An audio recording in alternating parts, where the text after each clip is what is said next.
What is going on, peeps? It is Aldo from Zero to Mastery, and today I'm excited to introduce to you our latest crash course, Rust 101 by Jayson Lennon. You can check out our other crash courses on React and Python, and more to come soon on our main channel page. There's so much I can say about Jayson, I really don't know where to start.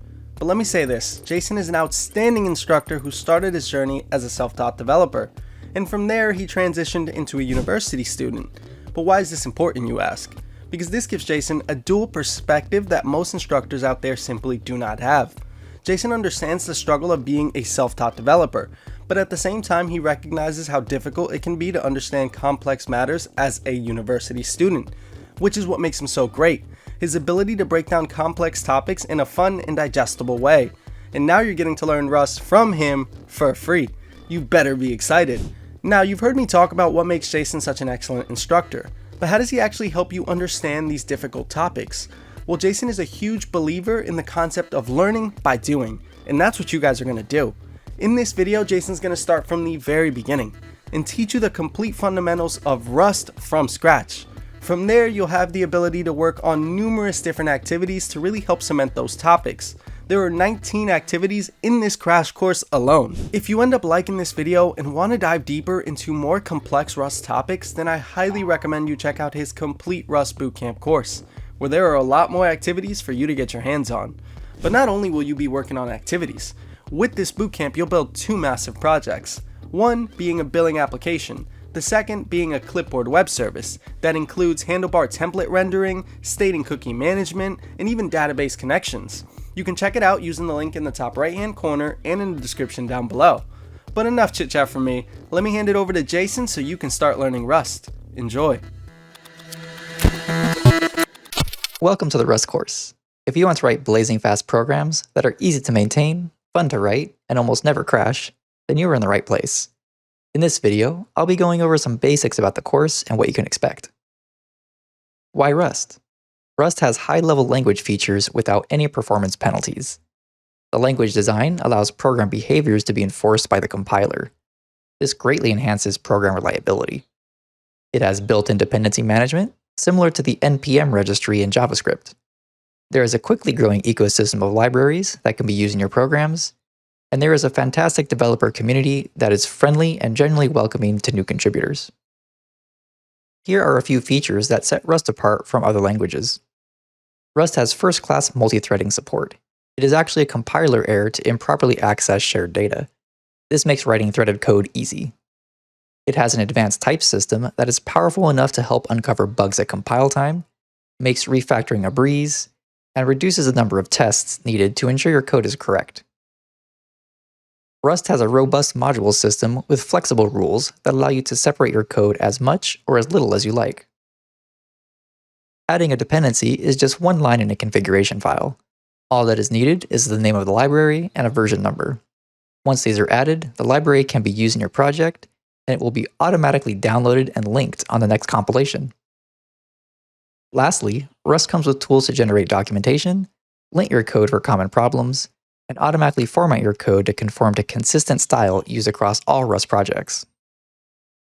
Here's a little bit about the course. Rust is different than many languages by design, and using concepts and idioms from other languages like Python, C# or JavaScript will result in frustrating errors. To alleviate this, I employ a clean slate approach in the course and assume each topic is a brand new, never-before-seen concept. So the topics start at the most basic level and slowly build upon each other into a coherent whole. This is important because subtle language differences determine whether you are learning Rust or learning how to fight the compiler. Finally, there are over 40 coding exercises to help become familiar with writing programs in Rust. I hope you enjoy the course. I'm looking forward to teaching you Rust.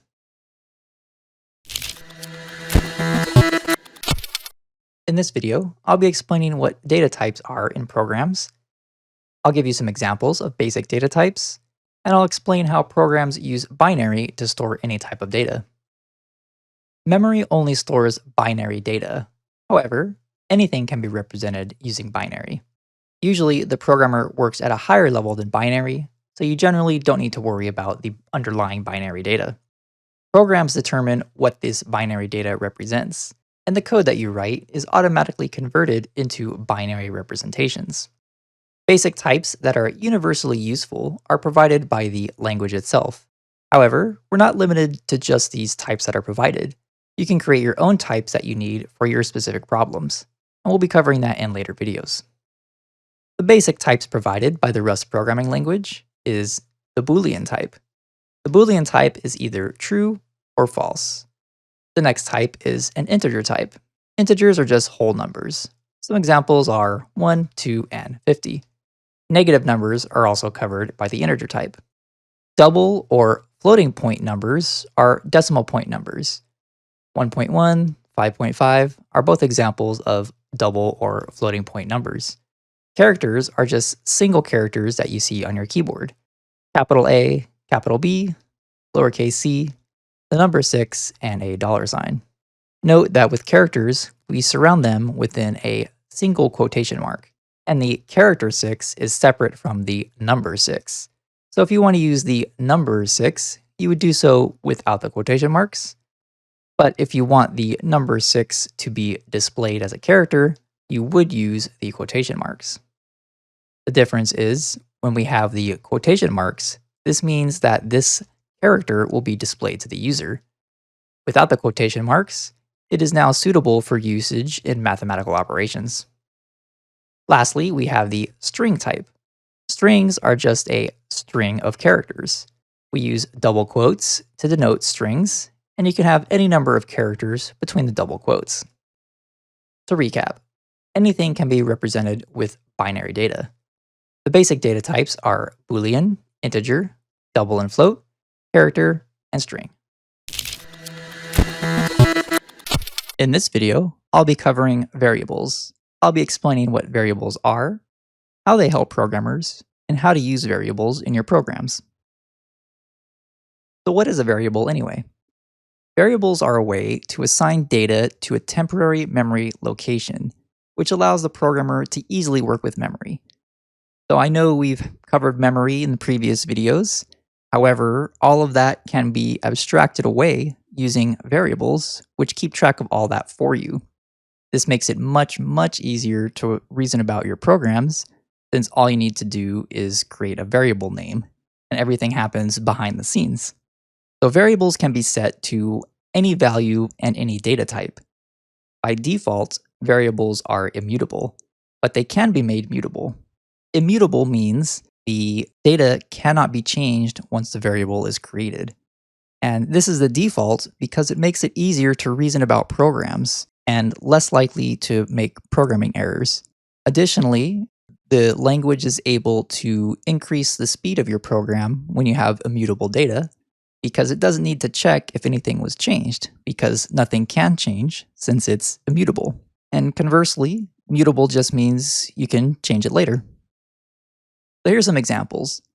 This is also the first time we're seeing Rust code, so this is actual code that you would be typing if you were to be making a program. So let's start from the beginning. First, we have the word let. This is a keyword in the Rust language, and it's used for creating variables. Next, we have the variable name. This one is name2. We use a single equal sign to assign a value to the variable. Next, we have the number 2. This is the data that's being assigned to the variable. Lastly, we end the statement with a semicolon. Variable assignments always end with a semicolon because you're taking a single action. We're just creating a variable and then we're done. The semicolon indicates to the language that we need to move on to the next line. So whenever the semicolon is encountered, it will move on to the next. So if you were to read this in plain English, you would say, let some variable named 2 be assigned the value of 2. And so the 2 will then be within that variable named 2, and you'd be able to use it throughout your program. Next, we have let some variable named hello be assigned the string hello. So if you recall, strings use double quotes. So this data is a word, and it is going into the hello variable. Let some variable named j be assigned the character J. This is a character because we have single quotes, so we can put one character into the J variable. Let some variable named myHalf be assigned the value of 0.5. Variables can have more than one word in their name, so you'll use an underscore to separate words within a variable name. This can be useful to make variables easier to read versus placing all the words smashed together. Next, we have let a mutable variable named myname be assigned the value of Bill. So again, we have another string. This time, however, we have a mutable variable. So this variable myname can be assigned a different value later. So right now, it has the value of Bill, but later on we can change it to a different name. Let quit program be assigned the value of false. So this is a Boolean variable, and it's named quit program because perhaps it determines whether or not the program ends. It's really useful to name your variables in a way that represents what they are supposed to be accomplishing. This helps later on when you go to read the program. It helps you follow the logic of your program much, much easier. Last, we have let your half be assigned the value myHalf. So as we can see, myHalf is not a Boolean value. It's not a string or a number or a character. So what's going on here? So let's walk through it.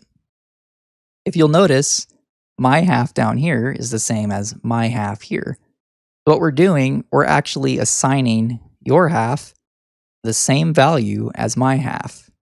So let's walk through at each step on the way to see how that occurs. So in the myHalf variable, we have 0.5, which then gets assigned to myHalf. Here, down in your half, we have the myHalf variable. So this will then get assigned to myHalf. So that is 0.5. And then it in turn gets assigned to your half.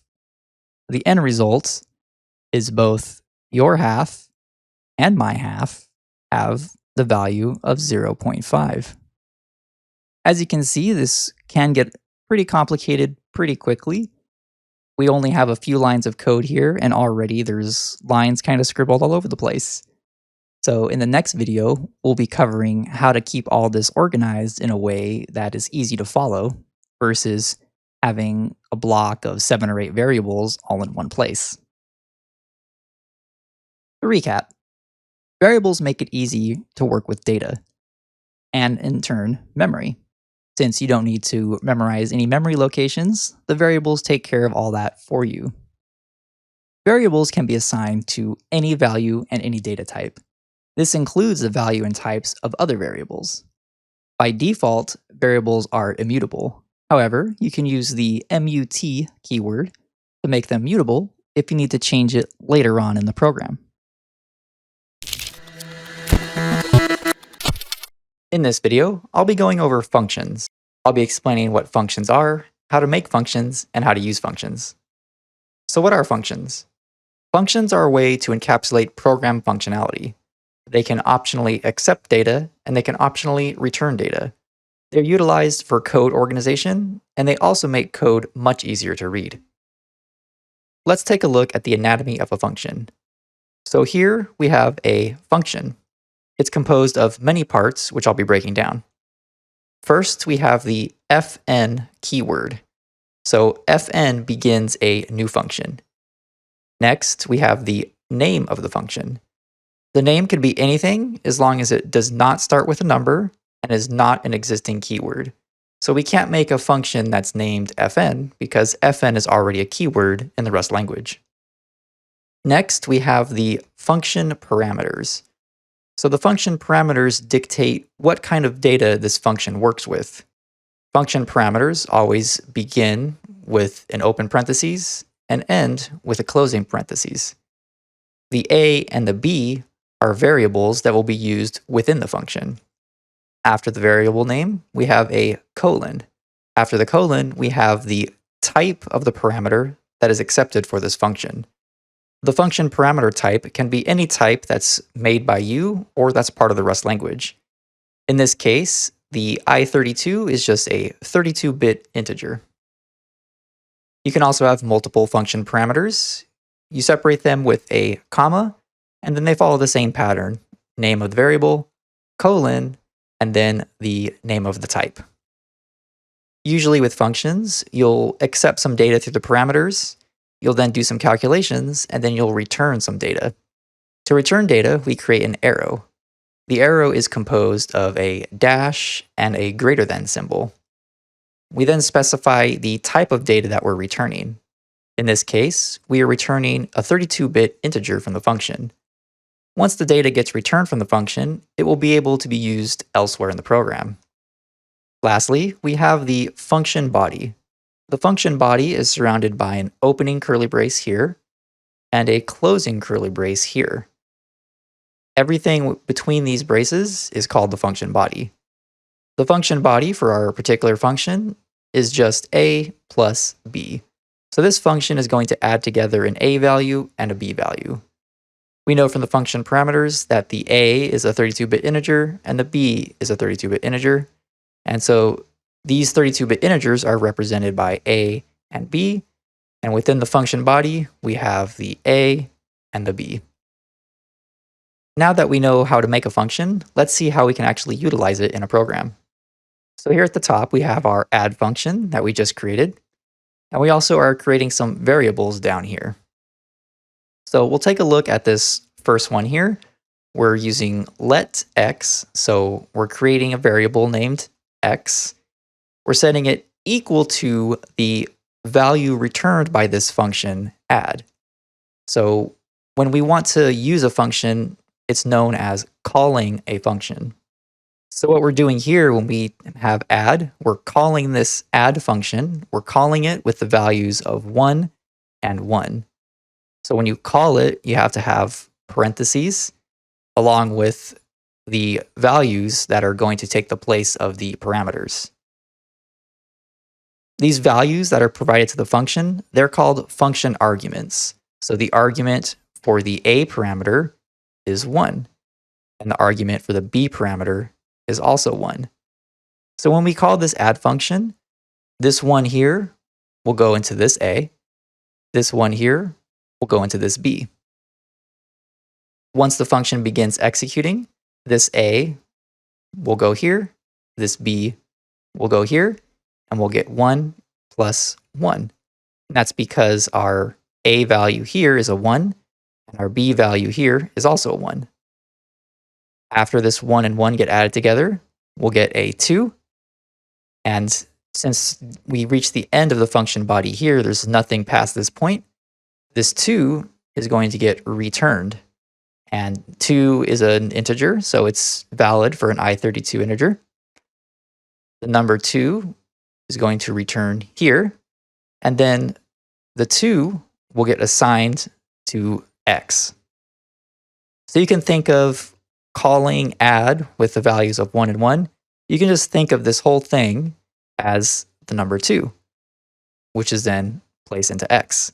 So our x will now be equal to 2. Let's go ahead and do another one. We'll take a look at let y equals. We're going to let the variable y be equal to the value of the function add with function arguments 3 and 0. So when we call this add function, this 3 will come up here to the a, so that will be 3. This 0 will come to the b, and that will be 0. Once execution enters this function, we have our 3 and our 0 there. So the a will come down to the a variable, the b will come down to the b variable, then we'll get 3 plus 0 is equal to 3. There's nothing left in the function, so this will return as a 3. That will then replace this portion here. So now this will be equal to 3, and then it will be assigned to the variable y, so y will be equal to 3. And let's take a look at one more. So we have let some variable z be equal to the function add And now instead of adding numbers, we're adding another variable. So we're adding the value of the x variable with the number 1. Just a moment ago, we had the x set to the value of add 1 and 1, and we know that this ends up being 2 because we're adding 1 and 1 together. So x is equal to 2. When we call add with the variable x, this 2 from x will come over here, be populated into this x, so this will be equal to 2. And so then we're going to add 2 and 1 together. So the x is a 2 at this point. That's going to go into the a value. 1 is going to go into the b value. So that will be 2 and 1. So we have 2, 1. That will go into a. B will go into b. So we'll get 2 plus 1 equal to 3. We then return the 3. That comes down here. This will get replaced with a 3. And z is now equal to 3. It may seem a little bit convoluted and confusing the first few times you see it, but calling functions and using functions and writing functions is fundamental to programming. So everything you make is going to be inside a function or using a function of some sort. So once you do 3 or 4 functions, you'll have the hang of it, no problem. To recap, functions encapsulate functionality. They're useful to organize code. Functions can be executed by calling the function. The function parameters determine what data a function can work with. Functions optionally return data, and that means data gets sent back from the function to be used elsewhere. In this video, I'll be covering the Println macro. Macros are similar to functions, except instead of running code, they expand into more code. The Println macro prints or displays information to the terminal.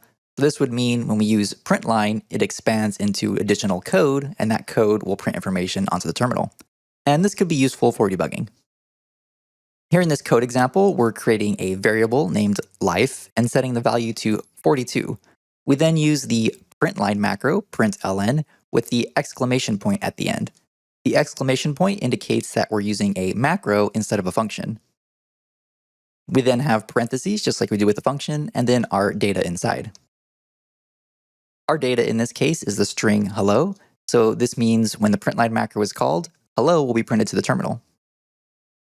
Next, we have a print line with this sequence of tokens. This sequence of tokens indicates that we're able to take some external value and include it within the macro.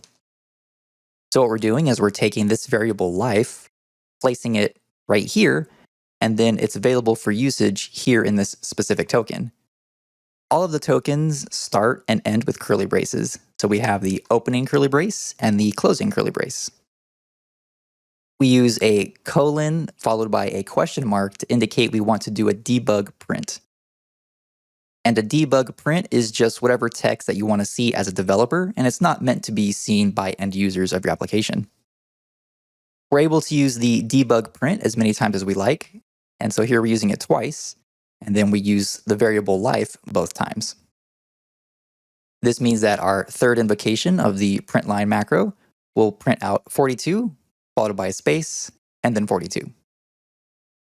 It's possible to mix and match any characters that we would like. So here on this last invocation, we're going to print out a short phrase. The meaning is, and then this will be 42 because we're pulling 42 out of the life variable.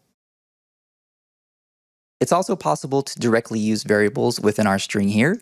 So instead of having to have a comma and then additional things, we can just include the variable name, our colon, and then our question mark. And here on our second invocation, we don't have a colon question mark. So that would indicate that this is printing out the end user display version instead of the debug version. So colon question mark is for debugging, and then you can just take that part off for end user display. Let's do a quick recap. Macros use an exclamation point to call or invoke. When you invoke a macro, additional Rust code will be generated. To print things onto the terminal, we can use the Println macro, and to supply variable data to the macro, we can use the opening and closing curly braces, and within it, we can have a colon question mark, or we can use the variable name followed by colon question mark.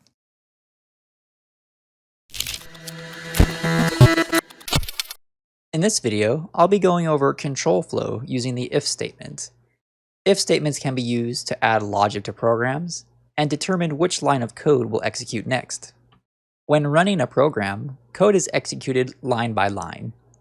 Actions are performed and the control flow may change. Specific conditions can change this control. For example, if, else, and else if. Let's take a look at a simple control flow. On the left, we have a flowchart, and on the right, we have some Rust code. In this example, control is linear and doesn't branch off. To begin, we start with the program. We have a variable named a, which we set equal to 1.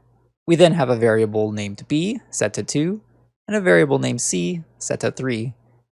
After that's completed, the program ends.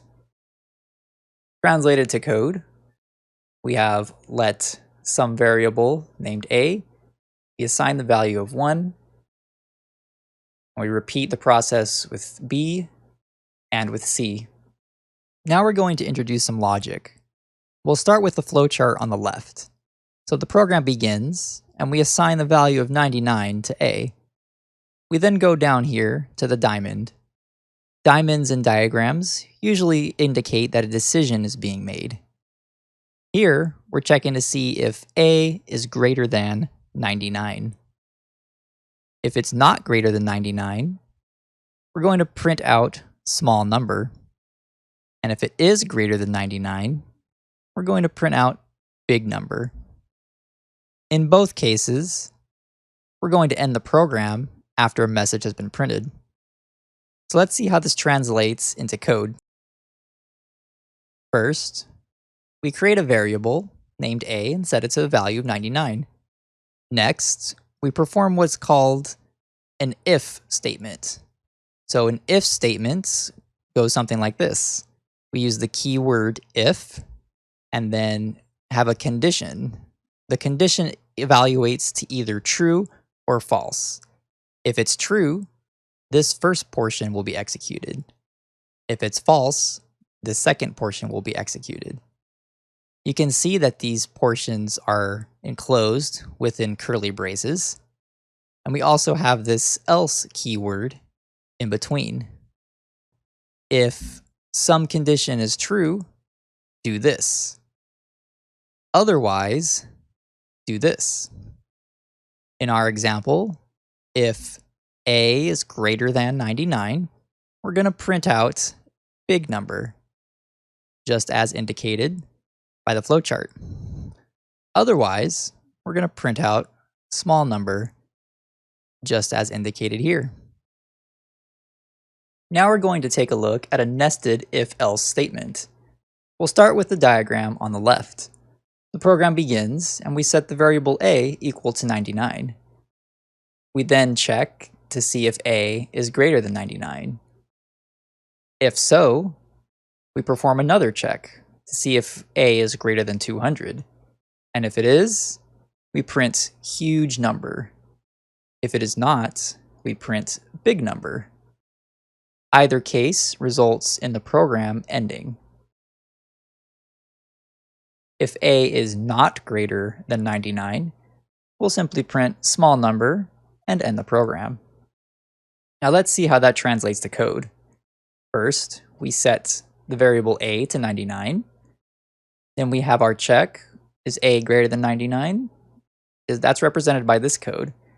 As the previous example, we have if some condition is true, we will then enter this block of code.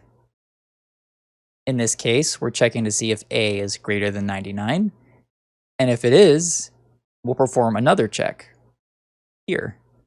And we'll see, is a greater than 200? If so, we enter this block of code here, and we'll print huge number. If it's not greater than 200, and this evaluates to false, control will then go to this else statement, and we'll execute the code here, print big number.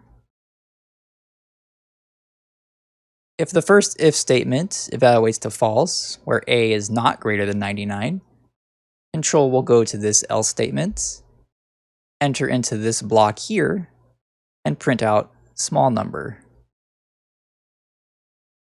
Let's take a look at another program that uses the same flowchart but slightly different code. We'll be using the if-else statement instead of just nesting if statements. Before we get started, let's talk real quick about how else-if statements work. So first we have an if statement and a condition is checked.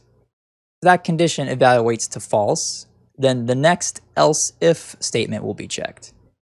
If this condition is also false, then the next one will be checked and the next, all the way until you end up at the else statement, in which case it will be executed, assuming all the other checks failed. When evaluating these statements, if either one of these evaluates to true, as usual, the inner part will be executed, and then once execution is complete, it will then jump out of this else block in both cases, and this will never be executed. So let's see how that actually works when we're using the flowchart. First, we'll set A to 99. Then immediately our flowchart diverges from our code. So as we can see, in our flowchart, we check 99 first and then 200. However, in our else-if statements, we check 200 first and then 99. So why do we do that? If we take a look here at the bottom, where it's commented this will not work, let's see what happens if we use the same order as the flowchart. So let's say we have a number 100.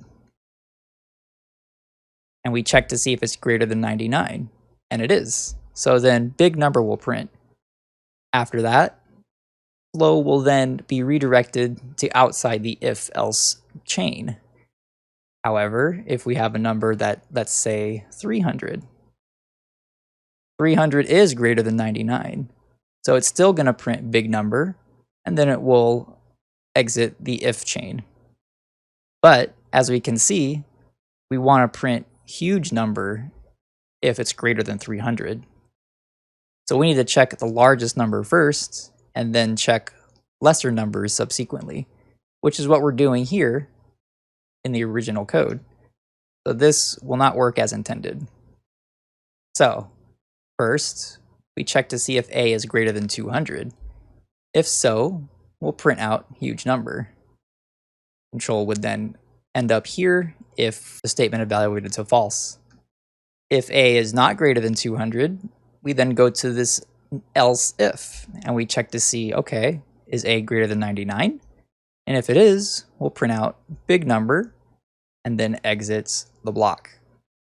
If A is still not bigger than 99, then we just go down here to the else statement, which will take all cases regardless of the number size, and it'll print out small number. To recap, code executes line by line. This can be changed using the if statement. Try to always include else statements unless there truly is no alternative case.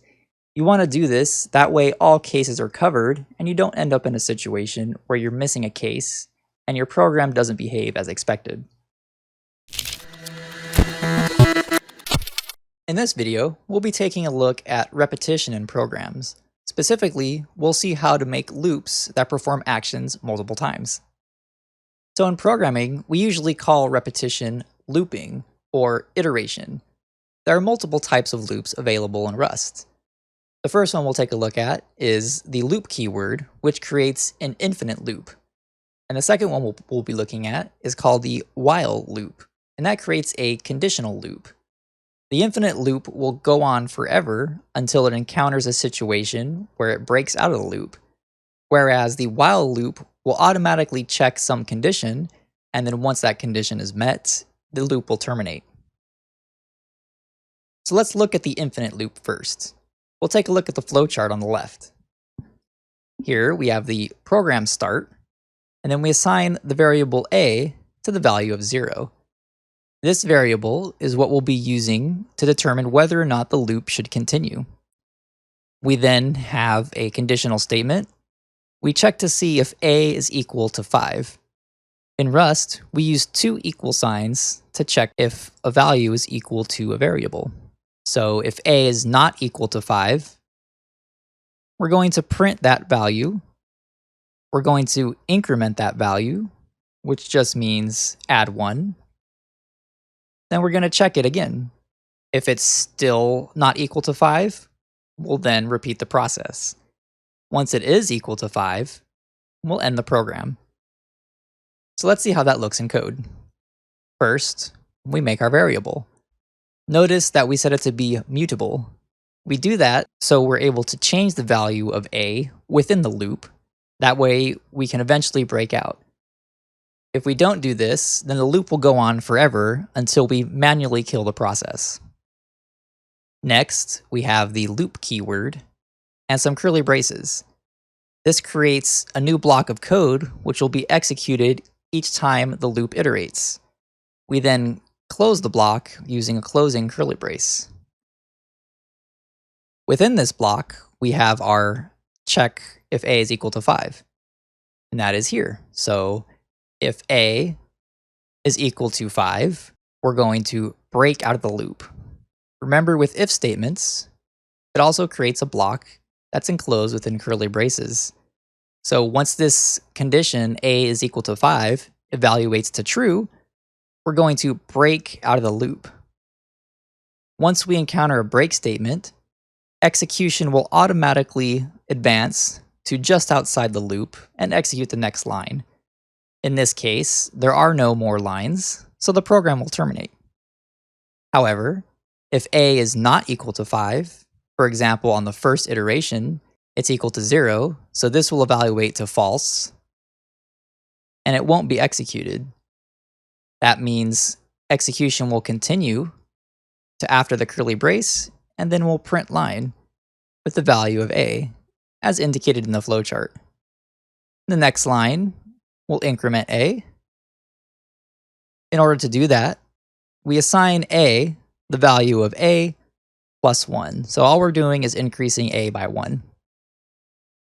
Next, once the end of the loop block is encountered, we then return back to the beginning and perform the same thing again. So we'll do the check. If it's false, we'll go here again, execute this, increase the value. It'll then be 2 by this point. Go again, and it repeats until a is finally equal to 5, in which case we break, and then, as previously stated, we exit the loop. Now let's take a look at a while loop. We're using the same program for the flowchart, so let's just jump right into the code. First, we have a equal to 0. Just as with the previous program, we're using a mutable a because we're going to be changing it on each iteration of the loop. Next, we have the while keyword. The while keyword creates a loop based on a condition. In this case, the condition we're checking is to see if a is not equal to 5. In Rust, an exclamation point followed by an equal sign means check to see if not equal. In our particular case, a is equal to 0 at this moment, so this will evaluate to true since a is not 5.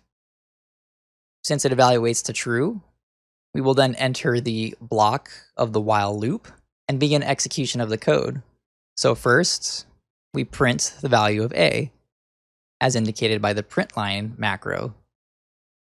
Next, we increment a by reassigning a to itself plus 1.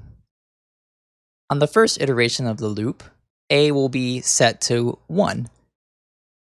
Execution will then reach the end of the loop, return to the conditional check, and it'll be checked again. So on this iteration, a will be equal to 1, which is still not equal to 5, and so this will be true. We'll then enter into the loop again, perform the same thing. A will then increase to 2.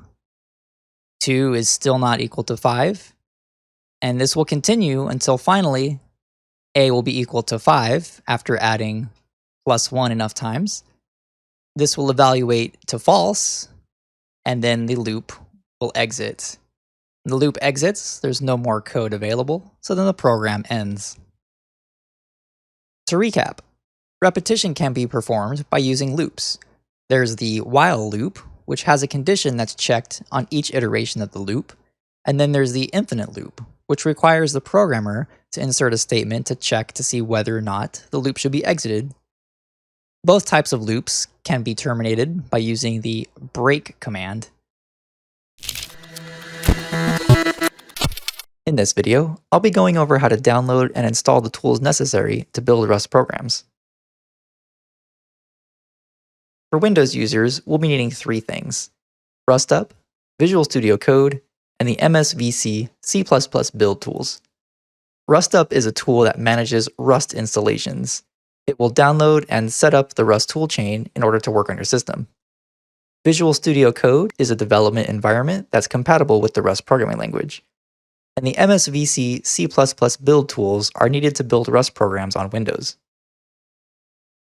Rust is compatible with Windows, Mac, and Linux. So if you're on Mac, you can use the Homebrew tool to install the RustUp init package, along with Visual Studio Code. If you're on Linux, you can use the curl command to download RustUp and then set it up automatically. Or you can use your package manager and see if it has the RustUp tool present. If so, you can use it to download and install the Rust toolchain. If you're on Mac or Linux and have used the package manager to install the RustUp tool, after the installation, run RustUp toolchain install stable. This will download the compiler and set it up for you. If you're on Windows, continue watching for a step-by-step tutorial on how to get everything set up on the Windows platform. So the first thing you'll want to do is open up your web browser and then navigate to rust-lang.org. Once there, you'll want to click on Install and then click on the Download rustup-init.exe.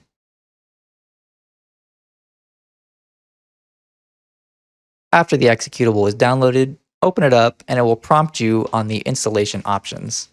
In most cases, you can just proceed with the default installation, which is number 1. So just type in 1 and hit enter. After you hit enter, the Rust toolchain will be downloaded and installed. This may take a few moments. Once the installation is completed, you'll get a message indicating that Rust is now installed.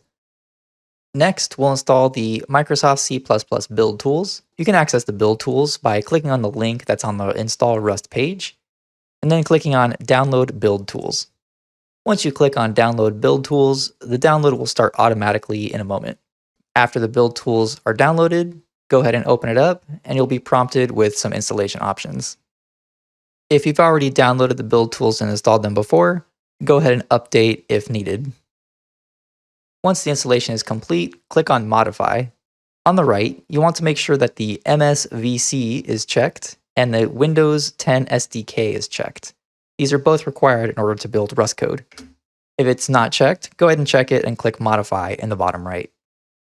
Once installed, you can close the installer because that portion of the installation is now complete.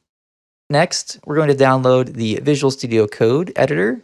The Visual Studio Code editor can be accessed at code.visualstudio.com.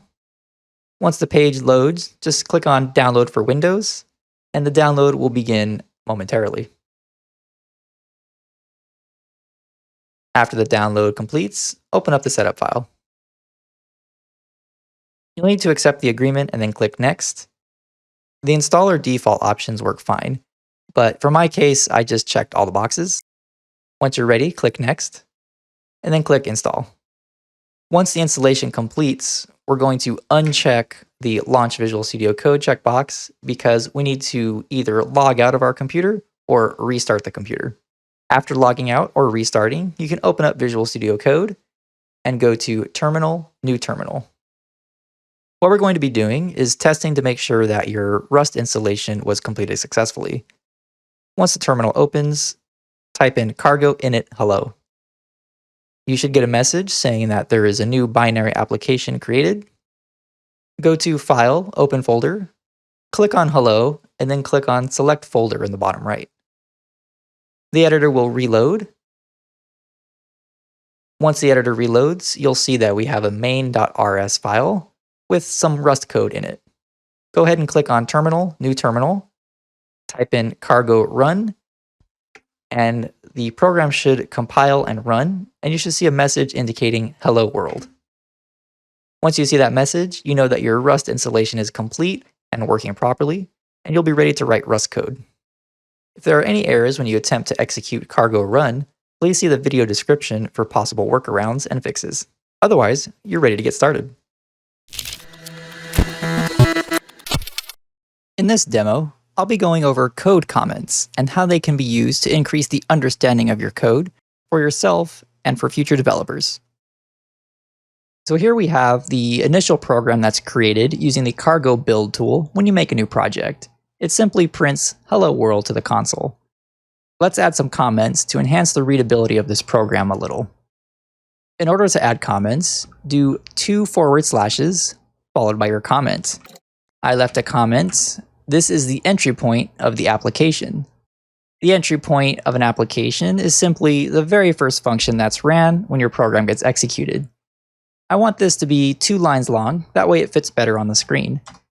To do that, we can have an additional line with 2 slashes, and that completes our code comment for the main function. Next, I'm going to add a comment above the Println macro to display the reason why we're doing this print line. So I'm going to state display a message. So this comment could use a little bit of improvement. Judging by the Println macro, we can assume that it's probably displaying a message. So this comment seems like it may be a little unnecessary. So I'm going to add more context so we know why we're displaying a message. Now the comment reads, display a message to the user. So now when we encounter this particular Println macro, we know that we're both displaying a message and the target of the message is a user. In multi-user scenarios, there could be guest users, administrator users, manager users. However, we now know that this is just being displayed to a typical user, and we can adjust it accordingly in future iterations of the code.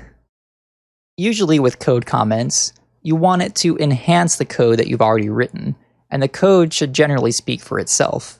In many cases, comments are unnecessary, as the code should be clear enough to where you can read it and understand what's going on.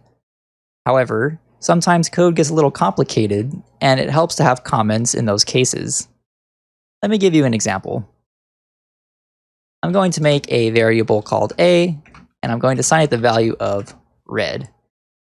Now, as we can see, we know that there's a string value of red, but we don't know what it is being used for or the purpose. And we know a is just a letter of the alphabet. It doesn't describe anything particular, and we're not sure how this could be used in the program. Red could be the color of a program, it could be the color of a car, it could be a signal light to stop cars, we just don't know. So if we add a comment, my favorite color, we now know that the A is my favorite color. However, we can do better than this. Let's just delete this comment and simply rename the variable. Now we know that this red is actually my favorite color. So now we avoided putting a code comment and we let the code speak for itself. Throughout this course, you may notice that I try to use descriptive variable and function names. And this is the reason, because you want your code to speak for itself and avoid using comments when you don't need to. This concludes the video about comments. I'll see you in the next presentation. In this activity, we'll be creating our own functions and utilizing them in a program. Once you're ready, let's hop into Visual Studio Code and get started.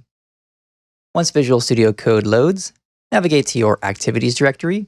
We are on Activity 1, so double-click on a1.rs.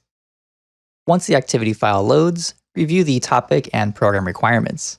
Attempt to implement a solution on your own with the video paused. Once completed, resume the video and I will demonstrate my implementation as well as provide insights to the activity topic. Okay, let's get started. So this activity is about functions. So we'll probably be making use of functions in this program. If we go down to the program requirements, we can see that we need to make a program that displays both your first and last name. Now this can be accomplished easily just using a single print line. However, we do want to make use of functions. As indicated in the notes state that we should use a function twice to display your first and last name. So we're going to need 2 separate functions, one to display your first name and 1 to display your last name. So what I like to do is copy the notes. I'll copy the first 2 lines and use these as guides on how I should structure my program. So here we have use a function. So here I'm just going to make my function. So we have fn for the function keyword. So fn creates a new function. I'm going to name this function first name. We don't need any function arguments because all we're going to do is print out my name. We also don't need to return any values. So I'm going to use the curly braces immediately. Next, we need to print out the first name. I'm using the Println macro. I'm going to put my name in there and end the line with a semicolon. Remember, when dealing with strings, you want to use double quotes. And when using the Println macro, you want to terminate the line with a semicolon.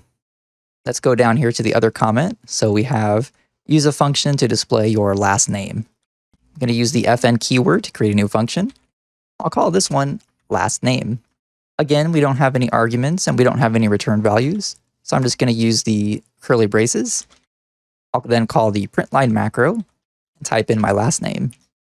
I'll then finish up the line with a semicolon just as before. As we can see, we have our functions that look like they should work properly. However, if we take a look at the main function down here, we're not actually using these functions we just made. So if we were to run the program, there's nothing in the main function, so nothing will actually happen. So we need to go down here and call our functions that we just made. So remember, to call functions, we type in the name of the function, and then the parentheses for any function arguments. We don't have any, so we don't include anything in the parentheses. We then terminate the line with a semicolon. So that will call the first name function. And then we need to call the last name function in order to fulfill the program requirements. So we also call the last name function. And there we go. Here's our complete program. Before we execute it, let's walk through the code and see how it should work. And then hopefully it works as we think it should. So first, the program starts at the main function. We then go down to the first name function call. The first name function call will go over to here, first name. And then the first line in the first name function is a Println macro. So it will print out Jayson onto the terminal. There's the end of the statement with a semicolon. There's no other lines available in the function, just one Println macro.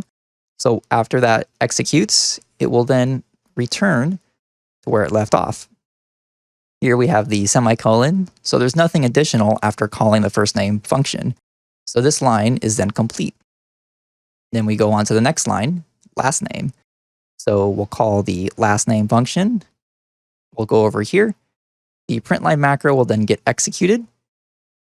That's the end of the statement. There's nothing else.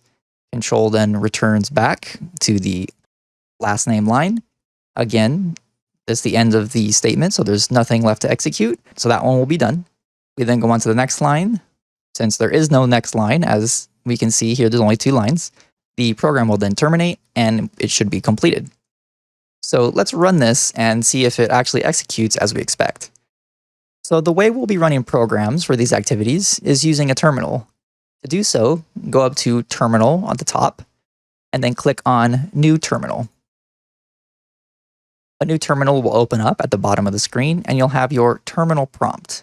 Your terminal prompt may look different than mine, and that's totally okay because everybody has different terminal prompts and you can customize it to whatever suits your needs.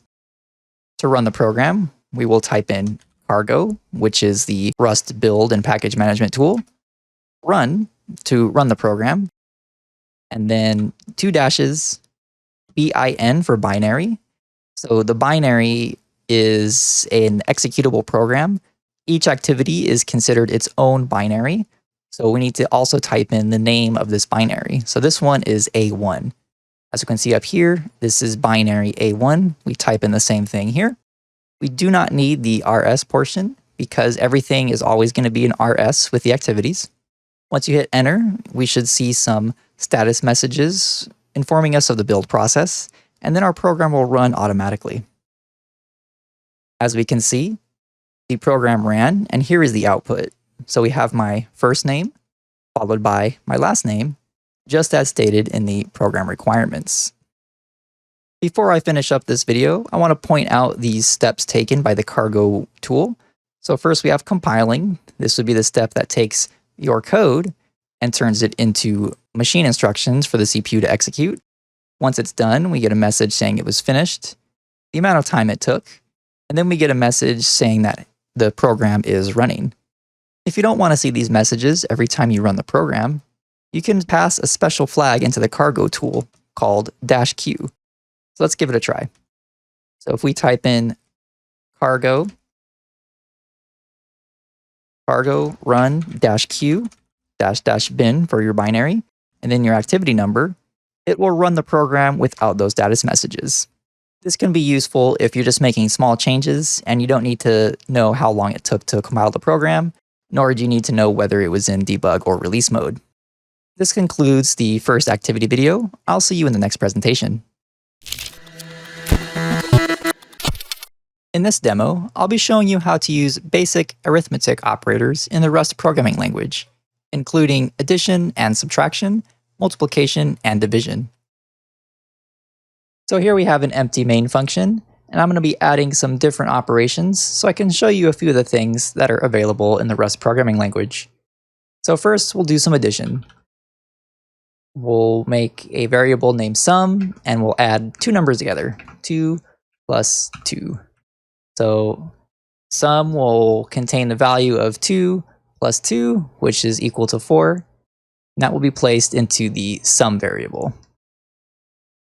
We can also do subtraction. Let's call this one value. We can do 10 minus 5, and that'll be equal to 5. Let's division. We can have 10 divided by 2, which will also equal 5. We can also do multiplication. We'll do 5 times 5, which will be equal to 25. Remember, we can also do functions. So I'll make a function to subtract two numbers. We'll call it sub for subtract. It'll accept an A and a B, both of integer with 32 bits. And it will return an integer with 32 bits. And all we do is simply A minus B. That will then be subtracted, and the difference will get returned as an I32. So if we were to use that function, all we would need to do is type in 5, and we'll subtract 8 and 3, which will give us 5 for our value. So we'll call the function 8 will go into A. That will be 8. We'll put the 8 there. And then 3 will go into B. We'll then have 8 minus 3 equals 5. That will get returned as an I32 and be placed into 5 as the value of 5. There's one more mathematical operation that I want to show you that proves quite useful depending on what you're trying to do. It's called remainder division, and it uses the % symbol in order to perform the operation. So if we do 6 remainder division 3, we'll get a value of 0 because 3 goes into 6 an even number of times with no remainder. If we do rem2 and we'll do 6 remainder division 4, we'll get a value of 2 because 4 goes into 6 one time with a remainder of 2. This can be used to determine whether or not a number is odd or even, since you can use remainder division of 2 to determine the odd or even value based on the remainder. So if you do remainder division of 2, you will have 0 as a remainder if the number is even, and 1 if the remainder is odd. That's all for this video on basic math operations. I'll see you in the next presentation. In this activity, we'll be creating a program that utilizes basic mathematical operations, as well as utilizing functions to perform those operations. Once you're ready, open up Visual Studio Code and we'll get started. Once Visual Studio Code loads, navigate to your Activities directory We are on activity 2, so double click on A2. Once the activity file loads, review the topic and program requirements. Attempt to implement a solution on your own with the video paused. Once completed, resume the video and I will demonstrate my implementation as well as provide insights to the activity topic. All right, let's get started. This topic is about basic arithmetic. The program requirements are to display the results of the sum of two numbers. Our notes indicate that we need to use a function to add two numbers together, and we need to use a function to display the results. We also have a note that says we can use this specific token in the Println macro to display the result. The first thing I'm going to do is copy in some notes into the program area. That way I have something to work with as a guideline. So the first note says that we need to use a function to add two numbers together. So I'll create a new function with the fn keyword, and I'll call the function sum. It will take an a, which is a 32-bit integer, and it will take a b, which is also a 32-bit integer. We then will return another 32-bit integer. I use the curly braces to create the function, and within the function body, I just put in a plus b, which will be automatically returned as an i32 value.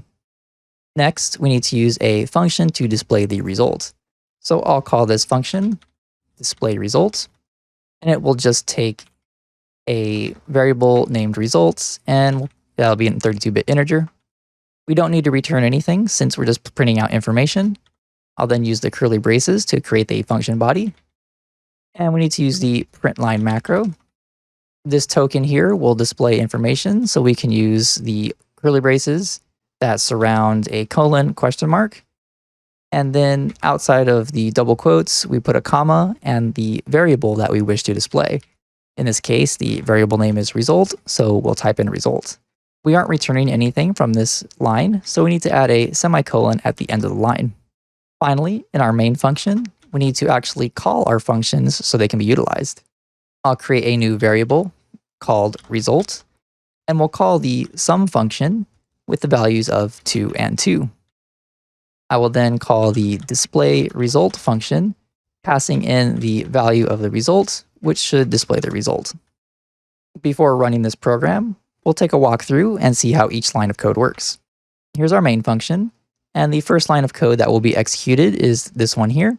So we're creating a new variable using the let keyword, and we're giving it a name of result. We're setting it to the value of this function, which is sum, and this function is being passed the values of 2 and 2. This 2 will be the a value, and this 2 will be the b value. Once this function is called, execution will jump over here, and then the a will be 2, and the b will be 2, since that's the arguments that we provided to the function.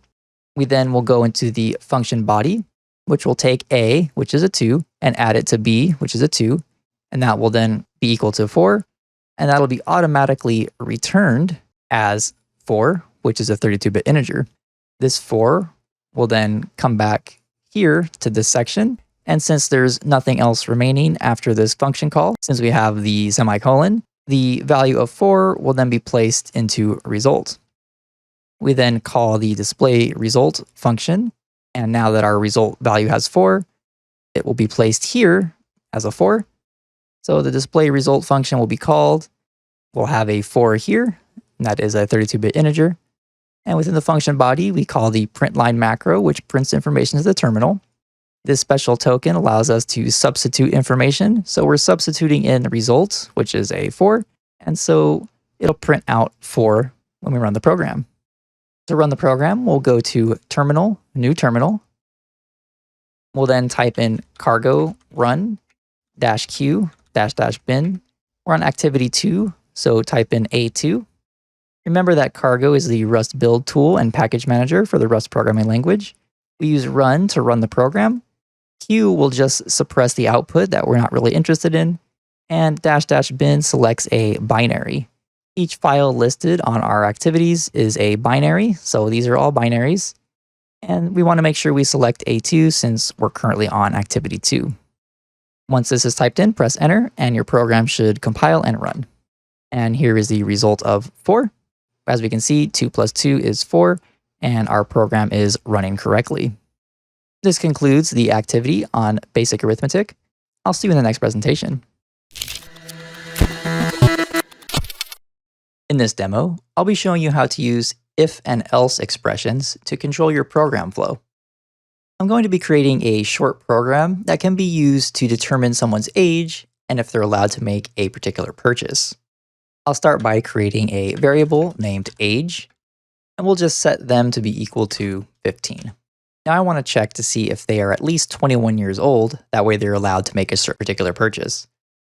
To do so, I'll use the if keyword, and I'll just put in the age variable, and I'll also include greater than or equal to 21. Within the body of the if expression, I'll just print out OK to purchase. So what's happening here is we're using the if keyword to begin an if expression. We then check, is age greater than or equal to 21? And if so, we'll enter into the body of the if expression here. The body of the if expression is defined by these curly braces. So if the age is greater than or equal to 21, we'll print out OK to purchase. In our case, the age is 15, so we will not get this message because 15 is less than 21. I'm going to add an additional print line macro. That way we can print out a message if it's not okay for this person to make a purchase. To do so, I'll use the else keyword, and then we'll just print out a quick message. Now what'll happen is if this condition here is true, so if the age is greater than or equal to 21, we'll print out OK to purchase. But if it's not true, we'll enter into this else block that is defined by the second set of curly braces. So when you have the else keyword, that just means if this first part is false, then we'll do this thing here. So in this case, we'll print out cannot purchase. We can see in our demo that the age is set to 15. So this first expression is not true because 15 is not greater than or equal to 21. So this part of the expression will not be executed. We'll then enter into the else of the expression into this body and then print out cannot purchase. Let's run this just to confirm. And we can see our message here, cannot purchase. This concludes the demo on the if-else expression. I'll see you in the next presentation. In this activity video, we'll be going over how to control the flow of your program by using the if and else statements. So go ahead and fire up Visual Studio Code and let's get started. Once Visual Studio Code is open, navigate to your activities directory and then locate the A3A activity file. Once you've located that file, double-click to open it. As you can see, this topic is about flow control using the if-else statements. As usual with activities, attempt to do this on your own before continuing. So go ahead and pause the video and I'll see you shortly. All right, let's go ahead and get started. So as stated, we need to use if-else to demonstrate what we know about flow control. Our program requirements are to display a message, and it has to be displayed based on the value of a Boolean variable. When this variable is set to true, we want to display hello. And when it's set to false, we want to display goodbye. The notes indicate that we should use a variable, and it should set it to either true or false. And we need to use an if-else block to determine which message should be displayed. I'm going to copy these requirements into the main function. It looks like we don't have to use functions in this program. However, we could if you wanted to. I'm just going to use the main function. So we need a Boolean variable. So I'm going to call mine myBool, and I'm just going to set it to true to get started. So when this variable is set to true, we should display hello. So when the variable is set to true, we want to use an if statement. So if myBool is equal to true, then we want to do something. To go over the if statement again real quick, we have if some expression evaluates to true, then we're going to do whatever's in this part of the code. We also want to include the else statement. So else, do something else. So when my bool is true, we want to display hello. So we'll do that using the println macro. So I'll put in a println hello. And if it's false, which is our else statement, we're just going to print goodbye. So I'll use the println macro again, and then we'll print out goodbye. And that should be everything we need to run this program. Let's walk through it really quick. We're creating a variable named myBool. This can be named whatever you like. We're setting it to true. And we're checking, is myBool equal to true? And if it is, we're going to print hello. And if it's not, else, we're going to print out goodbye. Let's run this and see what happens. To run programs using the terminal, navigate up to Terminal, click on New Terminal, type in cargo run -q --bin, and then your activity number. We're on activity 3A, so your binary is A3A. So A3A, hit enter, and as you can see, we have hello displayed because our bool is set to true. If we were to change this and set it to false, it should display goodbye. So let's give that a go. I'll change that to false, rerun the program, and as you can see, we have goodbye. In the false case, we set false into myBool. We checked, is myBool equal to true? No, it's not. In this case, we go to the else statement and then print out goodbye. That concludes this activity video. I'll see you in the next presentation.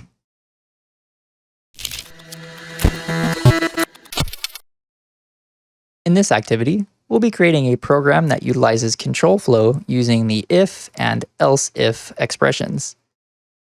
Once you're ready, let's hop into Visual Studio Code and get started.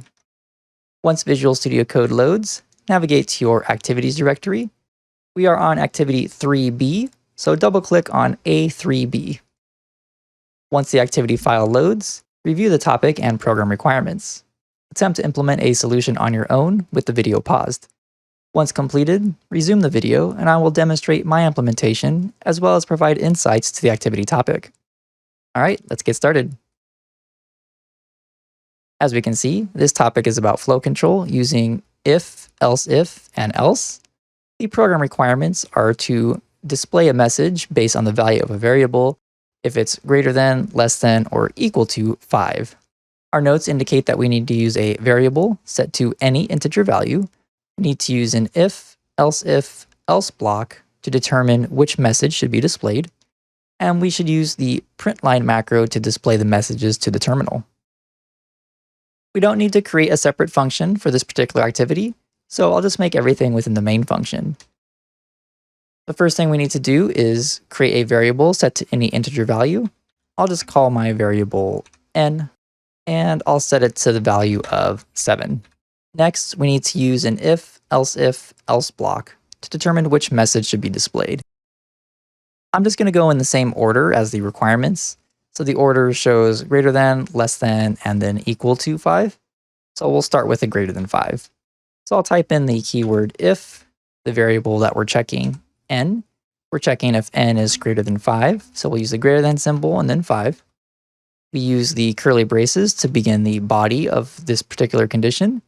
And we then use the println macro to display the message. So we'll display greater than 5, just as indicated in the requirements. We use a semicolon to end println macros. Next, we need to use else if. So we do else. In the event that n is not greater than 5, then we'll go down here to the else, and then we add the if keyword to further constrain the conditions. So now we're on the less than 5 condition.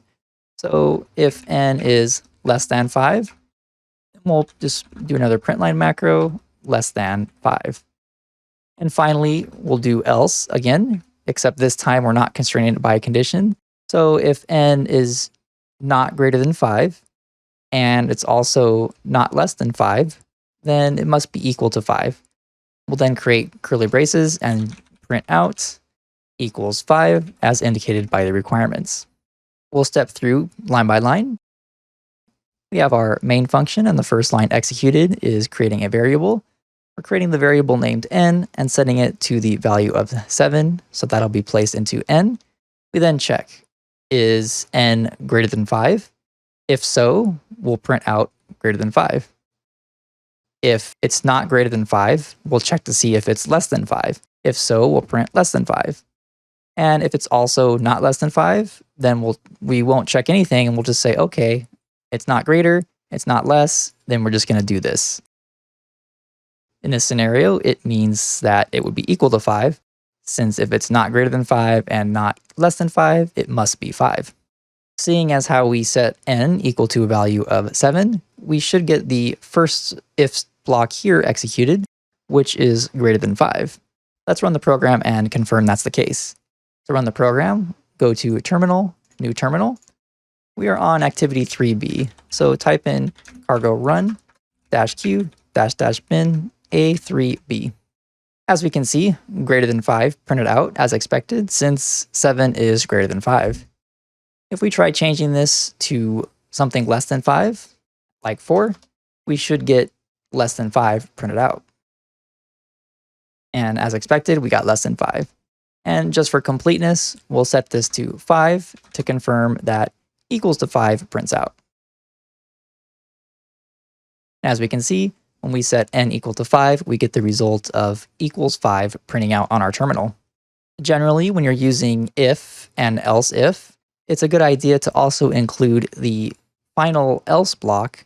That way, any condition that was not checked in the if and else will result in this occurring down here. The reason you'll want to do that is because including the else allows the Rust compiler to check your work in specific situations, which we'll be covering in future videos. This concludes the activity on if, else. I'll see you in the next presentation. In this video, I'll be showing you how to add logic to your programs using match expressions. Match expressions are similar to if-else expressions. However, there's one key difference that I'll be going over. So match expressions are used to add logic to your programs. They're similar to if-else and else-if chaining. However, the main difference between match and if-else is that match must be exhaustive, which means every possible option must be accounted for in your code. Let's take a look at an example. So here we have a Boolean value named SumBool, and it's set to true. We then use a match expression on SumBool. So this is read as match SumBool. Within the curly braces, we must list out every possible value that SumBool may be.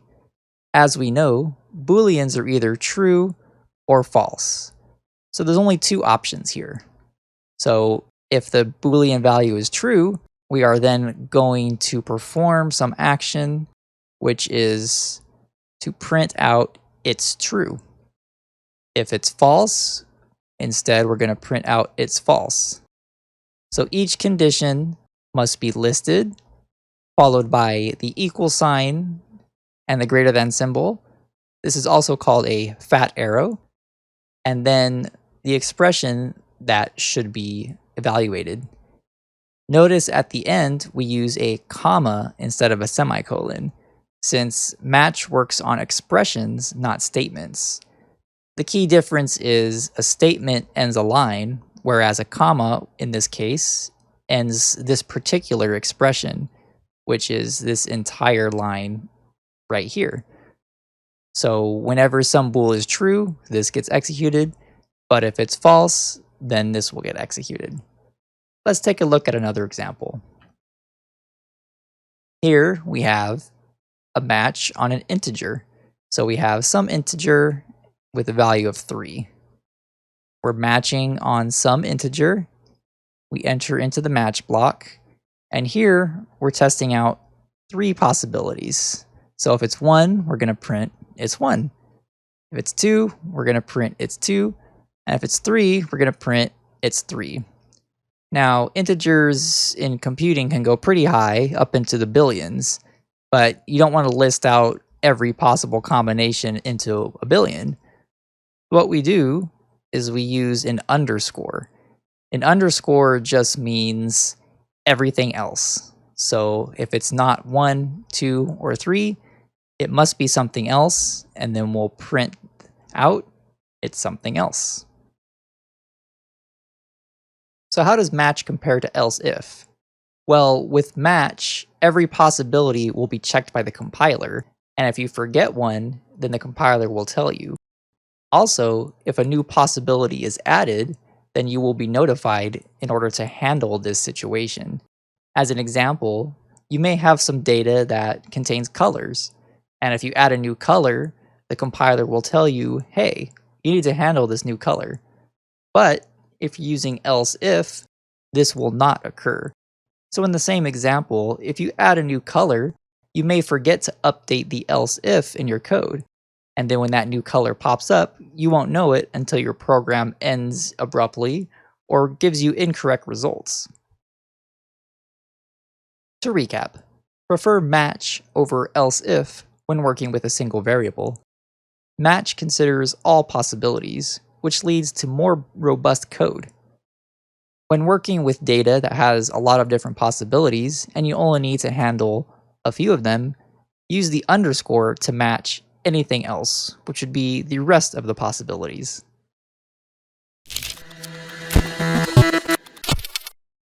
In this demo, I'll be showing you how to make decisions in your programs using match expressions. Match expressions consider all possibilities when making a determination on what your code should do next. So here we have an empty main function. I'm going to create a string variable called myname. I'm going to set it to Bob. Next, I'm going to match on my name. And my name is Jayson, so I'm going to do a one possibility and print out that is my name. And if the name is Bob, I'm going to print out not my name. And I'm also going to try Alice. And Alice will say, hello, Alice. Any other name, we're going to print nice to meet you. Okay, so let's walk through this. We're creating a string variable, as we can see by the double quotes. It's called my name, and we're setting the value to Bob. We're then performing a match expression. We're matching on the variable my name. So what we're doing is we're checking to see what value is within my name. We know that it's Bob, but when the program runs, it has to make that determination. So we match on my name. We check to see if it's Jayson. We know it's not, it's Bob. So this line will not get executed. We then check to see if it's Bob. It is, so this will get executed. It will print out not my name. Once that occurs, it'll exit out of the match statement. If we had entered the name as Alice, then it would print hello Alice. And any other name is just going to print out nice to meet you. So in this particular scenario, we should see not my name print to the console when we run the program. Let's give it a try. As we can see, it says not my name. Let's change the name and see what happens. We'll change it to Jayson. The first match is Jayson, so it should print out that is my name. Let's give it a go. As you can see, that's exactly what has been printed. That is my name. We'll try a different name, Bill. So in this statement, we don't have a check for Bill. We have Jayson, Bob, and Alice. So the last case is the underscore, which will consider any other possibility that hasn't already been listed. So this code should display nice to meet you. Let's try it out. And there we go. The code says nice to meet you. That's the end of this video. I'll see you in the next presentation.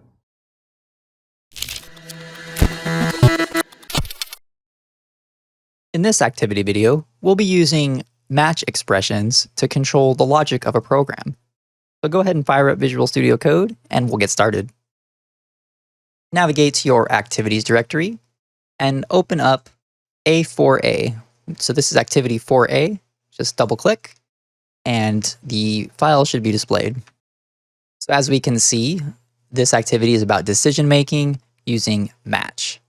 As usual with activities, attempt to do this on your own with the video paused, and then once you're completed, resume the video to see how I did the implementation and to gain any insights on the lesson. All right, let's get started. So this topic, as mentioned, is about decision making using match.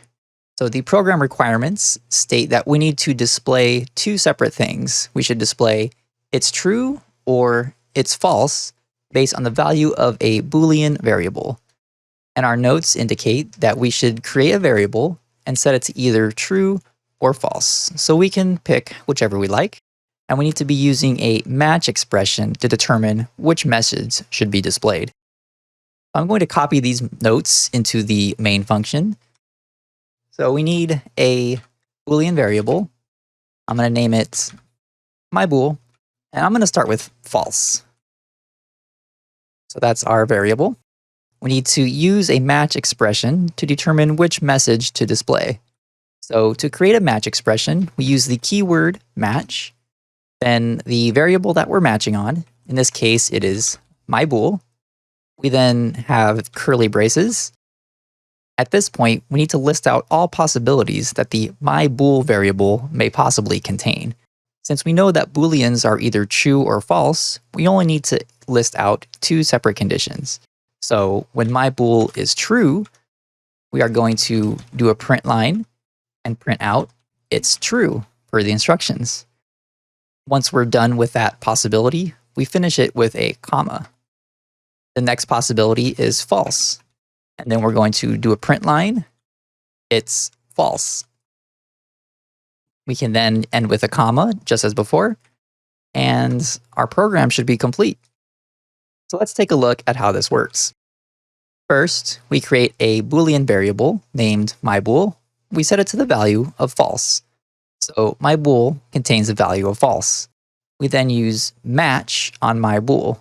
So when you're matching something, you're checking every possible condition that myBool may be in. Since it's a Boolean and it can only be true or false, we check for true and we check for false. When the code executes, if myBool is true, then it'll print out it's true. Whereas if myBool is false, which it is in this case, then it will print out it's false. So let's run this program and see what happens. To run the program, go up to Terminal, click on New Terminal, then you can type in cargo run -q--bin and the activity number. This is activity 4A, so I'm going to enter A4A and then hit enter to run the program. As we can see, it's false is displayed since we set the variable we're checking to the value of false. If we were to go back and change it to true, then it should display it's true. So let's give that a go and confirm that's the behavior we get. We'll rerun it, and we see now that the output is it's true because the myBool variable is set to true, and when we use the match expression on it, we see that it is true, and it prints out it's true. This concludes the activity video on basic match expressions. I'll see you in the next presentation. This activity video is on basic match expressions. Match expressions are a great way to add logic to your programs. Go ahead and hop into Visual Studio Code and we'll get started. So to begin, open up the A4B file as this is activity 4B. Double click to open it and you'll see that the topic of this activity is decision making with match. As usual with activity videos, pause this video and attempt to implement the solution on your own. Afterwards, return to the video to see my implementation and to gain any insights on the topic at hand. Okay, so let's go ahead and get started. As mentioned, this activity is about using the match keyword. The requirements state that we need to display 1, 2, 3, or other based on whether a variable has the values of 1, 2, 3, or anything else. We need to use a variable, and we can choose any value we wish in order to run the program. And we have to use a match expression to make this determination. So we don't want to use if else, we want to use match. Also in the notes, we have a note that tells us we can use the underscore to match on anything else. So if you recall, match is an exhaustive technique, which means we have to account for every single possibility in order for it to work properly. Since numbers in computing can go up to 2 billion if we're working with an I32, we would need to list out all 2 billion numbers in order to use it successfully. That's why we have the underscore to take care of that for us. So we can just match on 1, 2, and 3, and then the underscore will take care of the other 2 billion numbers. So I'm going to copy these notes into the main function, and I'll start writing some code. So here we have our notes. A variable set to any integer. So I'm going to call mine my number, and I'm going to set it to 2. Next, we need to use a match expression to determine which message to display. So we'll type in the match keyword. We want to match on my number, and we need to list out the numbers that we need to be checking. So the requirements state that we need to check for 1, 2, and 3. So we'll start with 1. So if my number is equal to 1, then we're going to do a print line macro and just display 1 per the instructions. And then 2, we'll do the same thing. So we'll have a print line macro, we'll display 2. And then for 3, another print line macro will display 3. Each possibility ends with a comma to denote the end of that particular possibility. Now we need to use the underscore to match on anything else. Since we're only concerned with 1, 2, and 3, anything else, underscore, we're going to print out, as the requirements indicate, we're going to print out other. So we'll print out other. Now our program looks complete. Let's take a quick walkthrough. So if we zoom in, we can see that we have my number, and that's set to the value of 2. So my number is equal to 2. Next, we want to match on my number. So that means we want to check the value of my number. We're checking, is it equal to 1? Is it equal to 2? Is it equal to 3? Or is it equal to some other thing? In our case, my number is equal to 2. So then this line will get executed. Print line 2. So 2 will be printed to the console. And then as soon as that's done, we'll return outside of the match block. If we had my number equal to 1, then this line would print. So let's run this program and see what happens. To run the program, go to Terminal, New Terminal, type in cargo run -q -bin. We are on activity 4B, as you can see at the top. So we want to type in A4B to run the program. And the result prints out 2 as expected, since my number is equal to 2. If we try changing my number, let's change it to 8. So we'll walk through real quick again. So we're checking to see if my number is equal to one of these values present.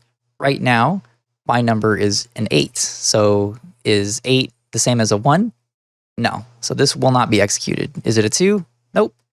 Is it a 3? Nope. It's something else right here. We don't care what it is. We just know it's not a 1, 2, or 3. So we're going to print out other in this case. So let's run it and confirm that that's the case.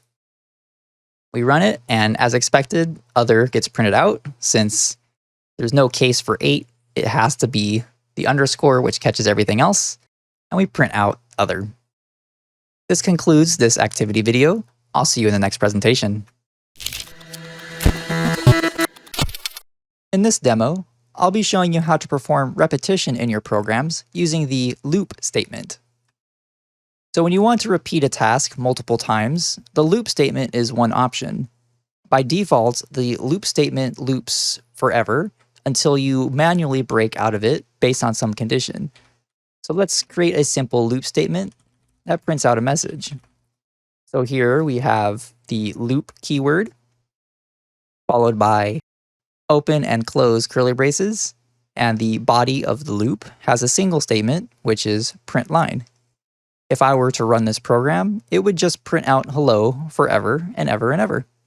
However, we don't really want that in this case. We want to break out at some point. In order to do that, we use a break statement. So if we include a break statement, the loop will begin executing. We'll get a print line one time. A break will be encountered. Then it will break out of the loop and the program will end. Let's run it and give it a try. As you can see, it printed out hello one time. I'm going to modify this program so it prints out a countdown and then prints done when the countdown is completed. To do that, we'll first need a mutable variable. So I'm going to create a mutable variable called I, and I'll set it equal to 3, or countdown starting from 3. So remember, a mutable variable is one that can be modified at a later date. We'll need that in the loop. Within the loop, we'll print out the value of this variable. To do so, we use the special token for the Println macro, which will allow me to print out the value of any variable as indicated here. So in the first iteration, I will be equal to 3, and then this will print out 3 since I is 3.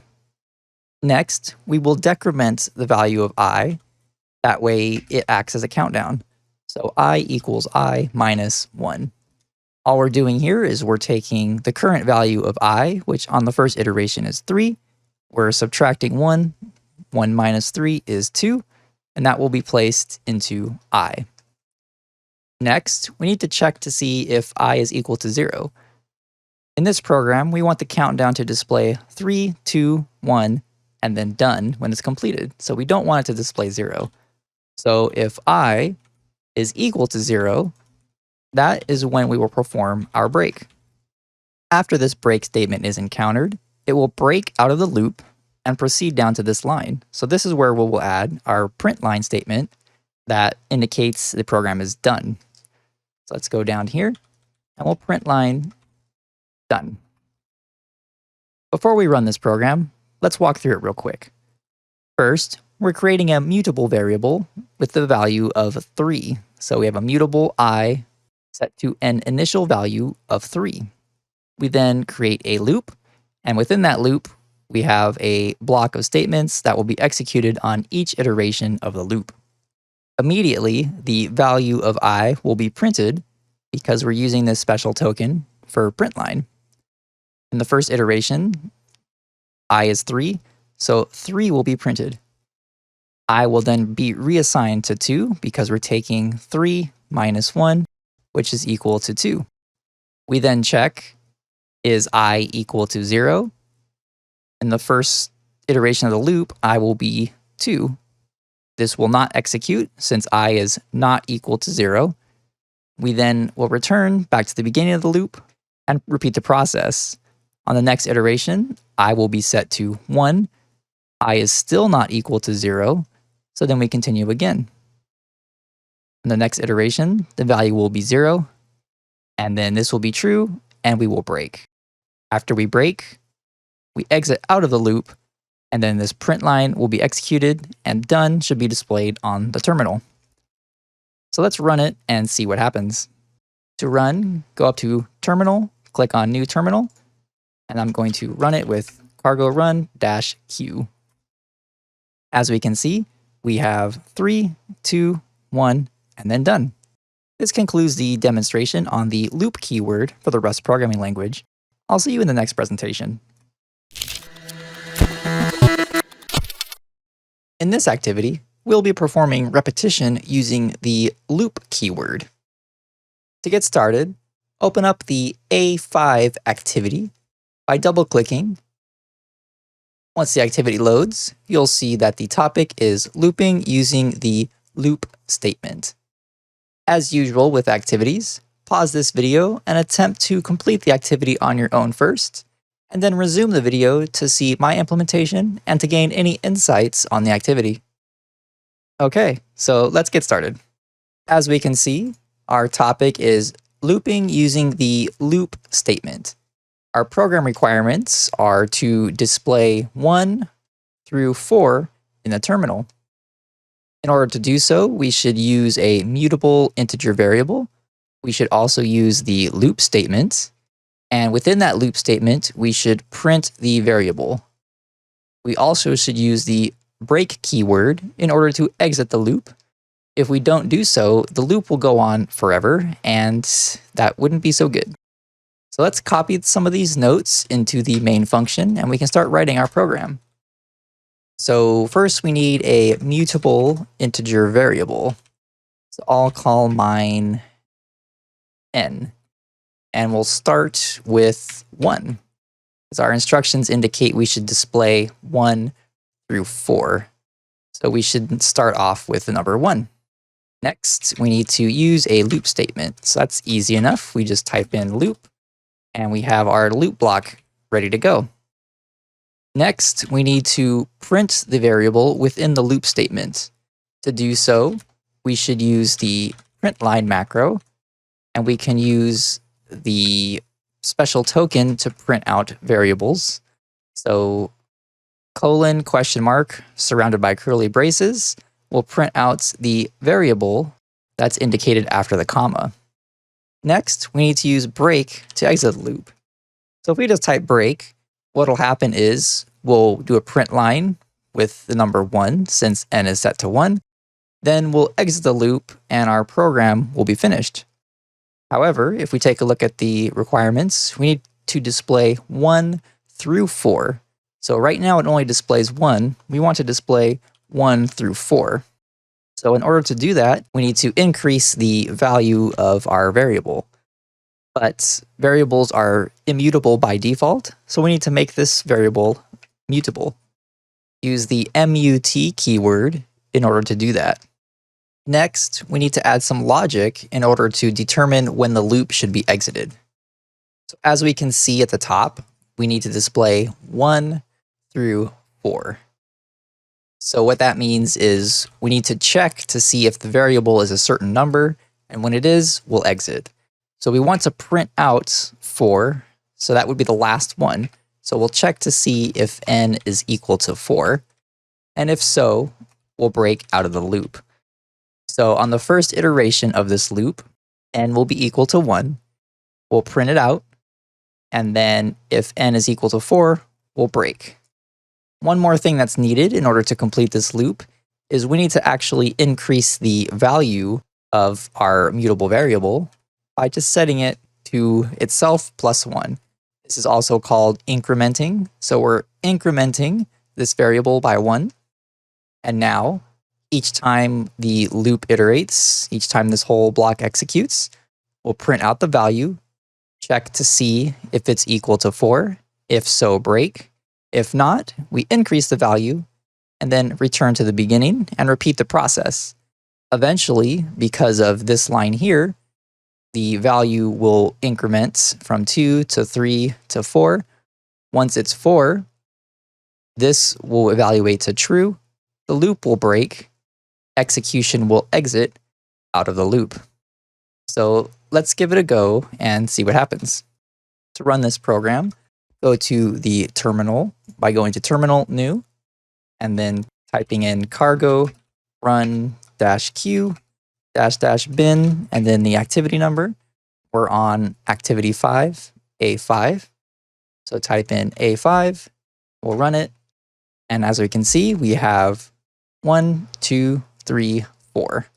Just as the requirement states, display 1 through 4 in the terminal. This concludes the activity video. I'll see you in the next presentation. In this demo, I'll show you how to implement repetition in your programs using the while keyword. Repetition allows you to repeat actions multiple times within your programs. For this demo, I'll be creating a program that just counts 1, 2, and 3, and I'll do so that utilizing a while loop. The first thing I need to do is create a mutable variable that will be used as the counter for our program. I'll use the let keyword followed by the mutable keyword. Mutable just means we can mutate it or change it later in the program. I'll call my variable I, and we'll set it to a value of 1, since we're counting from 1, then 2, then 3. We then use the while keyword, And the while keyword will execute code in the body based on a condition. And the condition we want to check is the size of I. So while I is less than or equal to 3, we want to do some things. The thing we'll be doing is printing out information, and we just want to print out the number in this case. So I'll use the debug token within the println macro, and we'll print out I. The next thing we need to do is increase the value of I. To do so, we'll take I, and we'll just set it to itself plus 1. So this will just increment the value by 1, and that should do it for this program. I'll walk through line by line so we can see how this program works. We first create a variable named I.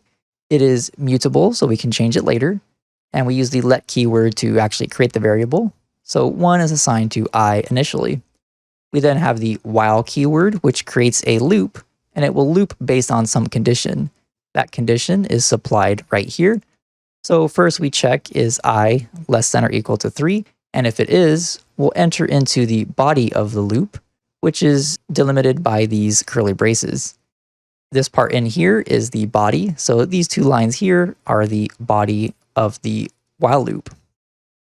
In the body, we call println macro, which will print out the value as seen here. I will be substituted in this token. We then increment I in this line by taking I, setting it to itself plus 1. So on the first iteration, I will be 1, and then we'll take 1 plus 1, which will be equal to 2. So then the value will be set to 2. And then the next iteration will be set to 3, and then the next iteration will be set to 4, and then when it's 4, I will be 4, which is not less than or equal to 3. So when the value is 4, this will no longer execute, and then the program will exit. Let's run it just to confirm that we get a counter going from 1 to 2, then to 3. I'll run the program with cargo run. As we can see, we have 1, 2, and 3. While loops are an easy way to ensure that your loop will automatically terminate based on some condition, as we see here, versus the infinite loop, which requires you to break out manually. The while loop is generally a little bit easier to work with, since you can change the value of the condition inside the loop easily, and then it'll terminate automatically once the condition is no longer true. This concludes the demo on the while loop. I'll see you in the next presentation. In this activity, we'll be creating a program that uses repetition with the while statement. Let's hop into Visual Studio Code and get started. We're on activity number 6, so double-click on A6 to open up the activity file. Once the activity file is open, you can go ahead and read over the topic and program requirements, pause this video, and attempt to create the program on your own. Once you have finished your attempt at the program, resume the video to see my implementation and to gain any insights on the topic at hand. All right, let's get started. So this topic is about looping, and we're using the while statement to do our looping. The program requirements state that we should count down from 5 all the way to 1, display the countdown, and then print done when the countdown is complete. We need to use a mutable integer variable to accomplish this. We also need to use the while statement, and we should print the variable while we're within the while loop. And we cannot use break to exit the loop. So it's possible to use break when you're in a while loop. However, for our program, we should use the conditional check on the while loop to break instead of using the keyword. So let's copy some of these notes into our main function, and then we can start writing some code. So we need a mutable integer variable. So I'm going to use counter for my variable name. And we want to count down from 5. So we should start with the value of 5. So I'll set my counter variable equal to 5. Make sure that it is mutable, because we will be mutating it in the while loop. We then need to make a while loop. So while the counter is greater than or equal to 1, we will execute our loop. The first line of our loop should contain a println statement. We will print out the value of the variable. In this case, the name of the variable is counter, so we will print that out. Remember, when we're using the debug print As part of the print line, it prints out whatever variable is stated here, so it's going to print out the value of counter. Next, I'm going to decrement the counter by 1. So to do so, counter equals counter minus 1. So each iteration of the loop, the counter is just going to get smaller by 1, since we're doing the current value minus 1. Then hopefully, once we get down to 0, the counter variable will no longer be greater than or equal to 1, in which case this will not get executed, and then we will exit out of the while loop automatically and continue on with the program. Lastly, we need to print done when the loop is complete. So to do that is quite simple.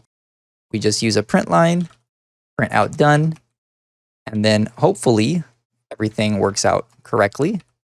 So let's walk through this code and make sure it would work before we execute it. So first we create a mutable variable named counter. We set it to 5.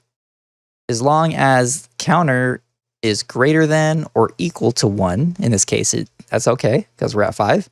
We're going to print out the value of counter. So it's going to print out 5 on the first iteration. Counter will then get reassigned to 5 minus 1, which is 4. So it will get reassigned to 4. At that point, it'll get checked again. And then 4 is still greater than or equal to 1. That's true. So we go into the loop again and continue on until finally counter will be set to 0. Once this is 0, 0 is no longer greater than or equal to 1. So that's false. This will come out, and then we print line done, and it should be good. So let's run this program and see what happens. To run the program, go up to Terminal, New Terminal, use cargo run -q -bin. We are on activity 6, so type in A6, and hopefully the program runs properly. As we can see, the output is 5, 4, 3, 2, 1, and then done. This concludes the demo on the while loop. I'll see you in the next presentation. In this video, I'll be talking about how to work with data. Specifically, I'll be covering the Enum keyword, which allows you to work with data in a type-safe manner. So Enum is short for enumeration, and it's simply a piece of data that can be one of multiple different possibilities. Each possibility is called a variant. Enumerations provide information about your program to the compiler, which will result in more robust programs. Here's an example. On the left, we have an enumeration created using the enum keyword. To create an enumeration, we use enum, followed by the name we want to give it, and then each entry here is called a variant, which are also names that I decided to give this enumeration. Each variant is ended with a comma, and the comma is optional on the last variant. What this means in Rust code is that this direction enumeration can be one of 4 different possible pieces of data. On the right, we have a function that uses match on this enumeration to demonstrate how it could be used in a program. So we have a function called which way, a variable called go as the function parameter, and we're giving it a direction to go. So this is our enum here, being fed into this function as direction. We then perform a match on this variable, which is a direction. And to match on an enumeration, you use the name of the enumeration, 2 colons, and then the variance. After that is standard match syntax using the fat arrows and then the action you wish to perform. We have to account for every possible variant of this enumeration since we are using a match keyword. This is how the program is able to be more robust when we combine enumerations and match. Since match requires all possibilities to be satisfied, we have to list all possible variants of the enumeration.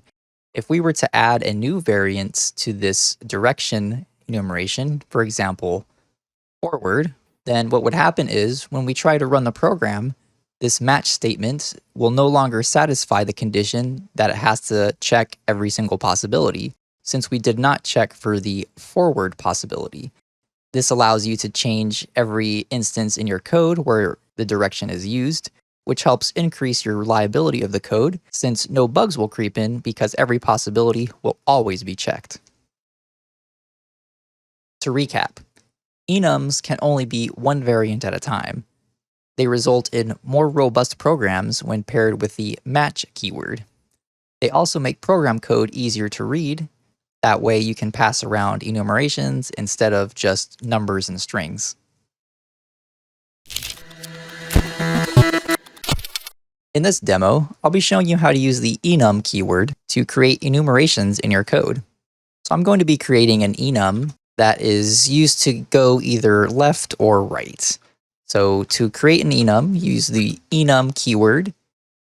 Notice that it's outside of the main function. So we have a main function, then we have our enum here. So you're going to create this outside of your main function. I'm going to call this direction, and we're going to have either left or right.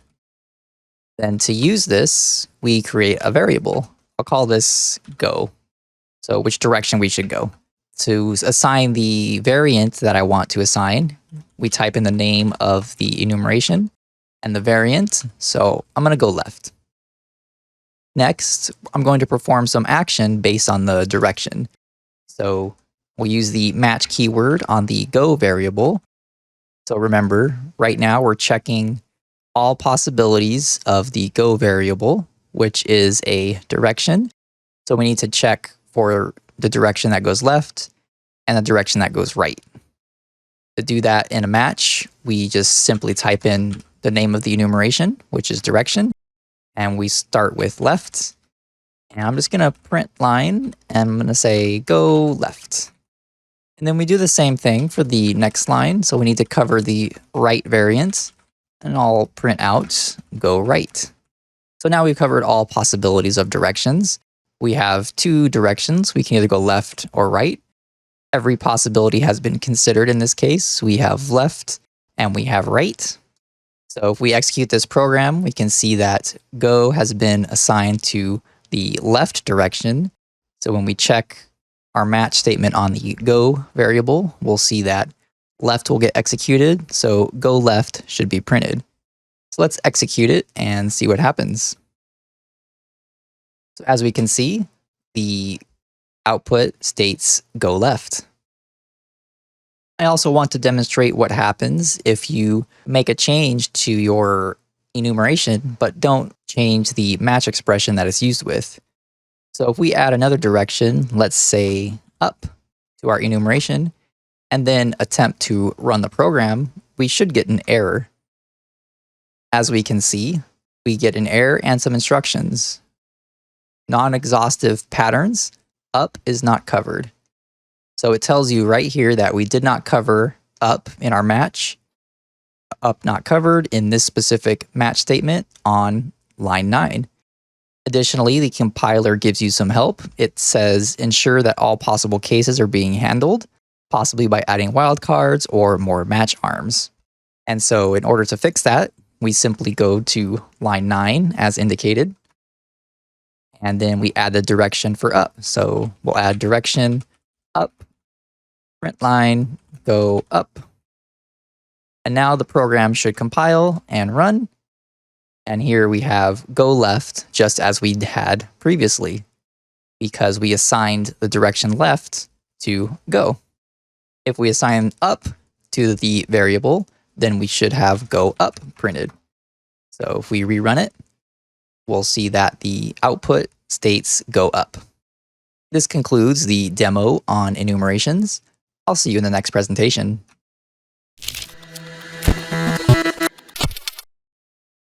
In this activity, we'll be creating a program that utilizes a custom enum. Enums are used to create your own type in Rust and provide increased code robustness and make your code easier to read. So let's hop into Visual Studio Code and get started. We are on Activity 7, so double-click the a7.rs file to open up the activity. Once the activity file loads, review the topic and program requirements. As with other activities, attempt to implement a solution on your own with the video paused. Once completed, resume the video and I will demonstrate my implementation as well as provide insights to the activity topic. Alright, let's go ahead and get started. So our topic for this activity is working with an enumeration. Our program requirements are quite simple this time. All we have to do is print out the name of a color to the terminal. We could simply accomplish that with a print line statement and be done. However, the notes add on some restrictions that we should follow. We need to use an enum with different color names as variants. We need to use a function to print out these color names. The function must use an enum as the parameter, and we have to use a match expression to determine which color name to print. We have quite a few things we need to implement. So to get started, I will copy the notes and use them as a guide. So the first note indicates that we should use an enum with color names as variants. I'm going to name my enum color. So to create an enum, we use the enum keyword right here, and then the name of your enum. The name could be anything as long as it's not an existing keyword in the Rust language, and it does not start with a number. We then use the curly braces in order to begin typing our variants. I'm going to use red, yellow, and blue as my colors. You can have as few or as many colors as you like. Just keep in mind that you have to have each color accounted for in your match statement. So if you have too many colors, then your match statement will become longer and longer. Next, we need to use a function to print the color name, and the function must use the enum as a parameter. So to do that, we use the fn keyword to create a new function. I'm going to name my function print color. It's always good to use a descriptive name for both your functions, variables, and enums. That way, somebody reading your code knows what it does simply by looking at the name. The variable name that I'll be using for the function parameter will be called myColor. We then use a colon to separate the name of the variable or function argument with the type of that variable. So this type is going to be a color type. So note that the type here is the same as your enum. So when you make an enum, you're making your own custom type. So these must be the exact same name since that's what we're working with. We don't need to return anything from this function, so we can just jump straight into the function body. Next, we need to use a match expression to determine which color name to print. So to do that, we use the match keyword. We're going to match on my color. So the function will get called. We have my color. We then match on my color. And remember, since color is an enum, the only possibilities are red, yellow, and blue. So I'll type those in. So we have red, and then we have yellow, and then we have blue. Next, we need to print out the name of the color. So use the fat arrows and print line, and I'll just print out the name. So we'll print out red, and this one will print yellow. And finally, the blue one will print out blue. Once that's done, we simply need to call our function with a color. It should then print the color, and our program should be complete. So to call the function, we just type in the function name, and we have to pass in a color. So in order to do so, we type in the name of the enumeration, which is color. So this name here is going to be down here as a color, and I'm going to choose blue. So I just type in blue, and then end the statement, and the function should be called with the color blue. That will then go over here. My color will be blue. This then gets matched, and since we know it's not red, we know it's not yellow, we do know it's blue, the blue will get printed, and our program will be completed. So let's run this and see what happens. Remember, to run the program, go to Terminal, New Terminal, type in cargo run -q -bin, or an activity 7, so type in A7. We then run the program and we get the output of blue, just as expected. You may notice that there are some warnings that were emitted. So we have two warnings that are emitted. So we have variant is never constructed 2 times, red and yellow. All that simply means is that we have a enumeration here. We have our color enumeration. We only used blue. So we didn't use yellow. We didn't use red. And the compiler is just telling us like, hey, you didn't use red and you didn't use yellow. You might want to look into that. This is one of the great features of the Rust compiler, is it always informs you if something is either wrong or is potentially wrong based on how you're writing your code. This concludes the activity on Enum. I'll see you in the next presentation. In this video, I'll be going over the struct keyword, which allows you to create a data type that contains multiple pieces of data. So struct is short for structure. It is a data type that contains multiple pieces of data. Structures are all or nothing. Each piece of data within the structure must be populated. You cannot have some part of a structure and not the others. Each piece of data within a structure is called a field. Structures make working with data easier because similar data can be grouped together in your program and travel together to different parts of your code. Let's take a look at an example. On the left, we have a structure for a shipping box. To create the structure, we use the struct keyword, followed by the name we want to give the structure. I'm naming this structure shipping box. It has a depth, width, and a height. Each one is a 32-bit integer. The fields are enclosed within curly braces. To use this structure, we can take a look at the code on the right. I'm creating a variable named myBox. I'm assigning it to a shipping box, and that shipping box has a depth of 3, a width of 2, and a height of 5. Notice that all these fields are all present here. If I was to try to create a shipping box and did not include one of these fields, it would be an error by the compiler and it would not let me run the program. We can also access individual fields within the structure by using a dot. So here on the bottom, we're creating a variable named tall, and we're assigning it the value of myBox, which was created here. And we're just accessing the height field. So this variable tall is only going to have the value of 5, since that is the field that's being accessed here, the height.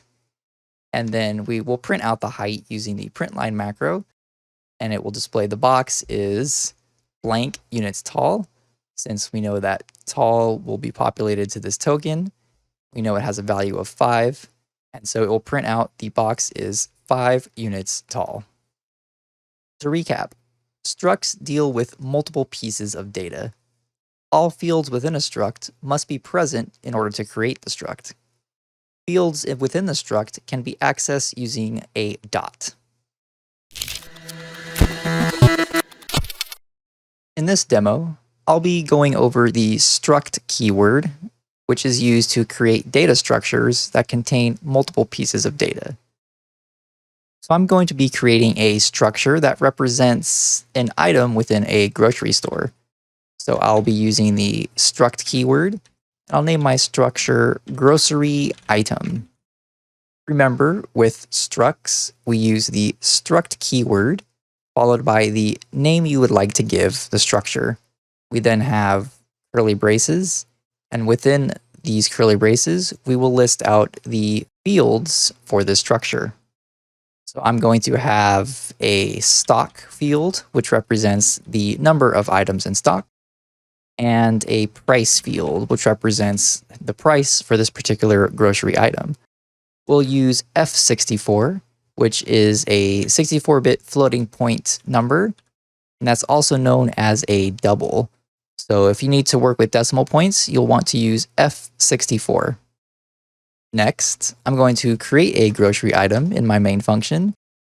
So I'll have one called cereal, and I will assign it the value of a grocery item, and the cereal will have 10 in stock, and we'll price it at $2.99. Make sure to end this let expression with a semicolon, otherwise you will get a compiler error. I'm going to print out the stock and the price separately for this grocery item. So I'll use the println macro, and we'll say stock. We'll use the debug print token along with serial.stock.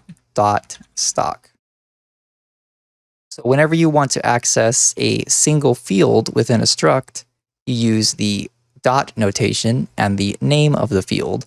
So this 10 value will be here in serial.stock, which will then be placed here when we access the println macro. I will also print out the price. So we'll change this to price. And now the stock and the price for the serial will be printed out. So let's execute this code and see what happens. To run the program, I'm going to go to terminal, new terminal. Then I'll do cargo run -q. And there we go. We have the stock listed as 10, which is the same as our code.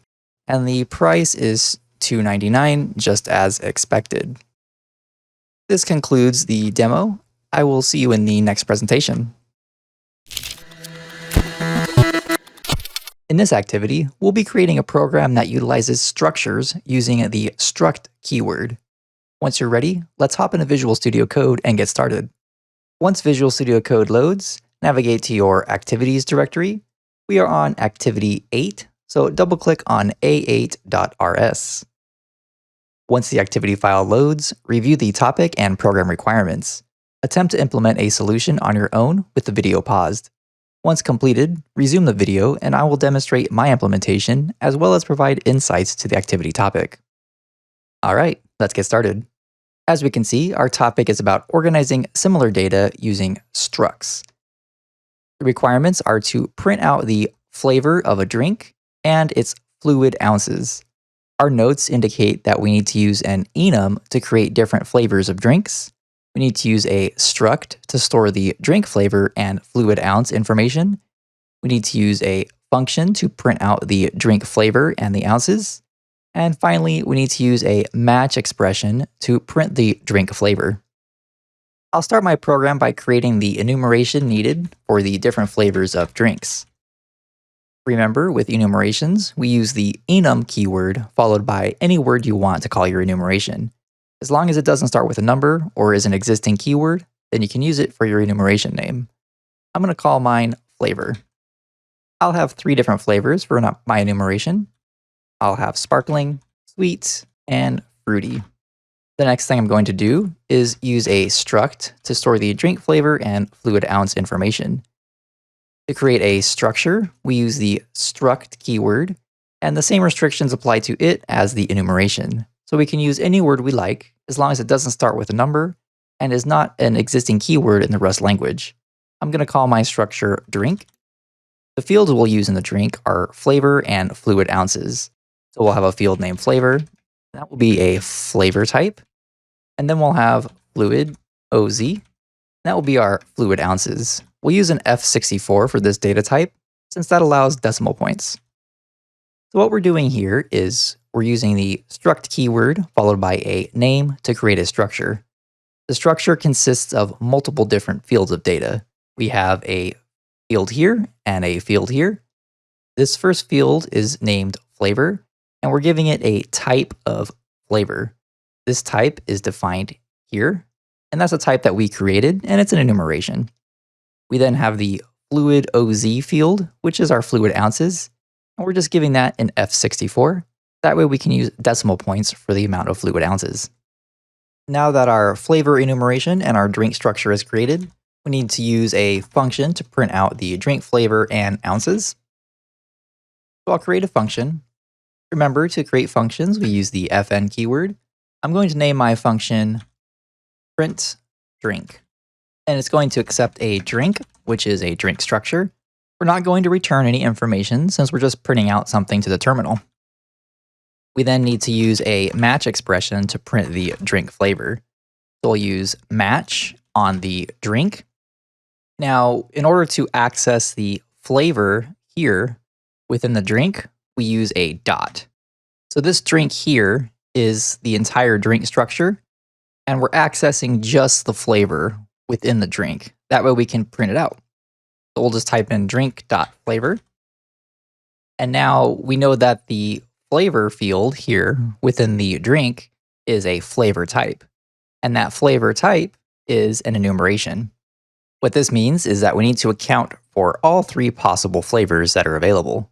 So I'll do so now. So for that flavor, we'll just print out sparkling, and then we'll do the same thing for the other two variants.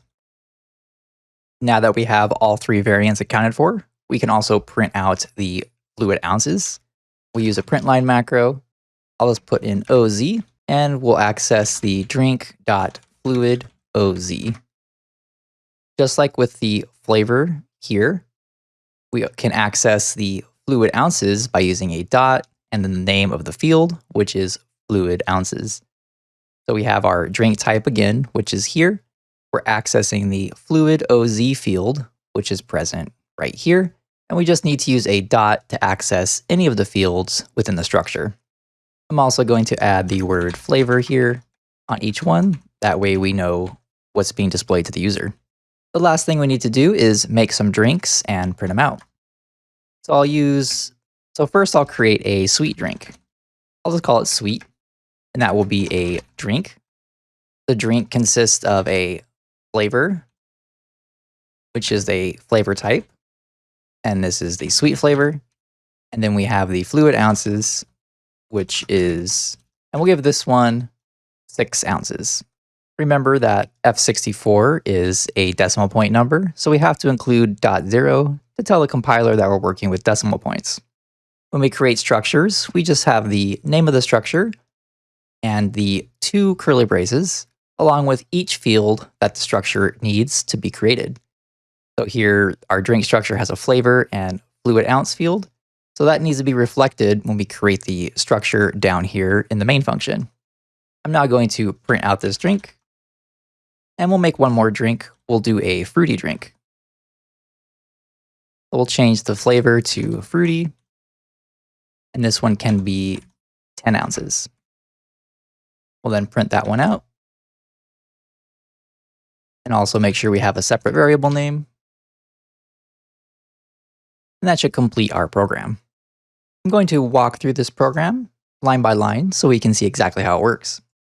The first thing we're doing here on the right side is creating an enumeration named flavor. We're giving it 3 variants: sparkling, sweet, and fruity. We're then creating a structure named drink. We're giving it 2 fields, one named flavor, one named fluid OZ. The flavor field is a flavor type, which is indicated right here. It's not necessary to name the fields after the enumeration name, as long as the name of the field is clear on this purpose. In our case, the name of the field happens to be the same as the enumeration. However, that's not always the case, as we can see here with the fluid ounces. That's just an F64. So you can use whatever name you want, as long as they are descriptive. Next, over here on the left, we have our print drink function, which has a function argument of drink, and the argument is a type of drink. This drink type is defined here as a structure, and so we know that we'll have a flavor and a fluid ounce available within our function. We then use a match expression on this drink. So this drink will come into the function. We match on it. We access the flavor field by using a dot and the name of the field. So the name of the field is flavor, so we're accessing this flavor enumeration, and that flavor enumeration is defined here on the right, and it has 3 variants, which all must be accounted for since we're using a match expression. So here we account for each flavor and print out an appropriate message. Finally, after the flavor is printed, we print out the fluid ounces on the last line of the function by accessing the fluid OZ field within the drink structure. In our main function, we're creating a drink and assigning it to the variable named sweet. The drink is created using the name of the structure, 2 curly braces, and all the fields required of the structure. In the sweet drink case, we're creating a drink with a flavor of sweet and a fluid ounces of 6. We then print out the drink by calling the printDrink function and using the sweet variable name. So this variable is going to come into here. Next, we create another drink named fruity, and we just set the flavor to fruity and then set the fluid ounces to 10, and then again call the printDrink function with this fruity drink. When we run the program, we should have flavor sweet followed by 6.0 printed. After that, we should have a fruity flavor printed and then 10.0 for the ounces. Let's run it and see what we get. To run the program, go to Terminal, New Terminal, type in cargo run -q --bin. We are on activity 8 right here. So type in A8. And as we can see, we have our sweet drink with that 6 ounces, as we can see here, followed by our fruity drink at 10 ounces, which we can see here. This concludes the activity video on structures. I'll see you in the next presentation. In this video, I'll be covering tuples. I'll explain what they are and how they can be used to manage data within your program. A tuple is a type of record, and records can be thought of as a line of information on a piece of paper. Tuples are essentially a way to access each piece of data within that line or within that record. They store data anonymously, and there's no need to name the fields in your tuples, unlike a struct or an enum where each field or variant has to have its own unique name. They are useful to return pairs of data from functions, and they can also be destructured easily into variables. So let's hop into an example and see what all this means. Here we have multiple pieces of data being created in order to help illustrate the example of tuples. First, we have an enumeration being created called access with a single variant named full. Next, we have a function called 123, and we're returning 3 separate values within a tuple. So right away, we can see that we have 32-bit integer 3 times, and it's a tuple because it's surrounded within parentheses. And as we can see, we return 123 as a tuple because it's surrounded in parentheses. So let's see how that works if you were to use this function. On this line, we're creating a variable named numbers. We're setting it to the value of this function, 123. So this function returns a tuple with 3 values, and they will be populated into the numbers variable. On this next line, we have what's called destructuring. We take these 3 pieces of information from this function, and we put them into individual variables. 1, 2, and 3 will be populated into x, y, and z. Here we can see that we're printing out the values of the variables. X, y, and z are present, just as right here, and that will print out 1, 2, and 3. And in order to access the data from this numbers variable, since it's only one name, we use the dot notation. So the name of the variable, dot, and then a number. The number is the index of the tuple, and indexes start at 0. So the first index is 0, meaning it'll access this first piece of information here, which is a 1. So that'll be 1. The next piece of information is number 1, and the last piece of information is number 2. Lastly, we have 2 variables being created, one named employee and the other named access. The employee variable is being set to the string Jake, and his access level is being set to full. So here you can see we can mix different types of data when working with tuples. To recap, tuples allow for anonymous data access. They're useful when destructuring information into multiple variables, and they can contain any number of fields. However, you will want to use struct when you're working with more than 2 or 3 fields, as this will help keep your code a little more organized. In this demo, I'll be showing you how tuples can be used to organize data within your programs. So to get started, I'm going to create a Cartesian coordinate, which is simply an XY point on a plane. So I'm going to call it coordinates, or chord for short. I'm going to assign it the tuple of the values 2 and 3. So here I have just created a tuple with values 2 and 3. They get assigned into this coordinate variable. And to access them, I'll do a print line so they can print out if you wanted to print them. We can use the debug tokens and then type in chord.0 and chord.1.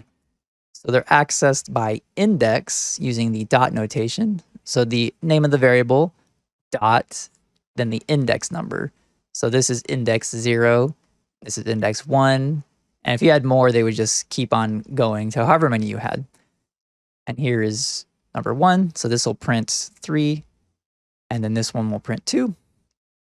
And that would be how you can use a tuple using a single variable name. Next, if you want to destructure, which I usually recommend if you're working with tuples, to destructure, you would do parentheses around the variable names that you want to assign. You create your tuple.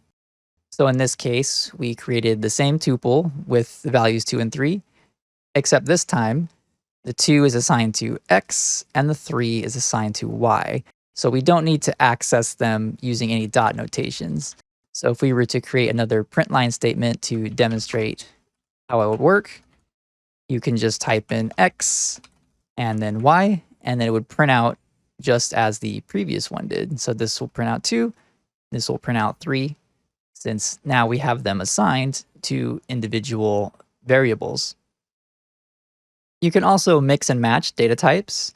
So I'm going to create a variable called user info, and then I'm going to put in some user information. So I'll put in a username, put in Emma, and then we'll put in their age. We'll say they're 20 years old.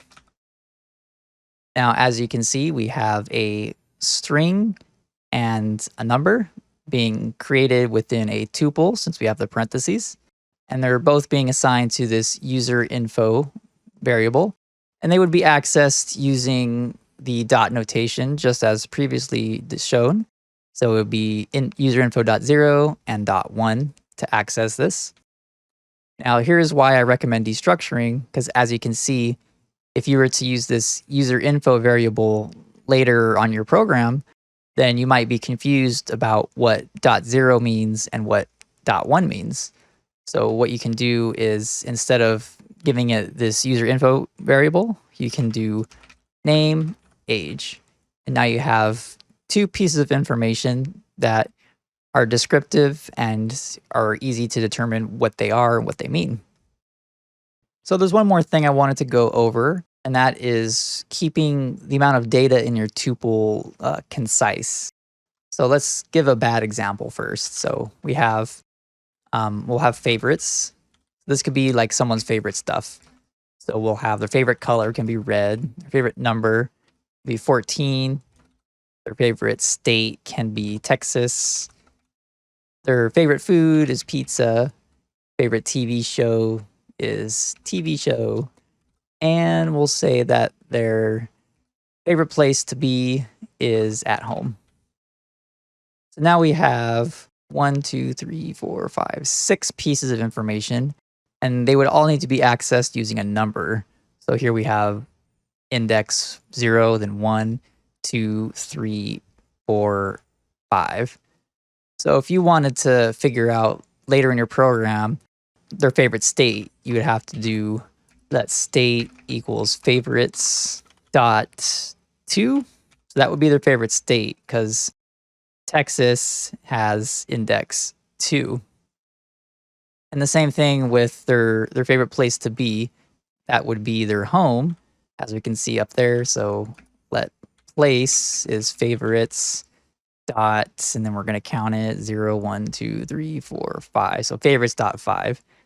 So if you were to list all these out, it could become confusing later on, especially if you have more than like 5, maybe even 10 things. So in this case, where you have all these different pieces of data, which are similar because they're someone's favorite things, you would want to create a structure and give everything a name, because these numbers here start to become pretty ambiguous once you get more than like 3. Even 4, I would say, is probably too many. I usually just keep my tuples at 3 values instead of more than that. That way you don't end up in this situation where you have lots of different things. And maybe they have strange names and you're not sure what TX means. Like maybe that means transmit information, or maybe it's Texas. It might be hard to tell. But if you create a structure with all the field names, then it'll be much, much easier to understand later. That's the conclusion of this video, and I'll see you in the next presentation.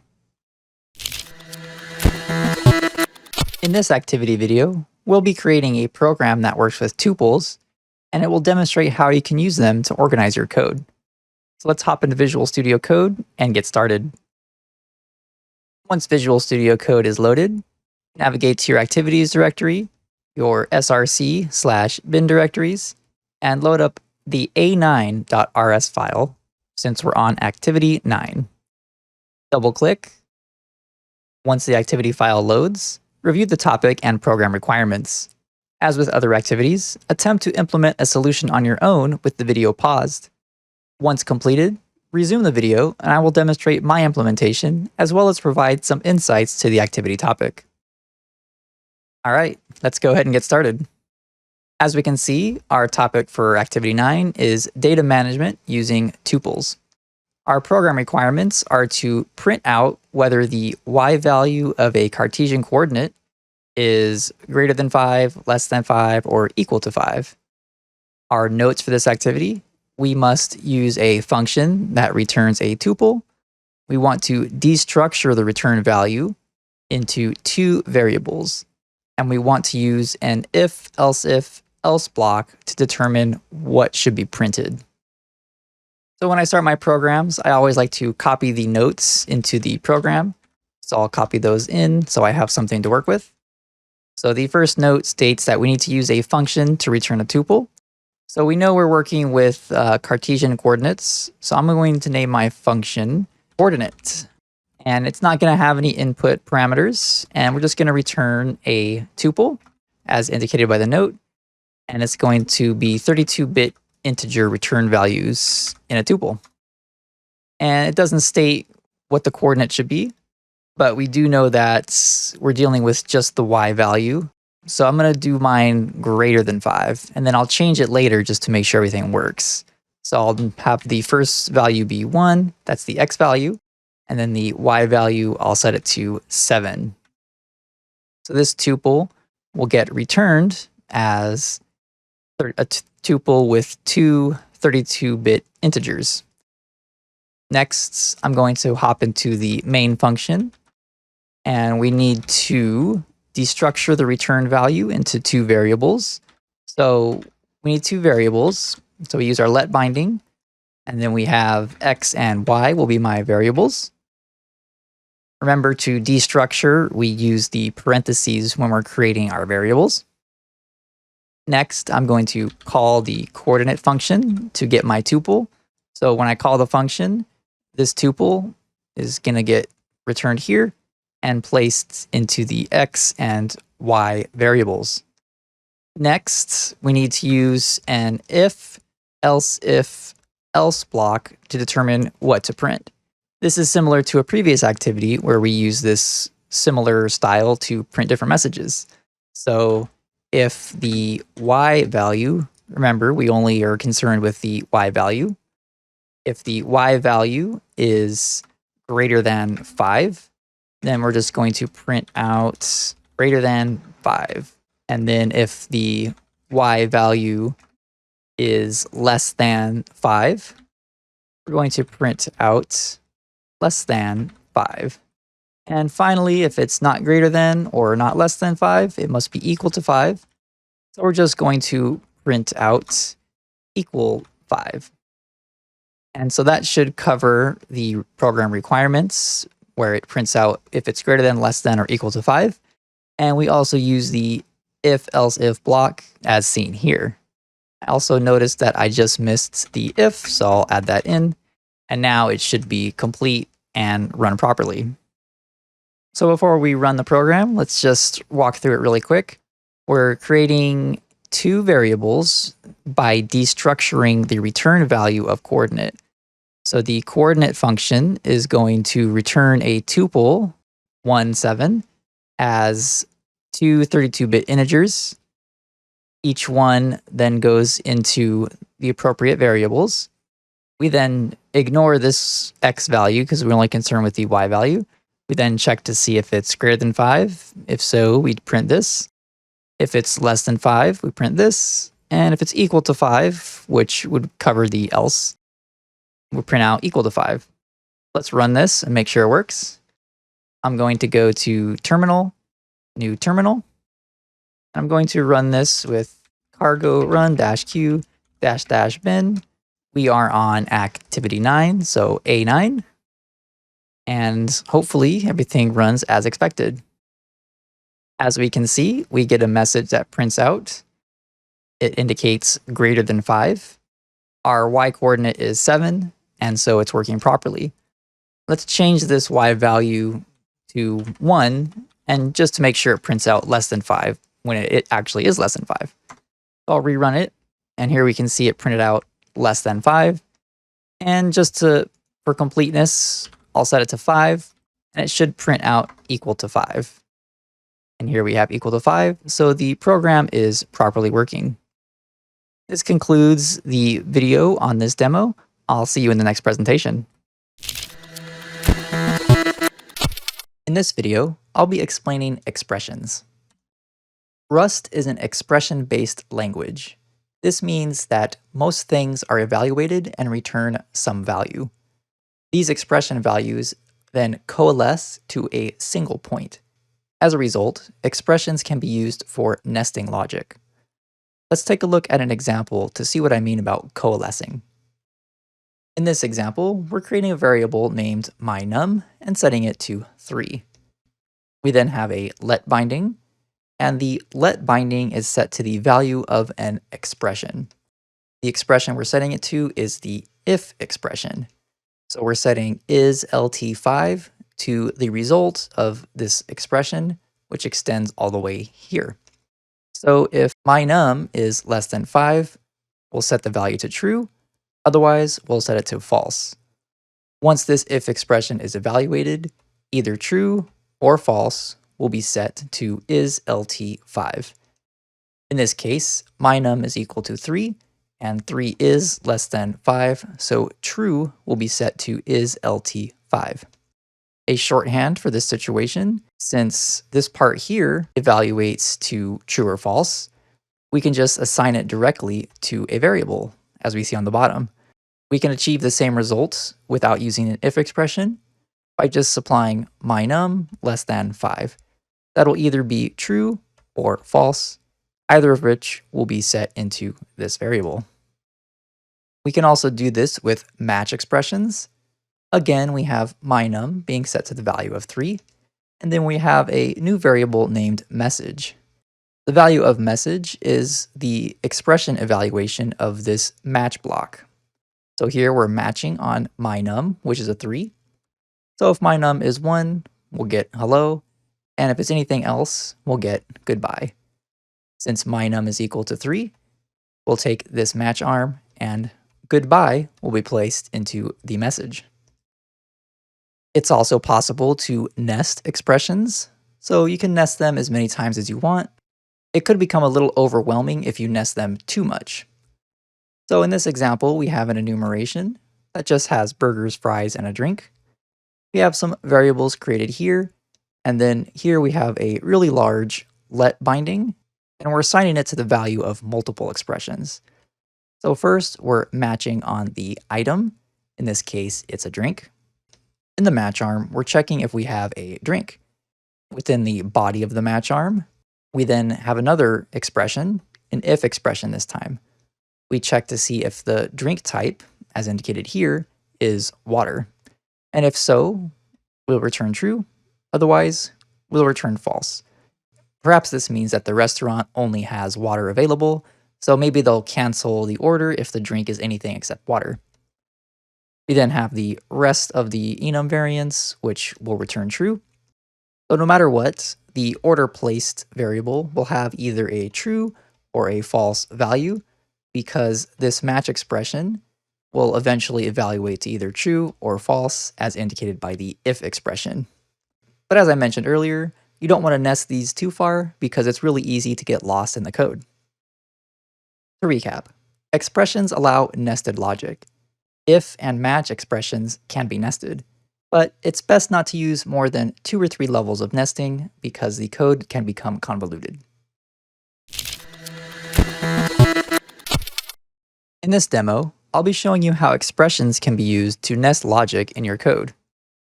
I'll be making a program that determines whether or not somebody has access to a certain resource. So you could use something similar to this if you're writing a server and you want administrators to access one section, but guests would not be able to access it. So to get started, I need to create a few data types. So I'm going to create an access data type, and this will be admin, and then we'll say manager, user, and we'll have guest. So each one of these access levels has permission to access different parts of the program.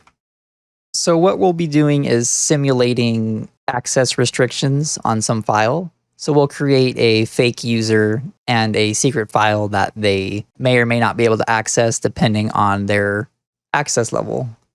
So we'll create a secret file. We'll just use a code comment. Secret file, admins only. So only admins should be able to access whatever we happen to be making. We're going to create a user and their access, we'll call it access level. Their access level is set to guest. So they probably don't have much access to the system. We'll then create another variable called can access file. And remember, we're dealing with a secret file that's admins only. So only admins should be able to access the secret file. And we're going to use a match expression. So we're assigning, instead of just assigning a value like we did here to a variable, or we just assign this to here, we're assigning the value of an expression to can access. And this is either going to be a true or false. Now, you aren't limited to just true and false when you do expressions. You can return anything you like. But I'm just going to do true or false. So we're going to match on the access level of our user. And if their access level is admin, then we'll return true. If it's not, we're just going to return false.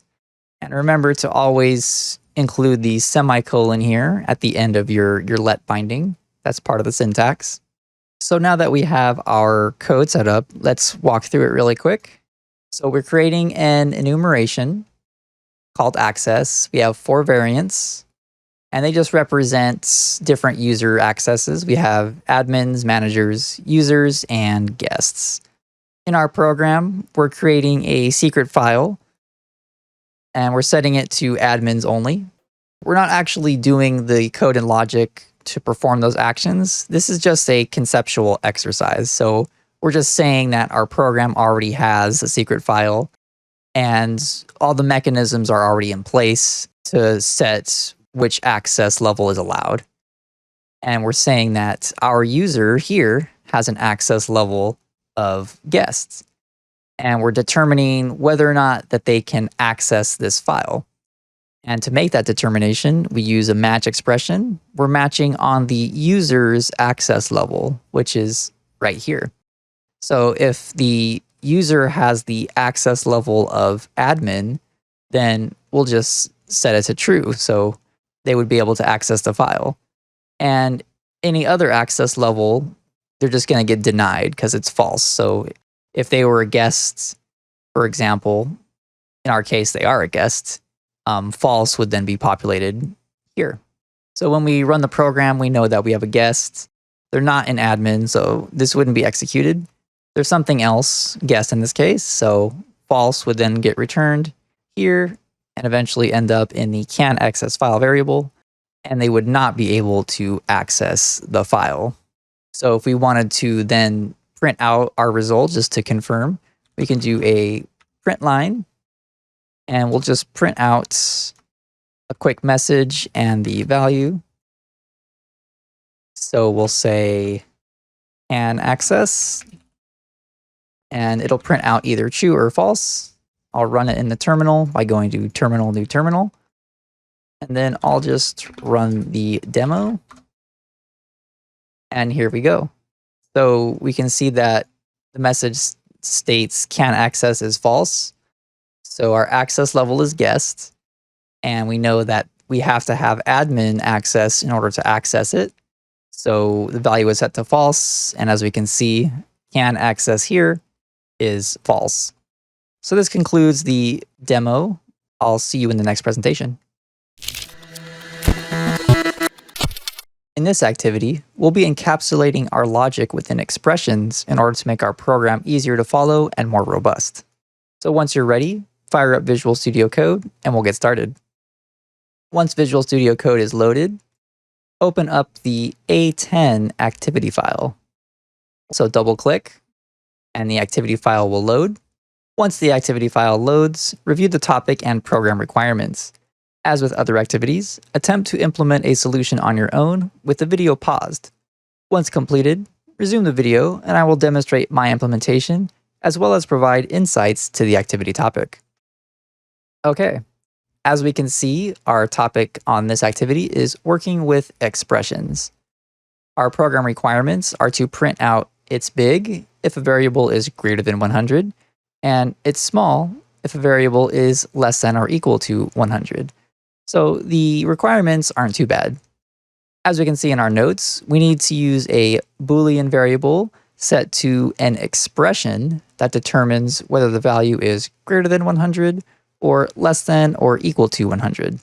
We need to use a function to print out the messages, and we also need to use a match expression to determine which message to print. I'm going to start by copying in some of the notes into the main function. For the variable with the value that we're checking, I'm just going to call it value. I will set it to 100.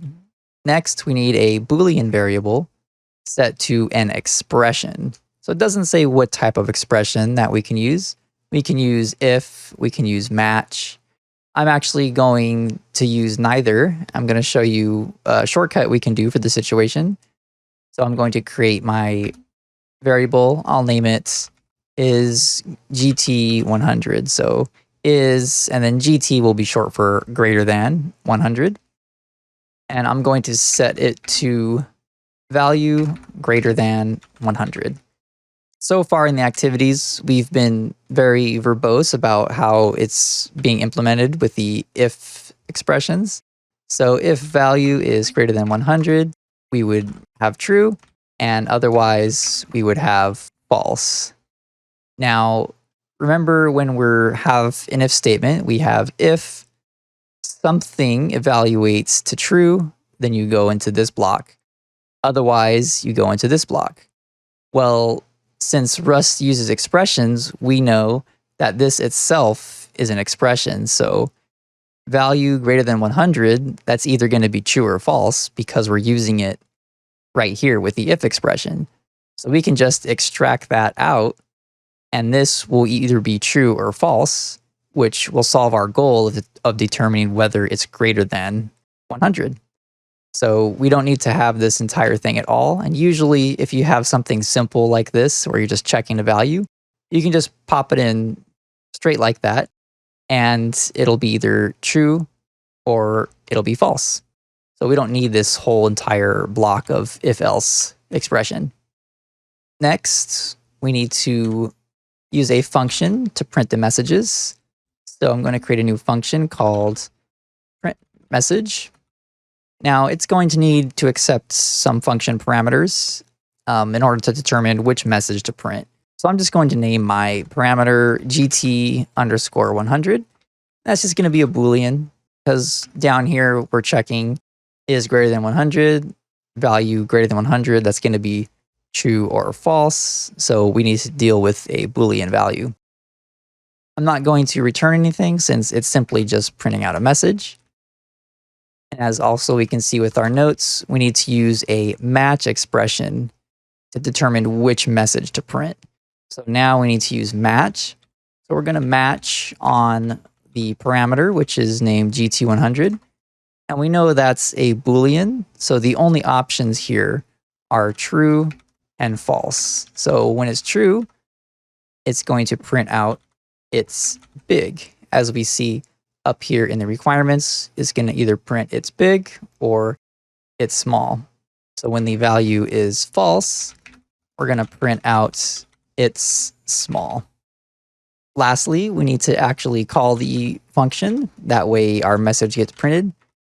So we'll call our function with our variable, and this should complete our program. Now that our program is complete, let's walk through it and see if we can figure out how it works before we actually run it. So here we have our value that we're going to be testing. We're going to use 100. Next, we have a variable named isGT100, which is short for is greater than 100. And it's being set to an expression, and that expression just determines whether or not a value is greater than 100. So if the value is greater than 100, this will be true. And if it's not greater than 100, then this will be false. In our case, the value is 100, and it's not greater than 100, so this is going to evaluate to false. So this false will then be populated into this variable here, which then gets passed into the print message function.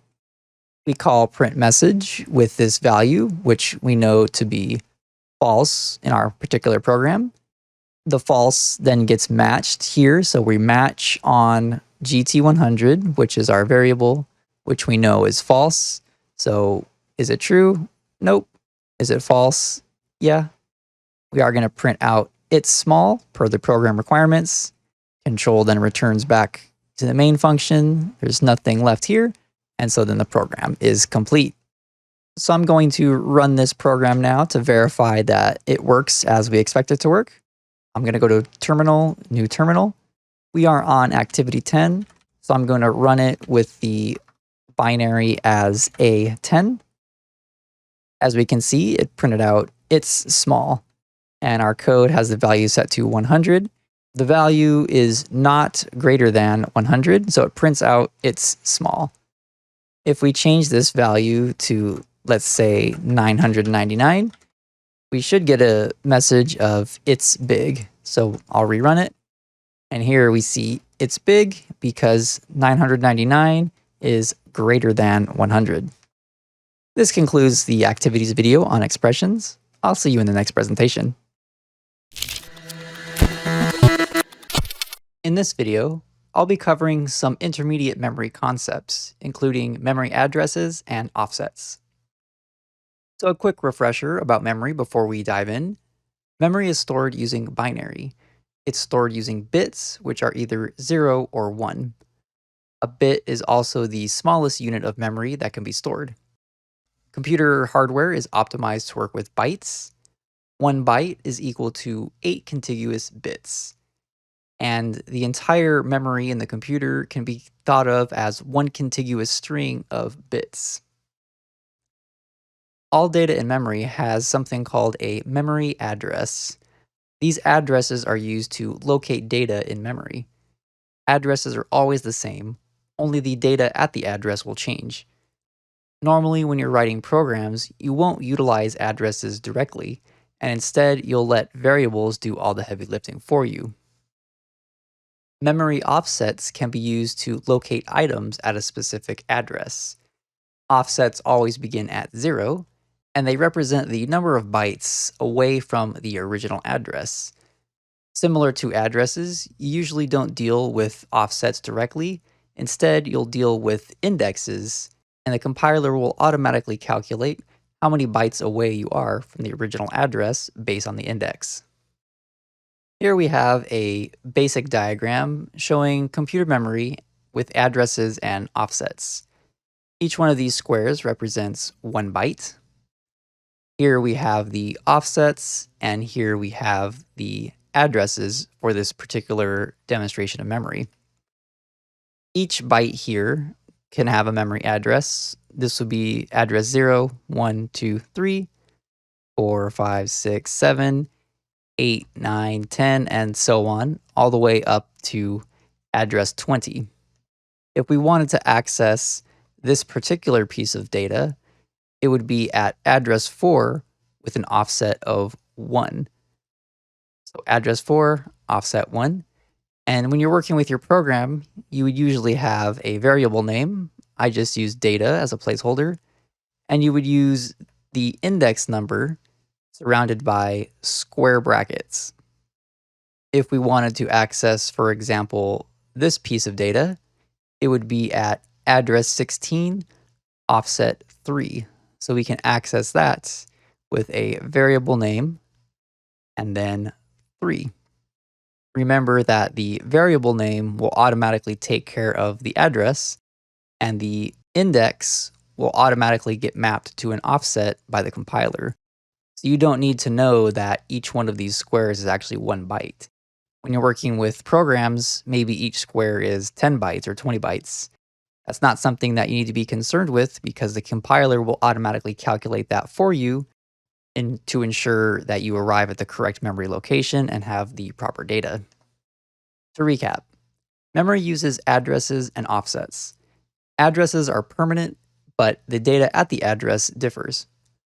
Offsets can be used to index into some data. So when you have a list of items, the index can be used to access individual items within that list. In this video, I'll be talking about ownership. Ownership is what allows Rust to execute code in a performant manner and helps ensure that compiled code executes correctly under various circumstances. All programs must track their memory usage. If they fail to do so, a memory leak occurs. A memory leak is when a program fails to track which memory is being used, and so then it has to reserve new pieces of memory. All programming languages utilize their own method of managing memory, and Rust utilizes what is called an ownership model.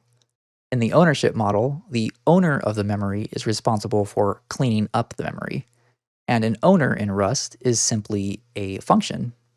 In Rust, the memory can either be moved or it can be borrowed from the owner. Let's take a look at an example. So far in our programs, we've been moving memory. So let's break that down. In this program, we have a light enumeration with 2 variants. We have a function that displays the light. It simply matches, and depending on what kind of light it is, it displays an appropriate message. In our main function, we create a dull light, assign it to the dull variable, and then display the light 2 times. There is a problem with this program, however, and that is, since we're calling display light twice, the program will not compile. Even though everything looks fine, there is an error. The error is due to the ownership model. When we create this new light and assign it to the dull variable, it is owned by the main function. So anything between these curly braces is owned by the main function. When we call display light with our dull light, this dull light is being moved into a new function. So this dull light here will get moved to display light and be placed up here into the display light function. Now that the data has been moved into the display light function, it is now owned by this function. And any function that owns data is required to delete the data once the function completes. This means that the light, which has been moved from main over into display light, will get deleted once the display light function finishes. So the function will take the light, match on it, and print out an appropriate message, dull in this case, and then once this match block completes, we'll reach the end of the function, in which case this light will be deleted. Once the light is deleted, it's no longer available for use again in the same function call. So everything works fine on the first function call. This light gets moved into the function. After the function executes, this dull light is no longer available because the display light function, which is the new owner, deletes it. We then attempt to call the function again with the dull light, but the dull light is gone because it was previously deleted. The compiler will tell us about this error, and it will also explain that our dull light was moved into this function, and we're not able to use it again in the same function call because it's already been deleted. The key thing to remember is wherever you create a variable, that becomes the initial owner. So this dull variable is owned by the main function, and once you call another function with that data, The owner then is changed to that function. So we change the owner from the main function to the display light function on this first function call. In order to fix the error where we're unable to use this display light function twice, we have to do what is called a borrow. Here's the same program again that's been modified to use borrows instead of moving. It looks almost identical, except in our display light function, we have an ampersand. And within our function calls, we have ampersands as well. The ampersand symbol in Rust indicates that we are borrowing data. This is also referred to as a reference. So we're referencing data or we're borrowing data. So what happens now is we create our dull variable just as we did, and the main function will immediately become the owner, so it's allowed to delete it. We call the display light function, and we let the function borrow the dull light. So this dull light will go up here just as before, and we see that it's borrowing the light. The owner is still the main function.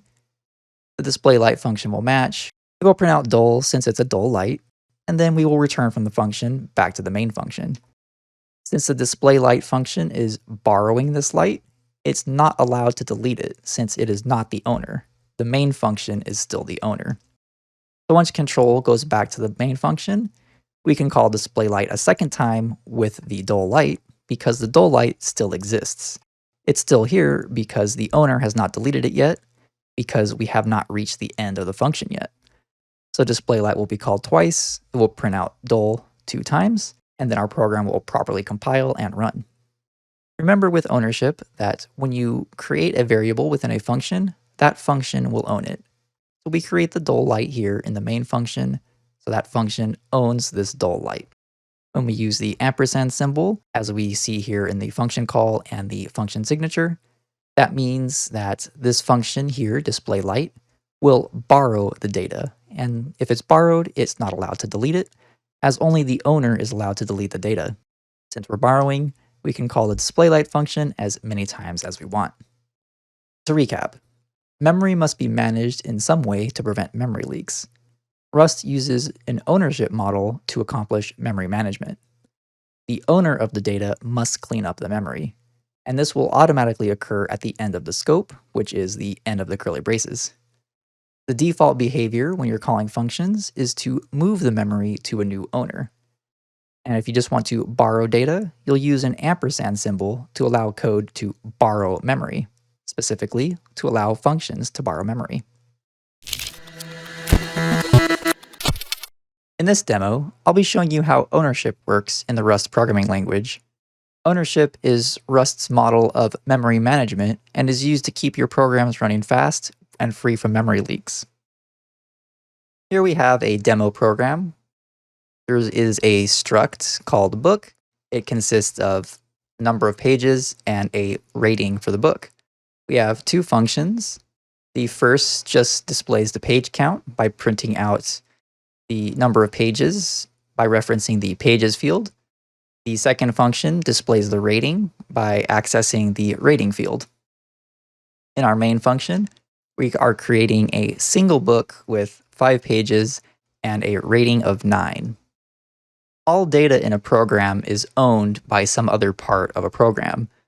If we take a look at this book variable, it is owned by the main function because that's where we created the variable. It's the responsibility of the owner, in this case the main function, to clean up the memory. And when it cleans up the memory, this is called a drop. So they're dropping the memory. Memory gets automatically dropped once the end of the block is reached. So this is the block for the main function. So once execution reaches here, this book will automatically be dropped. This is code that you don't have to write. It gets added automatically. This code between the curly braces is also known as a scope. So you can refer to it as a scope or as a block. Now let's call one of these functions. I'm going to call the display page count function. And we'll call that with the book. Now what's happening here is that ownership is being transferred. So as we can see, we created this variable inside the main function, as we can see by the block. Once we call this function, ownership is transferred into this function. So we take this book, we're calling the function by giving the book to the display page count function. That then gets moved here, and this function becomes the new owner of this book. And it has its own scope or its own block. And once this block finishes executing, the book is going to get dropped because the owner is responsible for cleaning up the memory. So the display page count function is going to drop the book. What this means is once this function is executed, the book will no longer be available later on in the program. In our current program, that's not an issue. But if we were to try to use the book again, let's say we wanted to display the rating, this program will no longer work because we transferred ownership of the book into this function. Then the function finished executing and dropped the book. And so the book no longer exists once we get to this line because this function here got rid of it. So let's try to run the program and we'll see what happens.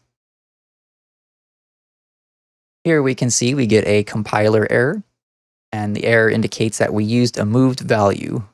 And it gives us a description of what happened.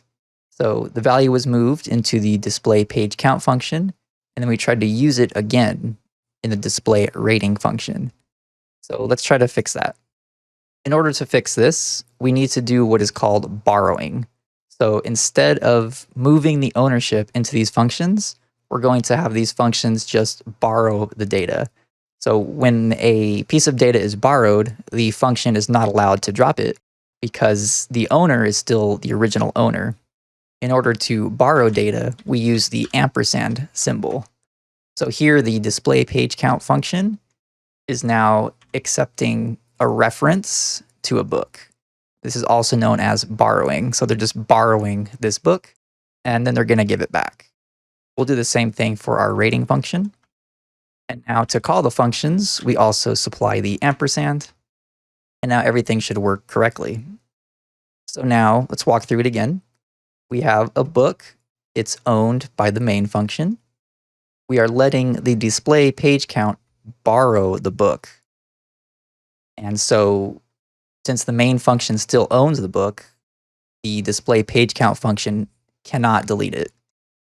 We then let the display rating function borrow the book here, and then it will display the rating, and it won't get dropped because they're just borrowing it. And so now our program should compile, and we should get the page count and rating displayed. So let's try it and see what happens. And here we go. We have the number of pages and the rating displayed for our book. The reason we need to do all this is for efficiency and memory management. If we had a data structure that was large, like several megabytes, if you were to transfer ownership of that structure to different functions, it would require copying all that data each time you use a function. But if you just let a function borrow it instead, then it performs much quicker because the data stays in one place and the function can simply borrow the data and then give it back. So there's huge performance implications to having borrowing versus transferring of ownership. The book struct that we made is pretty small. It just has 2 pieces of information. So this would be something that would be okay to copy around and move ownership of. This concludes the demo on ownership. I'll see you in the next presentation. In this activity, we'll be creating a program that demonstrates ownership. We will be using moving and borrowing in order to execute functions and automatically manage memory. Once you're ready, let's hop into Visual Studio Code and get started. Navigate to your Activities directory, and we are on Activity 11, so double-click on A11 to load the activity file. Once the activity file loads, review the topic and program requirements. Attempt to implement a solution on your own with the video paused, and once completed, resume the video and I will demonstrate my implementation as well as provide insights to the activity topic. Okay, let's go ahead and get started. We can see that this activity topic is about ownership. The requirements are simply to print out the quantity and ID number of a grocery item. Our notes indicate that we need to use a struct for our grocery item. The struct needs to contain two I32 fields, one for the quantity and one for the ID number. We need to create a function to display the quantity and a function to display the ID number. I'm going to copy the notes into the code so I have a starting point. So we need to use a struct for the grocery item. So I'll create a new struct and I'll call it grocery item. We then need two I32 fields for the quantity and ID number. So I'll have one named quantity and ID. Next, we need to create a function to display the quantity. So I'll call my function display quantity, and it will accept a grocery item as a function parameter. We also need a function to display the ID number. So I'll call that display ID, and it will also accept a grocery item. Now all we need is to create some Println macros, and this will be the quantity. And we need to reference the quantity field within the grocery item. And then in display ID, we're just going to change this to ID. And now we have our functions set up. Now we just need to create a grocery item and then call the functions. I'll call my grocery item my item, and it is a grocery item. I'm going to have 3 of those, and I'm just going to give it an ID of 99. Next, we need to call the functions. I'll display the quantity of my grocery item, and then I'll display the ID of the grocery item. So far, so good. So let's run this and see what happens. We can run it by going to terminal, click on new terminal. We then do cargo run -q -bin. We are on activity 11, so type in A11. As we can see, we have an error. We used a moved value. So we moved the grocery item into this function, and then we tried to use it again later in this function. So we moved it here, and then we try to use it again here, and we can't do that. So we need to fix that. If you recall, when we create a variable, it's owned by its enclosing scope or block. So this is the scope or the block of code. So my item is owned by main. When we called display quantity here on line 33, ownership changed to the display quantity function. This means that once this block is completed, the grocery item will then be dropped by the display quantity function, and the memory will no longer be available. So once display quantity is called, my item is no longer in use. So when we try to use it again here, we can't because it was deleted in a display quantity function. To get around this, we have to borrow the information. So I'll modify my display quantity function and use the ampersand to indicate we're just borrowing the grocery item. We're not taking ownership, we're just borrowing. I'll do the same thing for display ID.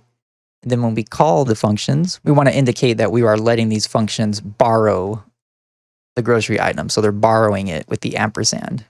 It's also called a reference. So we're referring to this item here, but we still keep the owner as main. So let's save it and run it, and it should run correctly. And here we have the quantity displayed and the ID number displayed as we expected. This concludes the activity on ownership. I'll see you in the next presentation. In this demo, I'll be showing you the IMPL keyword. IMPL allows you to implement functionality on specific enumerations and structs. This greatly enhances the organization of your code and makes your programs easier to follow. Here we have a sample program created. We have a struct named temperature. It stores degrees in Fahrenheit. We have a function named showTemperature, which accepts a temperature as a function parameter, and it just prints out the degrees in Fahrenheit. And lastly, our main function, we create a variable named hot. We set it to a temperature with a degrees F of 99.9. We then call the showTemp function with our hot variable, and that would cause the Println macro to display the degrees in Fahrenheit. I'm just going to run it really quick so we can see that it does display the degrees in Fahrenheit. Here we have 99.9 degrees Fahrenheit. Something we can do to improve this program is to move this show temp function and make it part of this temperature structure, since it's only really relevant when you're dealing with a temperature. To do that, we create an impl block. So we create an implementation block using the impl keyword, and we type in the name of our struct, which is temperature. We then use curly braces to define the scope of our implementation block. So we have the impl keyword followed by the name of your structure or enumeration. Implementations are used frequently, so we have a nice shortened version, impl, similar to fn for function. Now all we need to do is move our show temp function into the implementation block as such. And now to call the function, instead of just typing show temp, we have to type in temperature, then use 2 colons, and then show temp.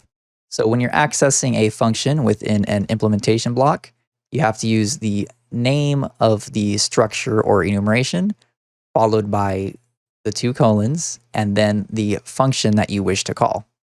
If we save and run this, we should get the same result. As you can see, we have the same result, 99 degrees Fahrenheit. Now our code is a little bit more organized. We have the temperature-related functions within our implementation block for temperature. So whenever you want to deal with a temperature, you can go straight to this implementation block to work with the code within this block. We can improve on this, however, by doing what is called taking a reference to self. To do that, we change the function parameters here. So instead of having a temperature being passed in as a function parameter, we type in reference to self. If you recall, the ampersand is used to mean borrowing, and it also is referred to as a reference. So referencing self. And self is just a temperature, or whatever implementation block you happen to be using. It just refers to this structure or enumeration. We have to change our temp variable here since we deleted that. We don't have anything here except for self. So this is just going to get changed to self.degrees Fahrenheit. So self is referring again to a temperature. And within this temperature structure, we have degrees Fahrenheit. So you can think of this just as a temperature. And we access the field as we did before, and it will print out degrees F. So why did I do that? I'll show you right now. Before, we had to type out temperature, then the 2 colons, and then show temp function, and then pass in the temperature as an argument. Now, instead of doing all that, all we need to do is type in our variable and type in show temp. So we can call the function directly by using a variable name and the dot.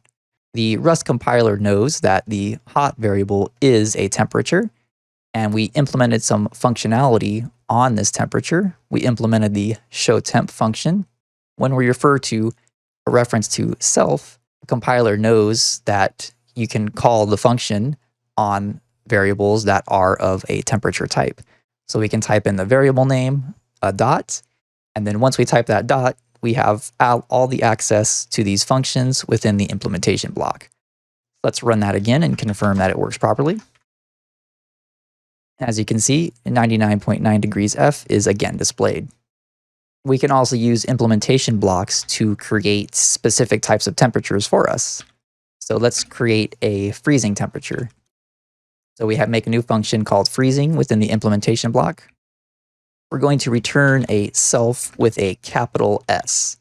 So the difference between this capital S self and this lowercase self is the lowercase version indicates that we already have a temperature created somewhere in the program. The capital S in this one indicates that we don't have a temperature somewhere and we're creating a new one, or we are just referring to temperature as the name. So you can think of capital self just as the word temperature. I will then create a new temperature structure by using self, and we will set the degrees to 32 99.0. So self can be thought of as referring to whatever struct or enum that you're implementing. You can also just type in temperature instead of self, and it will work the same. The only issue with that is if you decide later to change this name to something else, then you're going to have to change the implementation functions as well.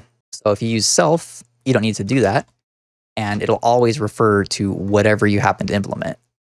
If we were to change this to temperature hot, internally, we don't need to change anything since we use self, and automatically it's going to refer to the proper name.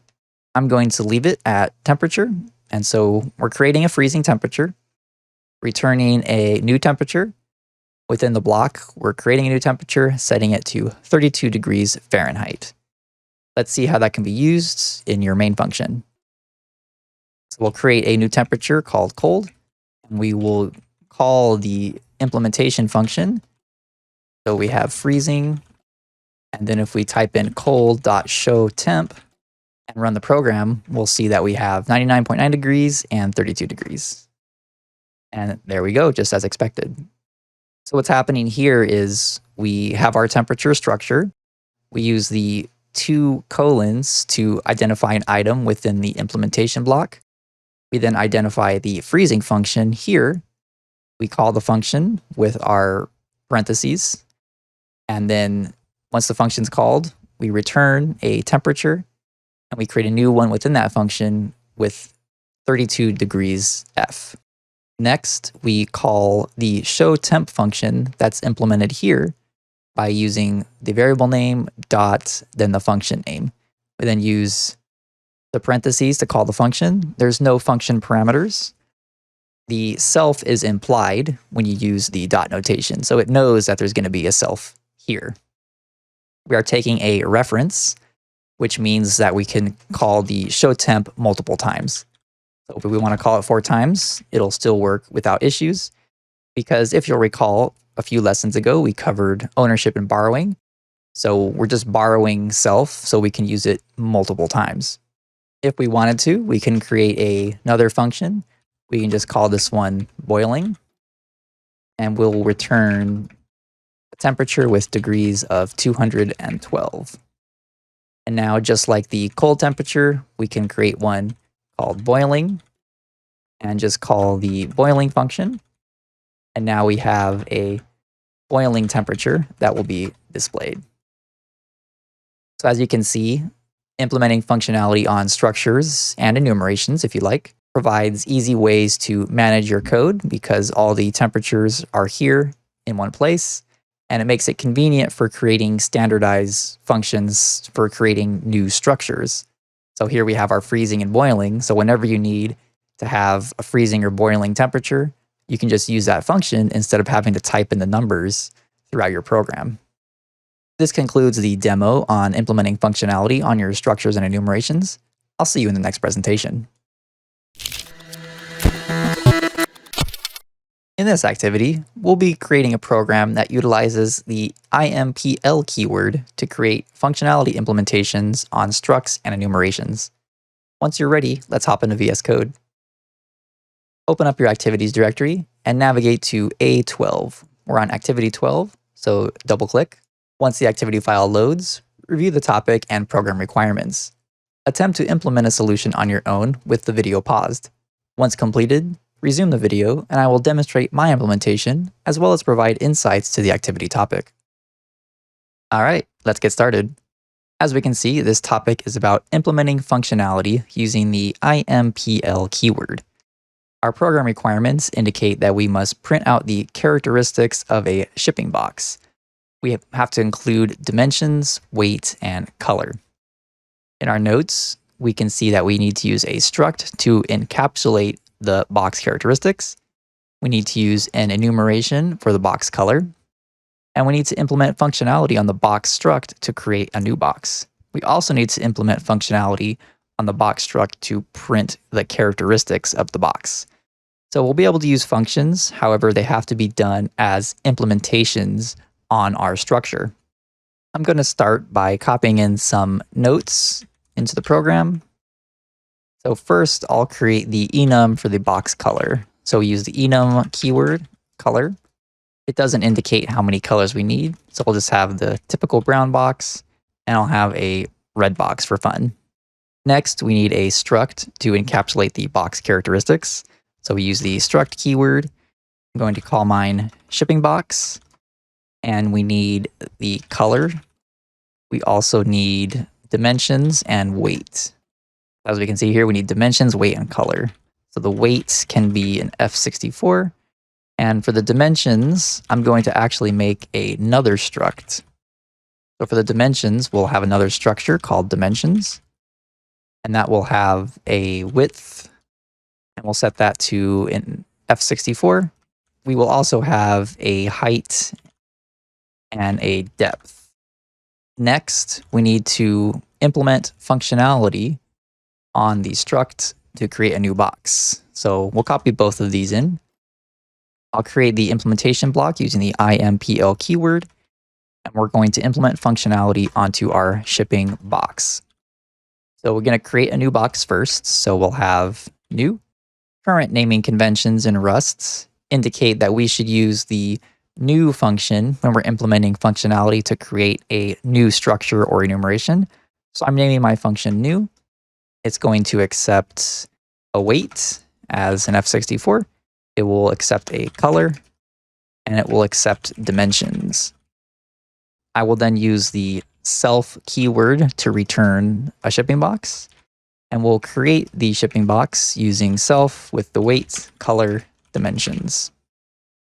So the self keyword always refers to whatever you're implementing. So this refers to a shipping box for both of these selves. The fields here have the exact same names as the actual structure, so I don't need to indicate which field I'm referring to. So I don't need to put in color and then set it to the color variable. So that doesn't need to be done, because if you have the exact same names as the struct fields, then it'll automatically put the data into the correct locations for you. Now, before I implement the functionality to print out the characteristics of the box, I'm actually going to implement functionality on the dimensions and color data. For the color, I'm going to implement a function to print out the color. So I'm going to use the impl keyword and the name of my enumeration. I'm going to call this just print. It's going to take a reference to self. It won't return any data, and it's just going to print out the color. So I'll match on self. And if we have a color of brown, we will just print out brown. And if we have color of red, we'll print out red. In this implementation block, we're simply borrowing self, which is a color that was created somewhere else. We're matching on the color. There's only two variants available, so we have color brown and color red. I'm also going to be implementing functionality onto the dimension structure in order to print out the dimensions. So I type in the impl keyword, followed by the name of the struct, which is dimensions. And then I'm going to create the same function name as I did on color. And it's also going to be a reference to self. So again, we have a function implemented on dimensions. The ampersand followed by a lowercase self indicates that we're referring to a dimensions that has been created elsewhere. I'm going to place a series of Println macros that display the information as needed, along with the debug tokens. So for this one, we have the width, where you can access self, which is a dimensions. Dimensions has 3 fields. I'm referring to specifically the width field for this Println statement. We then just need to deal with the height and the depth. So we'll change this one to height, and then the next one will be depth. And now we have a function implemented on dimensions, which prints out all the information needed to display a dimensions structure. Now that I've implemented that functionality, I can go back to the shipping box and actually print out all the information. To do so, I'm going to create another function called print. And it, again, is going to take a reference to self. And then I'm just going to call self.color. color.print. Now here we have a reference to self, which is a shipping box. Within that shipping box, we're accessing the color field. And then within this color field, we're accessing the print function. So let me split the view and we can see how it looks. So this is a color within the shipping box. And then we're accessing the .print function within that color. So we're accessing this function to print out whether it's brown or red. Next, I'm going to print out the dimensions. So I'll do self.dimensions.print. And that's the same thing as the color. So referring to self, which is a shipping box right here, we are accessing the dimensions field here. The dimensions field is a dimensions type. And if we look at our implementation of dimensions, we can see we have a print function. So this .print refers to this print function, which will then print out the width, height, and depth of the dimensions. Lastly, we want to print out the weight. So I'm just going to do a print line, and we'll have weight with the debug token again, self.weight. So on this one, we have self, which is a shipping box, and we are referring specifically to the weight of the box, which is right here as an F64 field. Now that the implementation is completed, all we need to do is create a new box, and then we can print it out and see what happens. In order to create a new box, we first need to set the dimensions. So we'll create a small box, we'll call this small dimensions. So we have dimensions, and we have a width, and that can be 1.0. We have a height, and that could be 2.0. And we have a depth, and we'll set that to 3.0. Always end your let bindings with a semicolon. Here we're creating a dimensions. As we can see in this dimension struct, it has 3 fields, and we have our 3 fields there. We will then create a new box. So we'll call our shipping box small box. And that is a shipping box.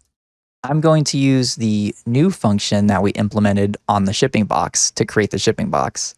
So instead of just creating the structure directly like I did with the dimensions, I'm going to use this function to create it instead. So we have shipping box, and we call the new function. I'm going to pass in a weight of 5.0. The color can be red, and the dimensions will be the small dimensions that we created. As you can see, we have our small box. We access the shipping box information, the implementation block here. We call the new function by using the 2 colons new. Function calls are always in parentheses. Our function has a weight, a color, and a dimensions. And here we have our weight, our color, and our dimensions. So our dimensions were created here as small dimensions. That will go right there. And finally, now that we created our box, we can actually print out the information. So if we call smallbox.print, our information should all print out. Remember, we have a reference to self here in our print function. So we can use the .print notation on the variable small box. I'm now going to run this program. So to run the program, go to Terminal, New Terminal. We are on activity 12. So you can type in cargo run -q -bin A12.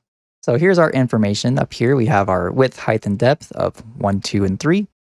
We have a red box, and its weight is 5.0. So as long as everything's coded properly, we should have that information displayed to the terminal when we run the program. So let's give it a go. As we can see, we have a red box. Its width is 1, its height is 2, its depth is 3. So that looks good. And then our weight is 5.0, as we can see here. I'm going to do one last walkthrough of the entire code so we can see exactly how it works. I'm going to split the view so we can see all the code at the same time. All right, so we're creating first a small dimensions. we're creating a new dimension structure with a width, height, and depth of 1. We are then creating a small box variable using the shipping box new functionality. This functionality is implemented here on our shipping box. We call the function with 5 for the weight, red for the color, and then for the dimensions, we use the small dimensions that was just created here. That will be the dimensions. We use the self keyword to refer to this shipping box, and then we create a new shipping box using the weight, color, and dimensions that were supplied down here in the main function. We then call smallbox.print. .print is provided by creating a function implementation using a reference to self. So self refers to a shipping box, and since we have the ampersand, that means it's referring to a shipping box created somewhere else. In this case, it was created right here on the previous line. In this print function, we use self.color. Remember that self is a shipping box, and as we can see here, a shipping box has a field named color. So when we do .color, we access this color enumeration. So this color enumeration is up here, and it has its own implementation of print. So here on the left, we're accessing color.print, which is this function here. We then refer to self with an ampersand, which is a color, and that means we have a color created somewhere else, which was created when we made our new shipping box. We then match on the color. We have 2 variants, brown and red. We account for all of them, and then we just print out whether it's brown or red. After that prints, we return back to our print function in the shipping box, and then we access the shipping box dot dimensions. So the dimensions are here, and that is a dimensions structure. The dimensions structure has 3 fields, and it also has an implementation of its own version of the print function. We access the print function in the dimensions by having a reference to self, which refers to a dimensions created elsewhere. Again, that was created here in our new, which was initially created right here.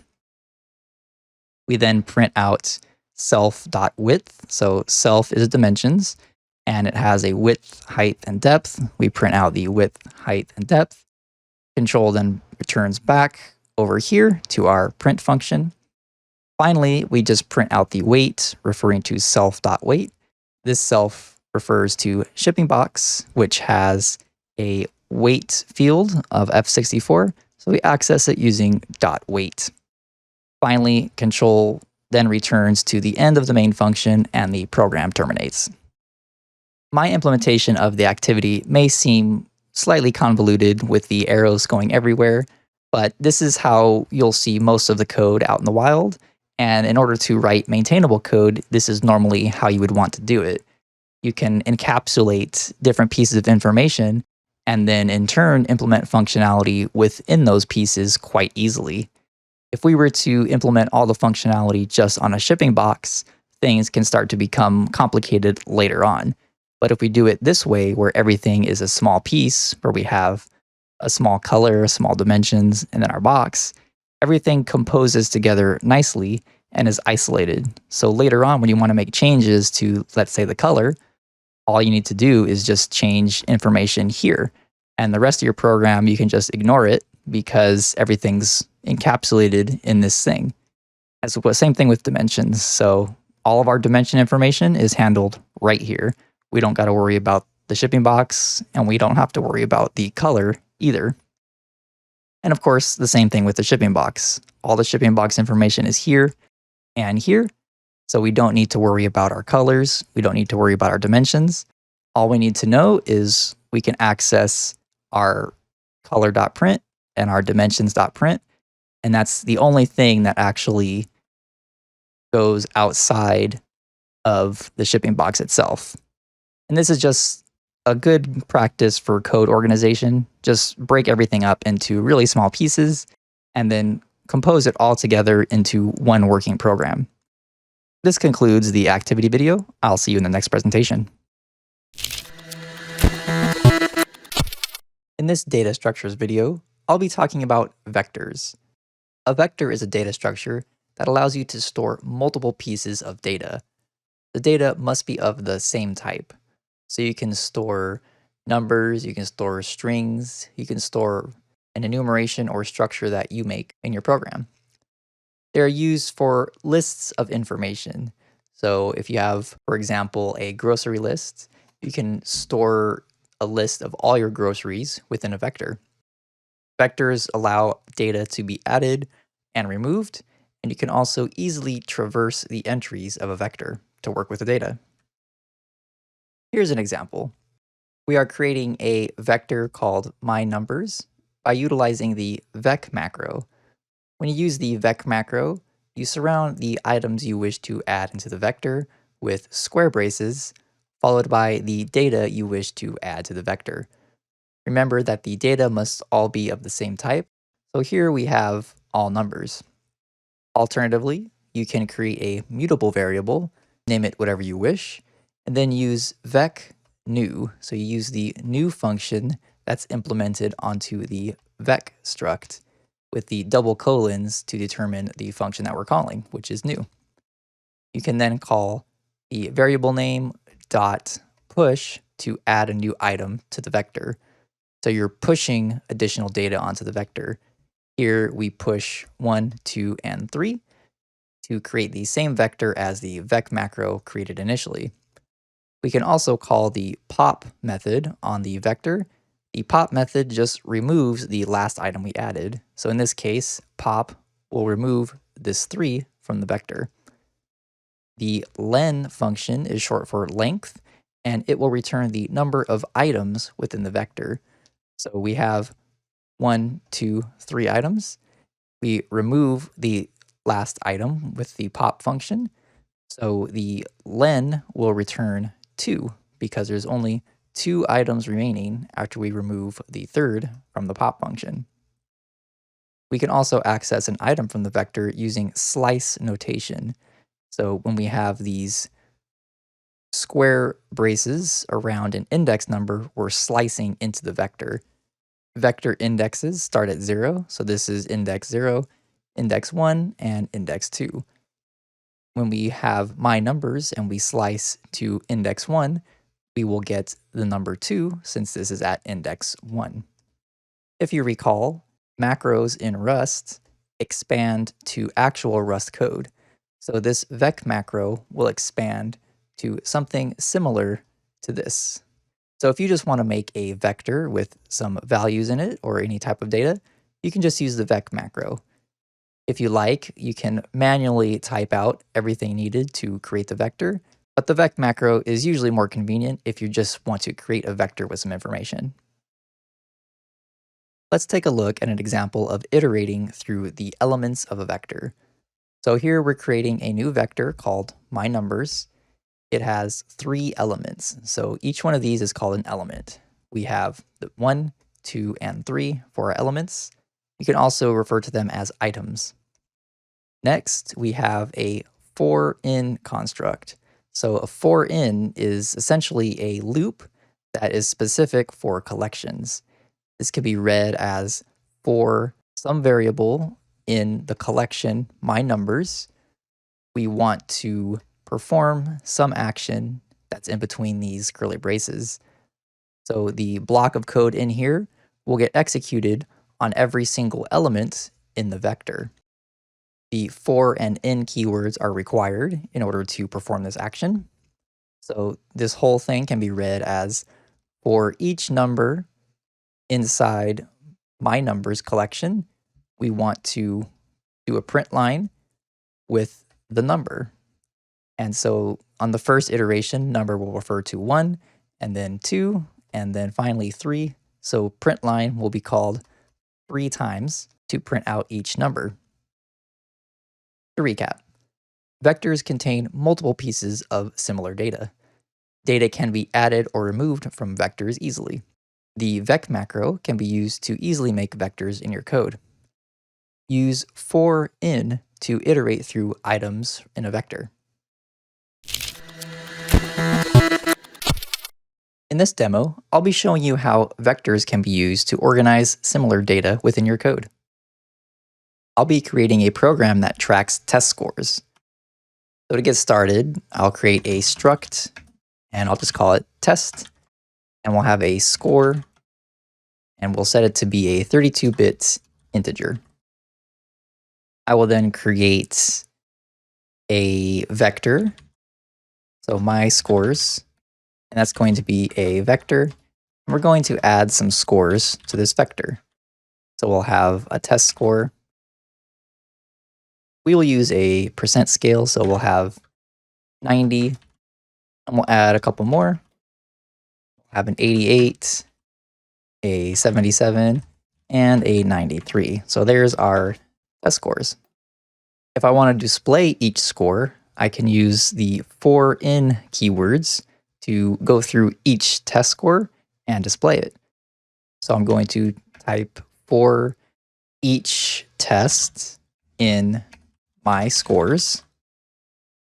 I'm going to call the Println macro, and I'll say score equals the test.score. With for loops, you can name this variable anything you'd like. Usually something descriptive is best, as with all other variables. This must be a collection. Our collection in this case is a vector, and it consists of 4 items, or 4 elements. Within the for loop, we have a Println macro that's going to print out the test.score. We know that test is a type of test because we created it here, and we know that the test has a field called score, as shown here. And so if we print and run this program, we should see the 4 scores listed out in the same exact order as we indicated in the code. Vectors always maintain the same order, so they should print out 90, 88, 77, and 93. Let's give it a go. And as we can see, we have 90, 88, 77, and 93. This concludes the demo on vectors. I'll see you in the next presentation. In this video, we'll be creating a program that works with vectors. Vectors are useful for storing similar items in a list. Once you're ready, open up Visual Studio Code and we'll get started.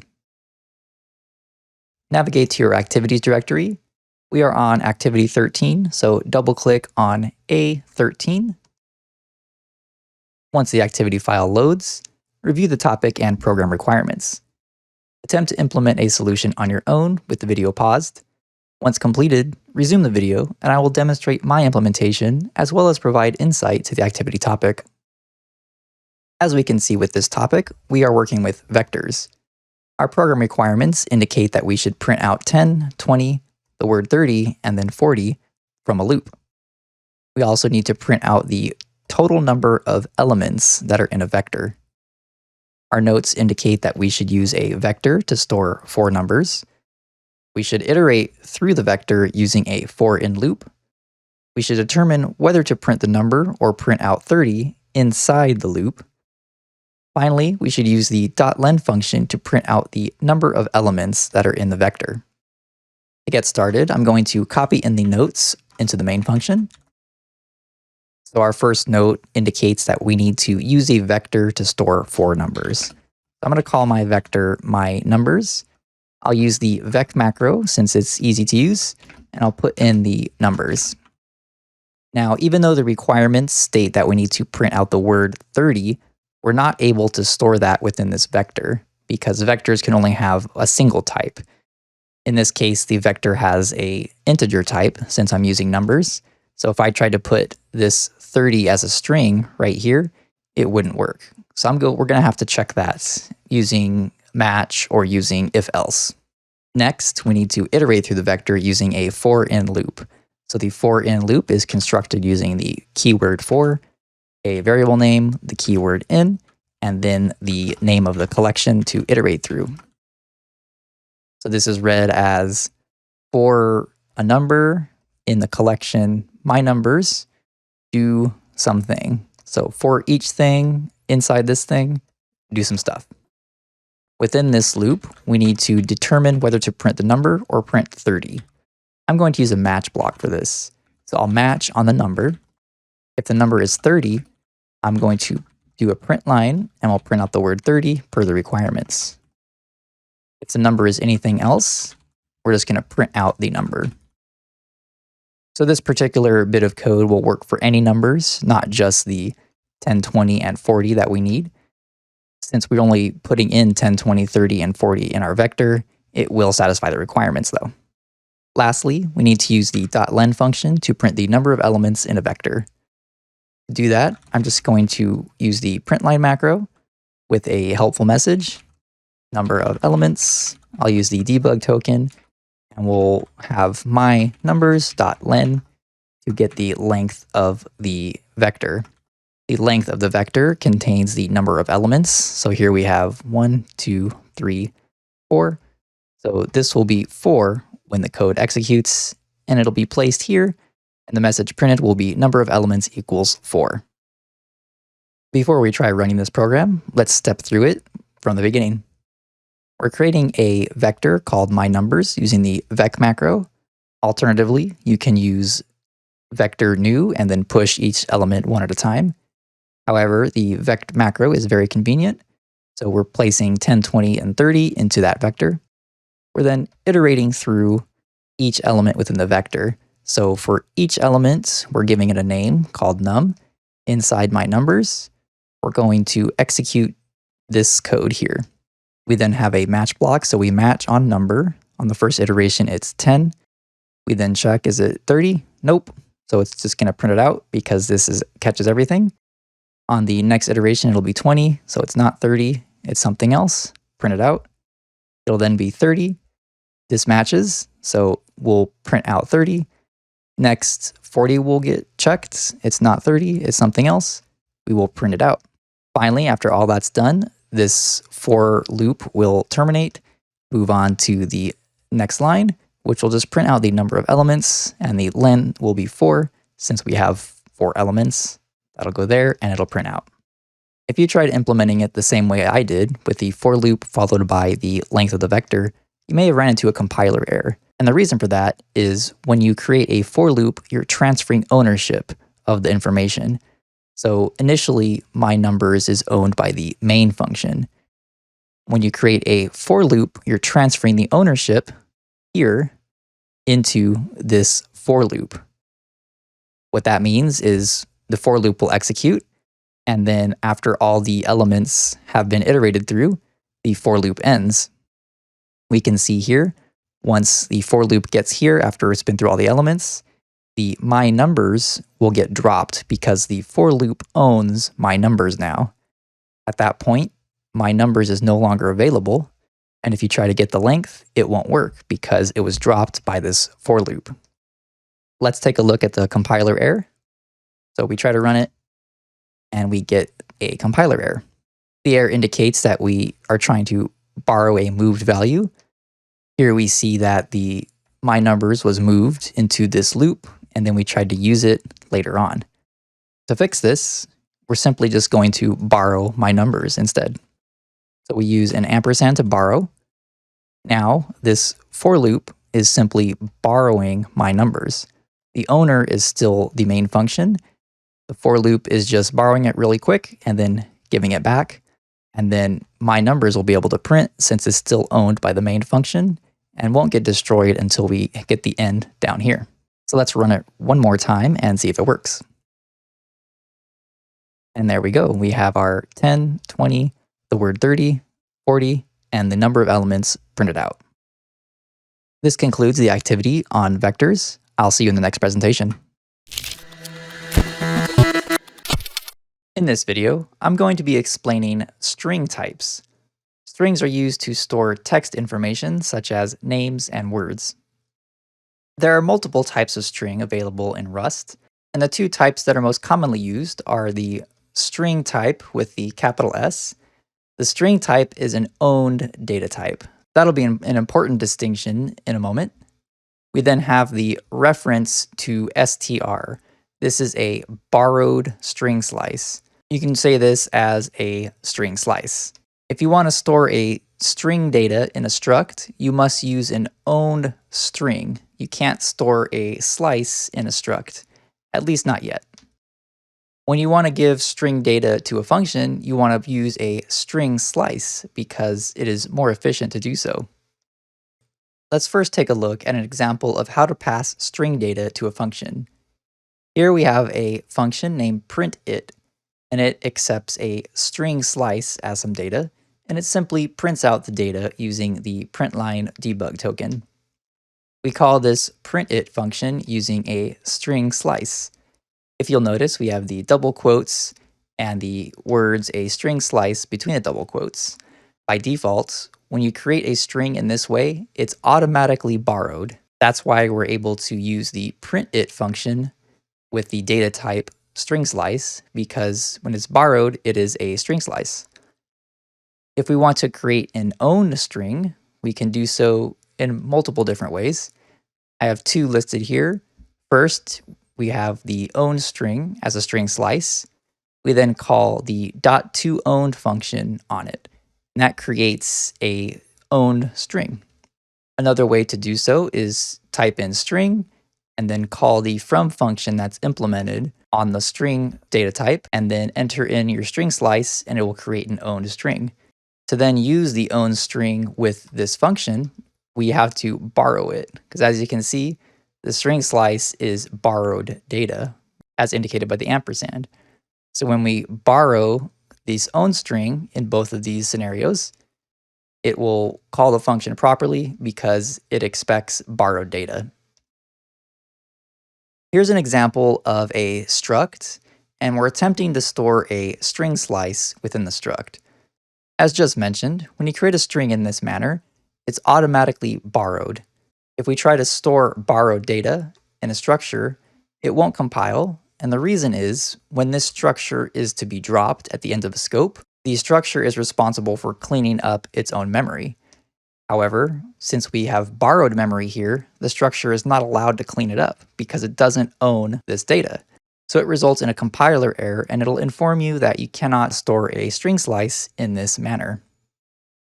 If we take a look at how to fix this, all we need to do is change the type from a string slice to a string with a capital S. To save the string data within the structure, we can use either the toOwned function on a string slice or the string from function on a string slice.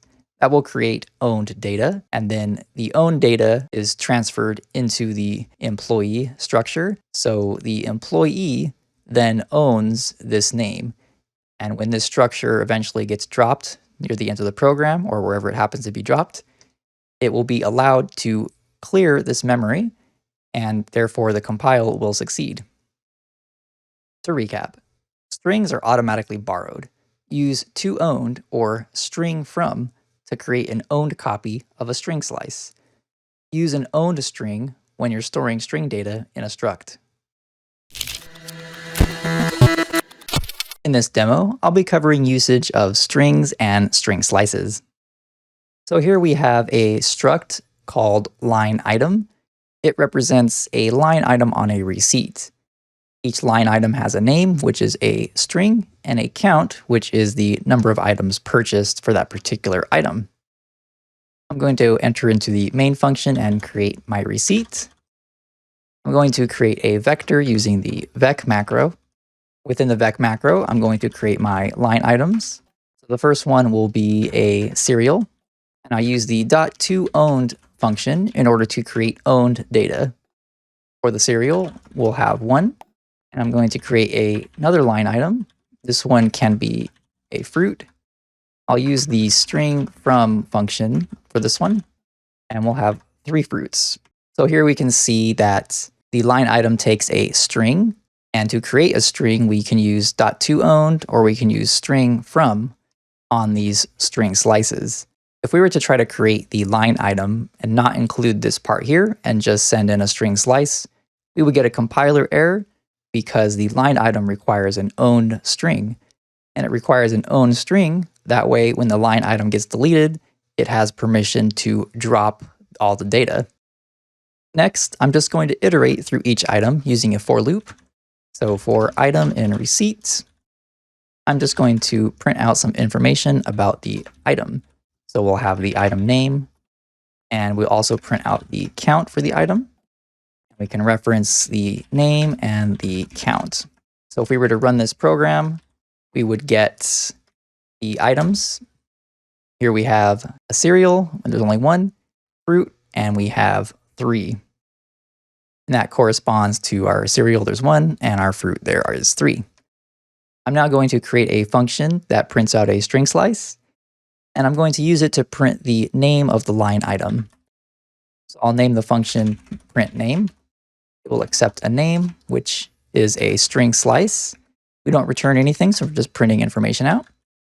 And then call the println macro, and I will supply the name as a debug token. Down here in my loop, I'm going to call that function print name with the item name. And then now the count can just be by itself.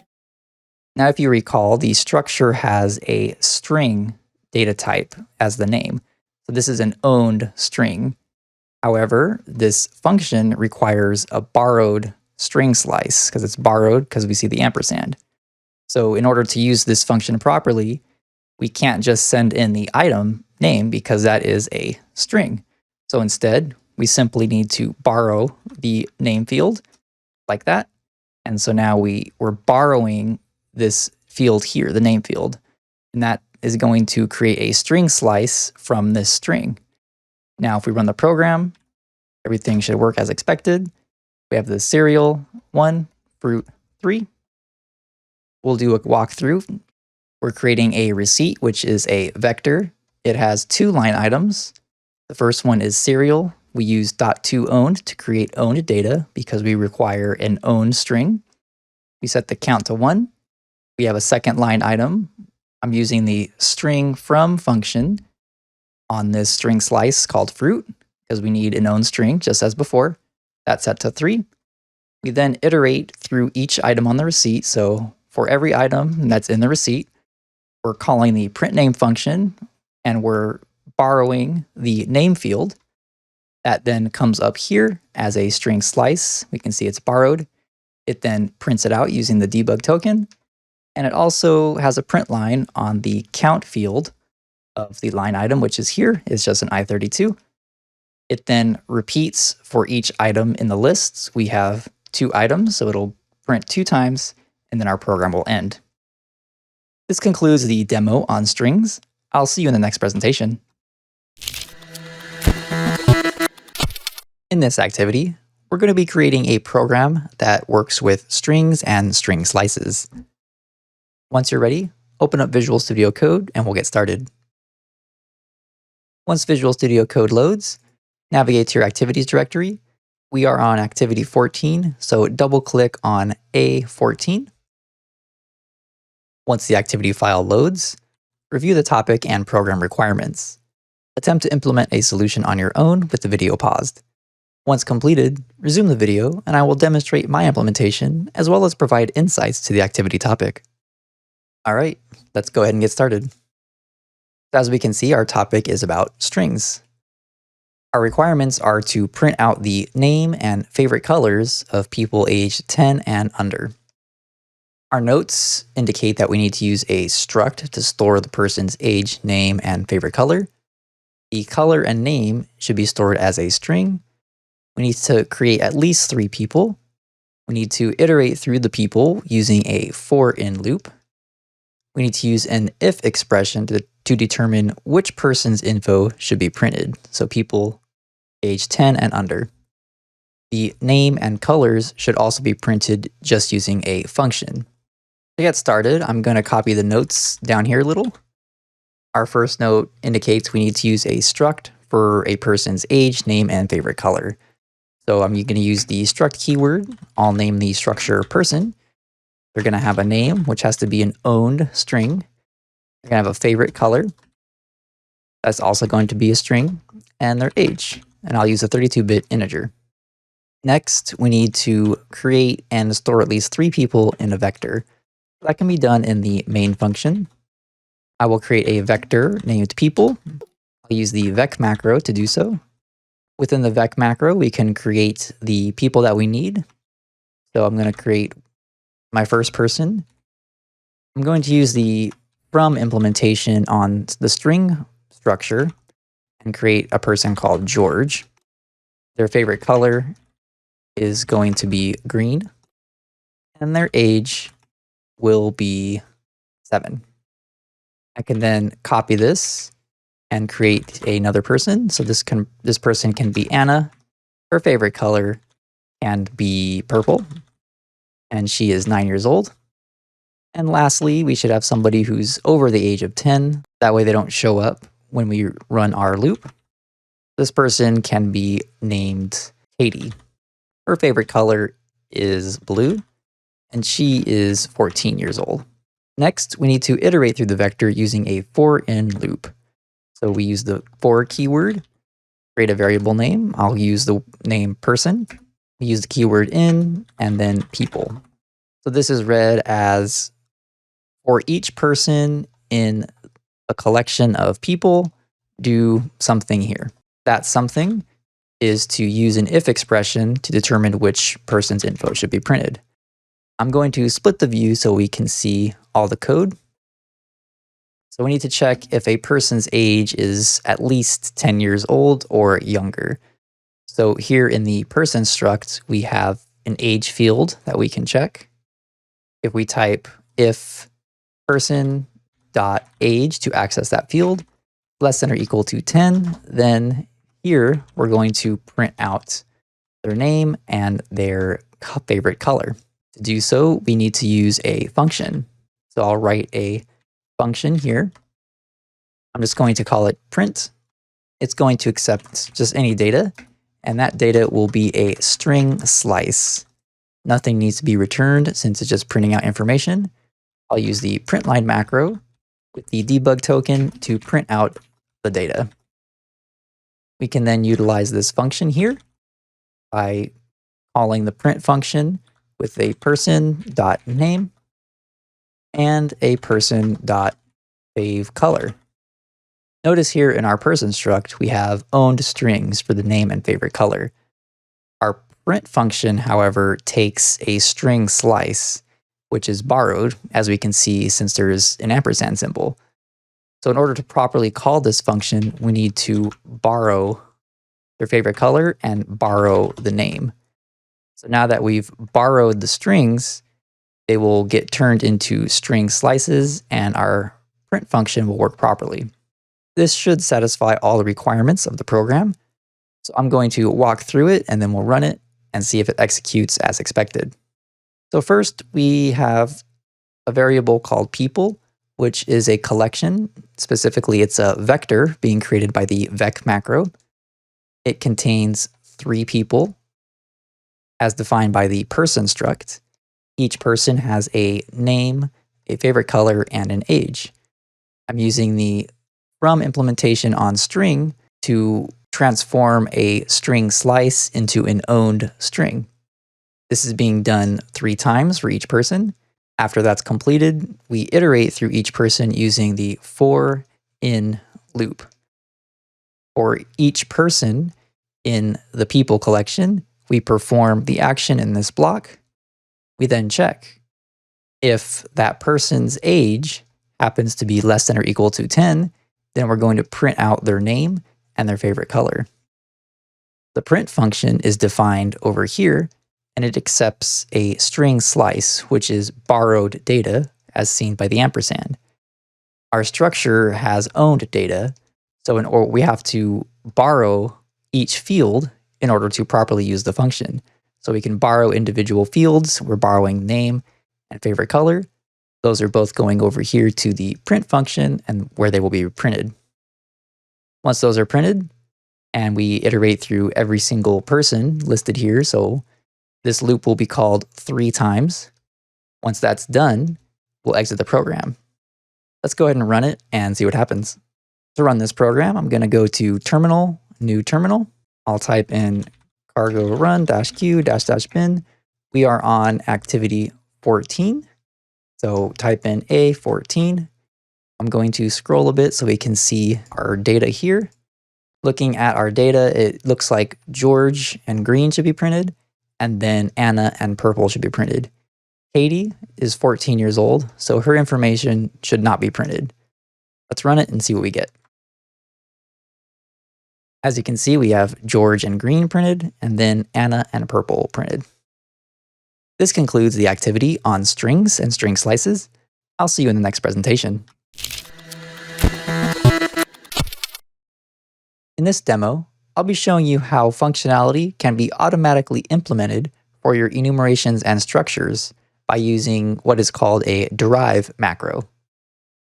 Thus far in the lessons, if we wanted to print out this enumeration, what we would need to do is match on each possibility. We have manager, supervisor, worker. Then we would print line some information about that variant. There is an easier way, however, to do that automatically. What we can do is derive functionality for printing out information. To do so, we enter a pound sign, followed by square braces, and then the word derive, then put some parentheses, and we type in debug. So derive is a special macro that is applied to enums and structs. It allows you to automatically implement some sort of functionality. In this case, we're implementing debug printing functionality. Now that we have derived that functionality on position, we can delete this entire block of code and then just print out the position directly. We use the debug print token. I'll put me.position for the employee's position. We can run the program and we'll see that position worker will get printed. Now we can see that worker has been printed because we set the position to a worker. We can also use this derive functionality on the employee struct. This will allow us to imprint the entire employee structure. So if we just want to print out all the information about that employee, we can do so by deriving debug on the employee and then just printing out the variable for employee directly. Let's give it a go. Now we can see we have an employee with their information. We have the position, which is a worker, and the work hours, which is 40. One important note when you're deriving functionality this way, all fields within the struct or enumeration also have to derive that functionality. So if I was to delete this functionality from position, I will get a compiler error because the debug implementation does not exist anymore on position. Let's see what happens. Here we see that it says the position cannot be formatted using the debug token. And it also gives you some help saying that we can add derive debug onto our enum. So let's add it back. And now if we run the program again, it'll happily print. There are two more derives that are extremely useful for your programs. They are called clone and copy. When you apply the clone and copy derives to a piece of data, such as this enumeration, it informs the compiler that it is allowed to automatically make a copy when you're storing it into a struct or a function. What this means is ownership is no longer transferred when you move the position enumeration into a function or a structure. A copy is made instead. So whenever a move would normally occur where the ownership would change, ownership no longer changes because a copy is made and now you have two copies of the data instead of just one. Just as with the debug derive, if you set clone and copy to this employee structure, and if you didn't set it to the position structure, you would get a compilation error because employee has position within it. In our case, clone and copy is set onto both. I'm going to demonstrate how it automatically copies now. To do so, I'm just going to create a function. I'll just call it print employee. It's going to accept an employee. It won't return anything, and it's just going to do a print line with the employee. Notice that we don't have an ampersand here, so we're not borrowing. This function takes ownership of an employee. Now, if I call this function and I put the me variable in there and call it twice, What will happen is this me variable, it won't change ownership when print employee is called. Instead, a new copy will be made and placed here. So this will be a copy, and this original one still exists. And then when print employee is called again, we get a second copy. That'll be another copy, and then print employee will again run properly. Let's run it really quick so we can see it working. And as we can see, we have it print twice because there was 2 copies created. If we were to remove this clone and copy derive from the employee struct, then we'll get a compiler error because ownership will change from the main function to the print employee function when we first call with the me variable. As we can see, the value was moved into print employee the first time. We tried to use it again with the same value, but it's already been moved into this function because ownership has changed. One last note, if you're automatically deriving clone and copy, is to only apply that to structures which are small in size. So usually you would only have maybe 4 or 5 entries in your struct. If you start to have a lot of data in your struct, you don't want to automatically derive those because then you'll make expensive copies throughout your program and you won't realize it because it happens automatically. This concludes the demo on deriving functionality. I'll see you in the next presentation. In this video, I'll be going over some additional information about type annotations. As you know, type annotations are required in function signatures. Usually, types are inferred by the Rust compiler. However, you are able to specify types in certain locations. When you do so, this is called explicit type annotation. Here's an example. At the top, we have a function which has type annotations. This entire part is called the function signature, and within the signature, we have 2 types. We have a string slice and a 32-bit integer. Functions are always required that we specify the type using these type annotations. Next, we have a mouse enumeration for use in the example down here. Next, we have a let binding with a variable called num. We then use the type annotations that are familiar from function signatures to specify that num is a 32-bit integer. Normally, we don't include this because the compiler is able to figure that out by looking at the data. It is useful, however, if you want to be sure that this is always an i32. If you were to set this number to a value that is too large to fit within an i32, then you would get a compiler error. Next, we have the variable a. It's being set to the character type, and here we have a character. Just as with the numbers, if you were to type a string here instead of a character, you would then get a compiler error because you told the compiler that, hey, this is supposed to be a character. Lastly, we have the left click variable. We're telling the compiler that it is a mouse type, which is here in enumeration, and we're just setting it to the left click variant of the mouse type. Again, this part is optional. There are some instances where it is required. When that happens, that usually means the Rust compiler was unable to figure out the type for your variable, and the error message will indicate to you that it could not figure this out and you should provide a type. When that happens, that's when you'll need to specify the type annotation. Here's an example using generics. So a vector is what is called a generic data type. It's a data type that contains other types, and it can contain any other type. Normally, when you're making a vector, you can just use the macro as such and specify the information within, and the compiler can figure out that it's a vector of i32s. If, however, you want to store a vector in a structure, you will then need to know how to specify the signature. When creating a vector, you can specify the type of items within the vector using the less than and greater than symbols. In the letters variable, we're creating a vector of character. And as we can see, we have our characters here. And then for the clicks variable, we are creating a vector of mouse, which is the enumeration we saw on the previous slide. We have 3 elements of type mouse, a left click, and then a right click.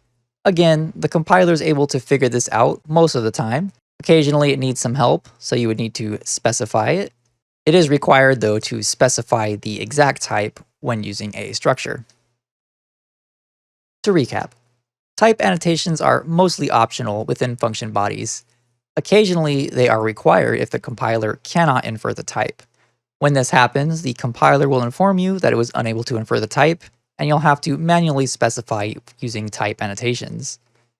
You can also optionally specify type annotations when using let bindings. However, it's usually easier to just let the compiler figure it out. In this video, we'll be taking a look at the enum again, and I'll be explaining an additional property of enumerations that helps working with data and managing your code much easier. As a quick review, an enumeration is a type that can represent one item at a time, and each item is called a variant. However, enum is not limited to just plain variants. Each variant within the enum can optionally contain additional data. Let's take a look at an example. Here we have a new enumeration called mouse. We have a left click, right click, and middle click. These should look familiar. They're just a single identifier, nothing special.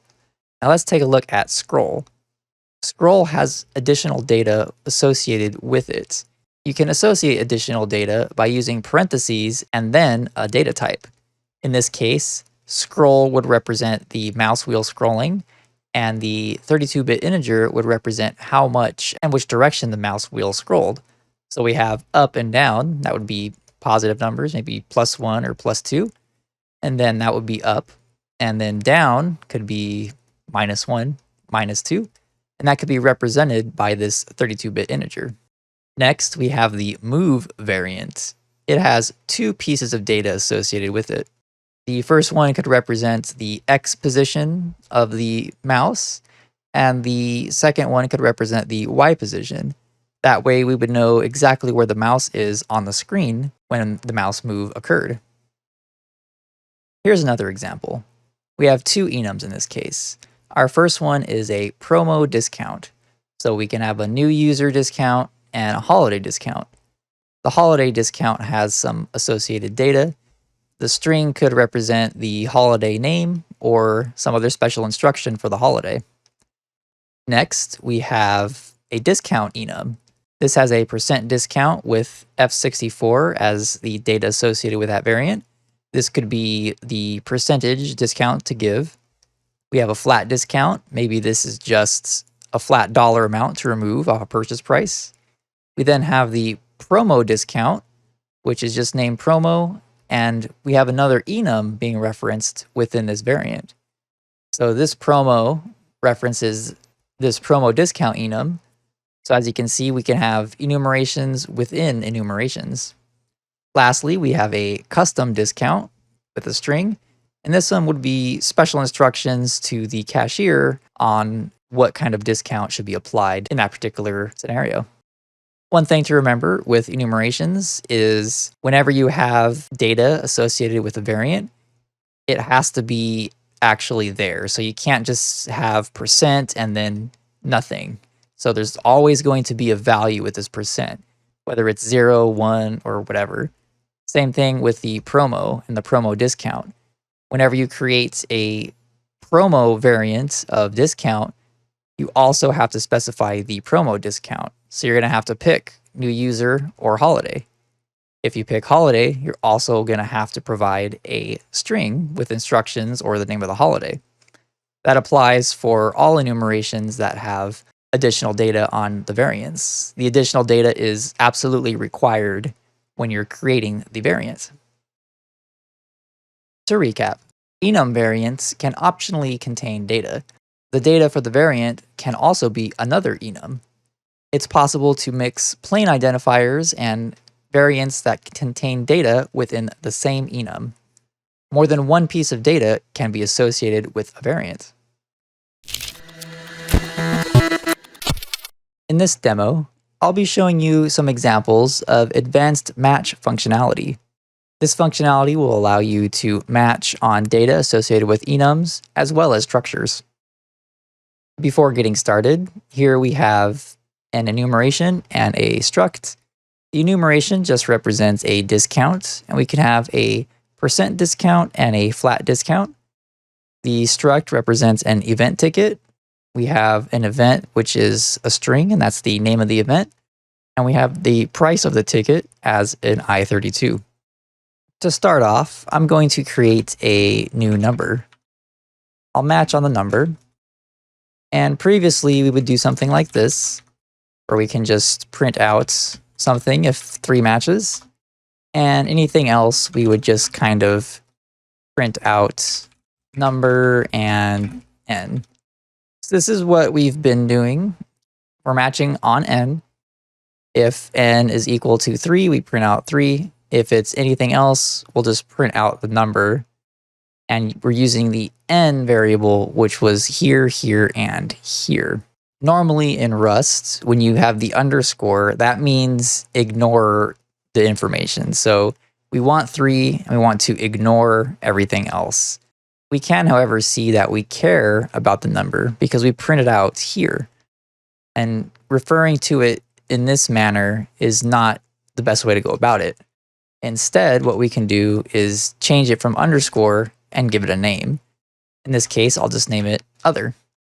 And now we can refer to other within this expression. So it reads just like it did before. If it's 3, we'll print line the word 3. If it's something else, we'll give it a variable name.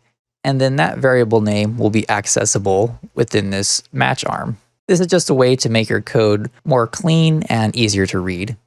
Next, I'll create an enumeration that's a discount. I'll just do a flat discount. That will be a discount with the flat variant. Then to specify how much I'm discounting, we use the parentheses and then the value of the discount. So the syntax looks exactly like the variant. We have the word flat, parentheses, a value, close parentheses. Same thing here. And that's how you create a variant with extra data. Now, when we want to match on enumerations that have extra data on their variants, you do it as such. You type in the enumeration name, just as we have been doing, and then you type in the particular variant. After that, we have the parentheses, and we have a few options here. We can use the underscore to ignore any value that happens to be there. We can match on a specific number, like 2, so that'll match only if the discount is flat and it's 2. Or we can give it a variable name, just as we did with the previous match expression. So I'm going to give it a variable name. I'm going to call it amount. And so now we can do whatever we would like to do with that. So I'll print out flat discount of, and then have the amount. So now when we have a flat discount, it will match on this first one. We match the enumeration name, the variant, the amount, which can be anything since we just have a variable name.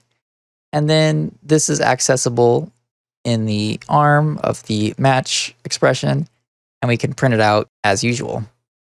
I'm also going to match if the flat discount is 2, and I'll just put a different print line statement. What happens here is we're matching on the flat variable, and it has to be a discount. If it is a flat discount with a value of 2, we will use this arm here. And if it's not 2, if it's something else, then we're going to use this one here. The same rules apply as if you're just matching a number. So if we were just to remove that match arm completely and only match on 2, we would get a compiler error indicating that we need to also match on every other possible flat value because it only matches 2 and there's nothing else to match it. So I'll put that back. We can then ignore everything else. So in this case, when we're matching, we're only matching on flat discounts. The percentage discount is being completely ignored by this code. The underscore just means we're ignoring it. You can also use a set of parentheses to just mean that you're returning nothing. All these print line macros, they have the same scenario. They return nothing, just like that. It's just implicitly done and you don't really see it. So if we compile and run this program, it should print out the word 3 and flat 2 because we have N3 match on the N, it's a 3. And we have a flat discount with a value of 2, flat discount, value of 2, that'll execute. I'm going to run it really quick just to confirm that it works. And there we go, the word 3 printed and then flat 2. Finally, I'm going to show you how to match on a struct. It's similar to matching on an enumeration that has data with their variants. So I'll create a new struct. We'll make a concert ticket. So remember, when you're making strings in this manner, it's a string slice, but our struct needs an owned string. So all we need to do is type in .toOwned. Now we can store it in our struct. We'll set the price to 50. I'll then create the match block. I'll match on the concert ticket. So to match on structures, we use the name of the structure, just as we do with enumerations. We then use curly braces. So this is telling Rust, hey, we're matching on a structure. I'm going to match on the price of the structure. So I'll do price, and I'm not concerned what the event name is. I just want to know the price. So if you want to ignore everything else in a structure, you use 2 dots. And then we do Println, and I'm just going to print out the price equals, and then I will have the price. What this is telling the compiler is we're matching on a ticket, and we're concerned with the price and nothing else. So the 2 dots just mean any other fields, ignore them. We can also match on a specific price. So if we do price 50, then what would happen is it'll match only when the price is 50. In this case, I'll also get the event name. And so we already know the price is 50, so this will just be events at 50, and that will be equal to that. So now we're matching any ticket that's $50. We're going to get the name of the event and print it out that the event is $50, and here's the event name. And then if it's not $50, then this will get executed. We'll get the price, whatever it may be, and then print out the price. And here we can see we're ignoring the event name. So in that case, we don't care about the event name. So if we were to run this again, we will see that the previous information will print, and we'll get event at 50 equals event name printed in addition. As we can see, it printed out, and it is a concert ticket. That covers it for this demo. I'll see you in the next presentation. In this activity, we'll be creating a program that utilizes advanced match functionality. Once you're ready, let's hop into Visual Studio Code and get started. After Visual Studio Code loads, double-click on Activity 15. Once the activity file loads, review the topic and program requirements. Attempt to implement a solution on your own with the video paused. Once completed, resume the video, and I will demonstrate my implementation as well as provide insights to the activity topic. All right, let's get started. This activity topic is about advanced match functionality. The requirements are to print out a list of tickets and their information for an event. The tickets can either be backstage, VIP, or standard. Backstage and VIP tickets include the ticket holder's name, and all the tickets include the price. In our notes, we can see that we need to use an enum for the tickets, and there needs to be data associated with each variance. We need to create one of each ticket and place into a vector, and then we need to use a match expression while iterating the vector to print out the ticket info. I'll start by copying some of the notes into the program space. We need to use an enum for the tickets, so I'll call my enum ticket, and we need to have backstage, VIP, and standard tickets. So the first variant, I'll just use standard.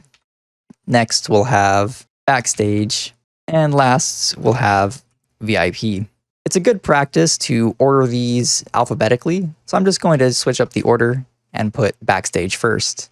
Next, we need to include the ticket holder's name for both backstage and VIP tickets. To do so, I will use a string data type as data that's associated with that particular ticket. So we'll do that for the backstage and for the VIP ticket. We also see a note that indicates all the tickets include the price. For the price, I will use an F64, which is a 64-bit floating point number. And floating point just means you can have a decimal point. So we'll add that to each variant to account for the price. Seeing as all of these include a price, it would be a good idea to have the price first, and then any additional information can come second. So I'm going to change this to have the F64 first, and then the string second. Next, we need to create one of each ticket and place into a vector. I'm going to create the tickets within the vector itself. So I'll create a new vector, I'll call it tickets. I'm going to use the vec macro, and within that vec macro, I'm going to create new tickets. So the first one will be a backstage ticket. Remember, to access enum variants, you use the double colons to access this section. Backstage includes an F64 for the price and the ticket holder's name. So for backstage ticket, we'll say it's $50, and the person's name will be Billy. Remember, we have to have a own string in our enumeration. This, by default, is a string slice, and if we use .toOwned, we'll create an owned string that's suitable for our purposes. Does it for our backstage ticket. I'll then create a standard ticket, and the standard ticket will be $15. And lastly, I'll create a VIP ticket, which can be $30, and this ticket holder's name will be Amy. We now have our vector of tickets created. Next, we need to use a match expression while iterating the vector to print the ticket info. To iterate the vector, we use the for_in keywords. So for ticket, that could be any variable name. In our vector, which is tickets, we're going to do something. As a review, we have for each thing inside a collection. So the collection is tickets, and each thing are these individual tickets here. The for_in construct will execute this code operating on the ticket, which will be one of these on each iteration of the loop. Now we need to match on our ticket in order to print it out. So first we'll match on backstage tickets. Here we need to make sure we include variable names to capture the information on a backstage ticket. So a backstage ticket has an F64 for the price and a string for the ticket holder. The price, I can just use the variable name price, and ticket holder, I'll just use the variable name holder. We can then use the Println macro to print out information. And we'll say holder, and we'll use debug print, and price, we can also use debug print. And then we just use the variable names to refer to those Println tokens. So holder will go here, price will go here, and we will print out the information needed. These holder and price variables come from here. So this price is here, and the holder is there. We're going to do the same thing for standard and VIP. So I'm just going to copy and paste. Standard doesn't have the ticket holder's name, so it only has a price. So we'll print out just the price. We'll take out the reference to the holder variable. Lastly, we have the VIP, which has price and holder. We also want to include which variant we're printing. So this is a VIP ticket, and this will be backstage ticket. And this one is a standard ticket. As we can see, our lines are getting a little bit long over here. I'm using an automatic formatting tool called Rust Format, and it'll format the code in a way to prevent the lines from extending too far off the side of the page. So once I save this program, it'll automatically format my code. And here we see it changed this line to have curly braces instead of just being a single line. So as we can see, this one was not too long, so it left the line how it is. but this one and this one were a little bit long, so it changed it automatically for me. And as you can see, you can either have just a single expression here, followed by commas, or you can have curly braces to create a scope, which would allow you to do multiple things within a single match arm. In our case, we only need to do one thing, so we'll just leave the code as is. Before I run the program, let's take a walkthrough. We have our enumeration called ticket. It has 3 variants: backstage, standard, and VIP. The backstage variant has some data associated with it, an F64 for price, and a string for the ticket holder name. The standard ticket has a price associated with it. The VIP ticket has a price and a ticket holder name associated with it. Remember that any data associated with the enumeration must be filled in. You can't omit any data. So if you make a VIP ticket, you have to include a price and you have to include the ticket holder name. Here we have our main function, and we're creating 3 tickets using the vec macro. We create a backstage ticket at $50 with the ticket holder name Billy. We then create a standard ticket at $15.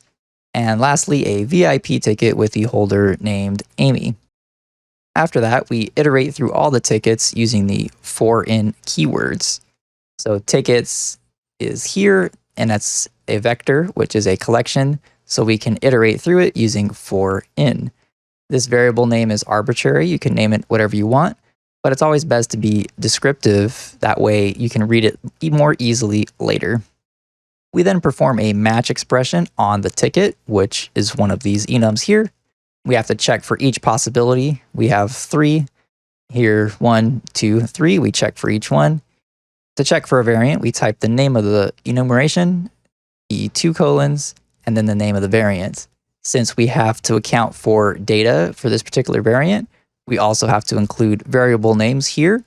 You can optionally use an underscore if you want to ignore a particular piece of data. In our case, we want all the data, so we are going to give each one a variable name. We then use the fat arrow to indicate the beginning of the action we want to perform once this match arm is taken. We can use curly braces and list out multiple things to do within the curly braces. We only have one thing we're doing, which is printing out the ticket holder information and the fact that this is a backstage ticket. Next, we're matching on standard and VIP, and the same rules apply to standard matching, where you have to match on each variant. So we have the standard to match, the VIP to match. Both have data associated with them, and both simply print out the information. I'm going to run this and we'll see what happens. To run it, go to Terminal, New Terminal. Type in cargo run -q -bin. We're on activity 15, so type in A15. Once it runs, we have a backstage ticket holder named Billy who paid $50. The standard ticket price is $15 with no name because we don't track the names of the ticket holders. And then a VIP ticket with the ticket holder named Amy and a price of $30. All this information coincides properly with what we've specified in our program, and our program is complete. This is the end of the activity video. I'll see you in the next presentation. In this video, I'll be explaining how optional data is managed using the option type. The option type is a type that may be one of 2 things. It may be some data of a specified type, or it may be nothing. It's used in scenarios where data may not be required or is unavailable at the time. Some examples are you're unable to find something, you may have run out of items in a list, or you may have a structure with forms and the forms aren't completely filled out. Before we dive into some examples, let's take a look at the definition of an option. The option type is part of the Rust programming library, and it is defined as an enumeration with 2 variants. The first variant is named sum, which represents some data. The second variant is named none, which represents no data. This syntax here may be familiar when we have worked with vectors. It simply states that option contains some type, and we don't know what type it is, so we use capital T as a placeholder. So this just reads, we have an enumeration named option, and it contains some data, and the data type is just some type of data. And the T is just a placeholder that can be used in the variance. And with the variance, for some data, we have associated information, which is a T. The T is just whatever type that was specified when you wrote the program. Let's take a look at an example so we can see how this works. Here we have a structure named customer. They have an age and an email. The age is optional data, and the data type, if they provide it, is a 32-bit integer. And the email is simply a string. So this structure may be used if they submit for an email newsletter and they didn't provide their age, for example. The first customer we have is named Mark, and they did provide their age. As we can see, they provided their age as some, and then they have their age as 22. Normally with enumerations, we have to use the 2 colons along with the name of the enumeration and the variant in order to actually use the variant. However, options are so commonly used in Rust that the variants are exposed for usage directly without typing the word option each time. That's why we're able to just type in some to represent the variant within the option. For Becky, she did not provide her age, so we place none as her age, and this will represent no data for Becky's age. Both also have emails, which must be provided. As we can see, it's a string. We have our string slices, and we change them into owned strings. To access data within an option, we can do so with a match expression. In this case, we're matching on Becky, and we're checking her age using .age. Both variants are accounted for, some and none, which are the variants available in an option. So in the case where they did provide an age, I created a variable named age, and then if that occurs, we will print out the customer is blank years old as defined by the age. If no age is provided, no data, none, then we'll just print out the customer age not provided. In Becky's case, she did not provide an age. So when her age is matched here, this will not be executed. We will then match on none, and we'll print out that the customer age is not provided. Here's another example. We have a grocery item struct with a name and quantity. The name is simply a string, and the quantity is an I32. We then have the function named findQuantity, which accepts the name of a grocery item as a string slice. It then returns optional data. The optional data returned is a 32-bit integer, which will represent the quantity of the item if we do find it at all. Within our function, we have some groceries made using a vector. We have 3 items. We have some bananas, eggs, and bread, and they each have a quantity. What we do in the function, we then check for a specific item as indicated by the name. We do so using the for loop. So for each item in the groceries, if the name of the item is equal to the name that we provided here in the function, then we're going to return some data. So this would be optional data, and it's returned as an I32, since we have an I32 as the function signature return value. This word here is a Rust keyword, and it allows you to early return from a function. So far, we've just been implicitly returning at the end of functions and within our code. However, if you want to return early, you use the return keyword. I'm doing so in this case because if the user runs this function and they provide the name of bananas, we'll only need to go through this loop one time. So the first item will be bananas, we'll find it, and then we'll return the quantity. When we return, this function will just exit and we're done. Without this early return, I would have to go through every single grocery item, even though bananas was the very first one, and that's not very efficient. In the event that the user provides a name that's not in this grocery list, then we'll check each one, we'll discover that it wasn't found, so this will never be true, and then we'll just implicitly return none because we didn't find any grocery item with that name. Option is useful in this case because we'll find out if the grocery item is present at all in the list, and if so, we'll know how many of the quantity of that grocery item is present. To recap, option represents either some data or nothing. Some data is represented by the enum variant sum, And no data is represented by the Enum variant none. It's useful when you need to work with optional data, such as form fields. And when you want to specify an optional data type within your struct or function, you use option and then the type name within the less than and greater than symbols. In this demo, I'll be showing you how option can be used to make your code easier to read when working with optional data. The program I'm going to be creating will be a survey program, and it's going to simply print out the responses to a survey. Not all questions in the survey will have answers, so option is the perfect data type to use for this situation. I'll start by creating a survey struct, and the survey will have multiple questions. Each one will have optional data. So first question will have numeric data. The second question will have Boolean data. So this maybe is a checkbox. The first one's perhaps like an age or something.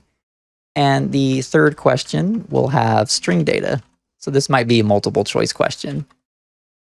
In our function, I'm going to create a new survey. I'll just call it response. It'll be a survey struct. The response for question 1 will be sum. So they answered question 1 because we're using sum. Whenever we use sum, that means there's some data, there's something there. And it'll just be 12. Question 2 will also answer the question. So this can just be true. So maybe they checked the box or they like the survey. They checked the like survey box. Lastly, we'll have multiple choice, and we'll just say that it is A. So they picked A. So whatever A happens to be, that's what they picked. We're then going to match on each response in the survey. To do so, we use match expressions. So I'm going to match on question 1. And if there is some response, I'll call it ANS for answer. Then we'll just print it out. So question 1, and then we'll put the information and our variable name. And if there's nothing, we're going to print out Q1 no response. And so let's just make sure this works fine before we continue. So I'll just run this. And it looks like it works so far. So we have 12 as our response, which as we can see is sum. So that's working just fine. Now all I'm going to do is just copy and paste this a few times. And then we can have question 2. And then for question 3, we'll do the same thing. And now that these are all set, we can run the program and see all the information. So here we have question 1 is 12, 2 is true, and then 3 is A, just as expected. Now I'm going to change some of these values, and then we'll follow the code each time I change it. That way we can see exactly how it's working with optional data. We'll start by looking at Q1. So we are creating a survey, and Q1 has some data, and that data is 12. When we match on Q1, we will see that the sum variant will be selected because we have some data. The 12 will be populated into the answer variable, and then we will print out the message Q1 and then the answer, which is 12. And then for Q2, some data. Q2, same thing. Q3, same thing because we have some data. So let's change this. Let's say question 1, let's assume they didn't answer it. So now they have no answer there. So on Q1, we have none or nothing. So when we get to this first match block here on Q1, it's going to check, is there some data? We have none, so no, there's not some data. So there's no data. It'll print out Q1, no response. Let's confirm that by running the program again. As we can see, we have Q1, no response.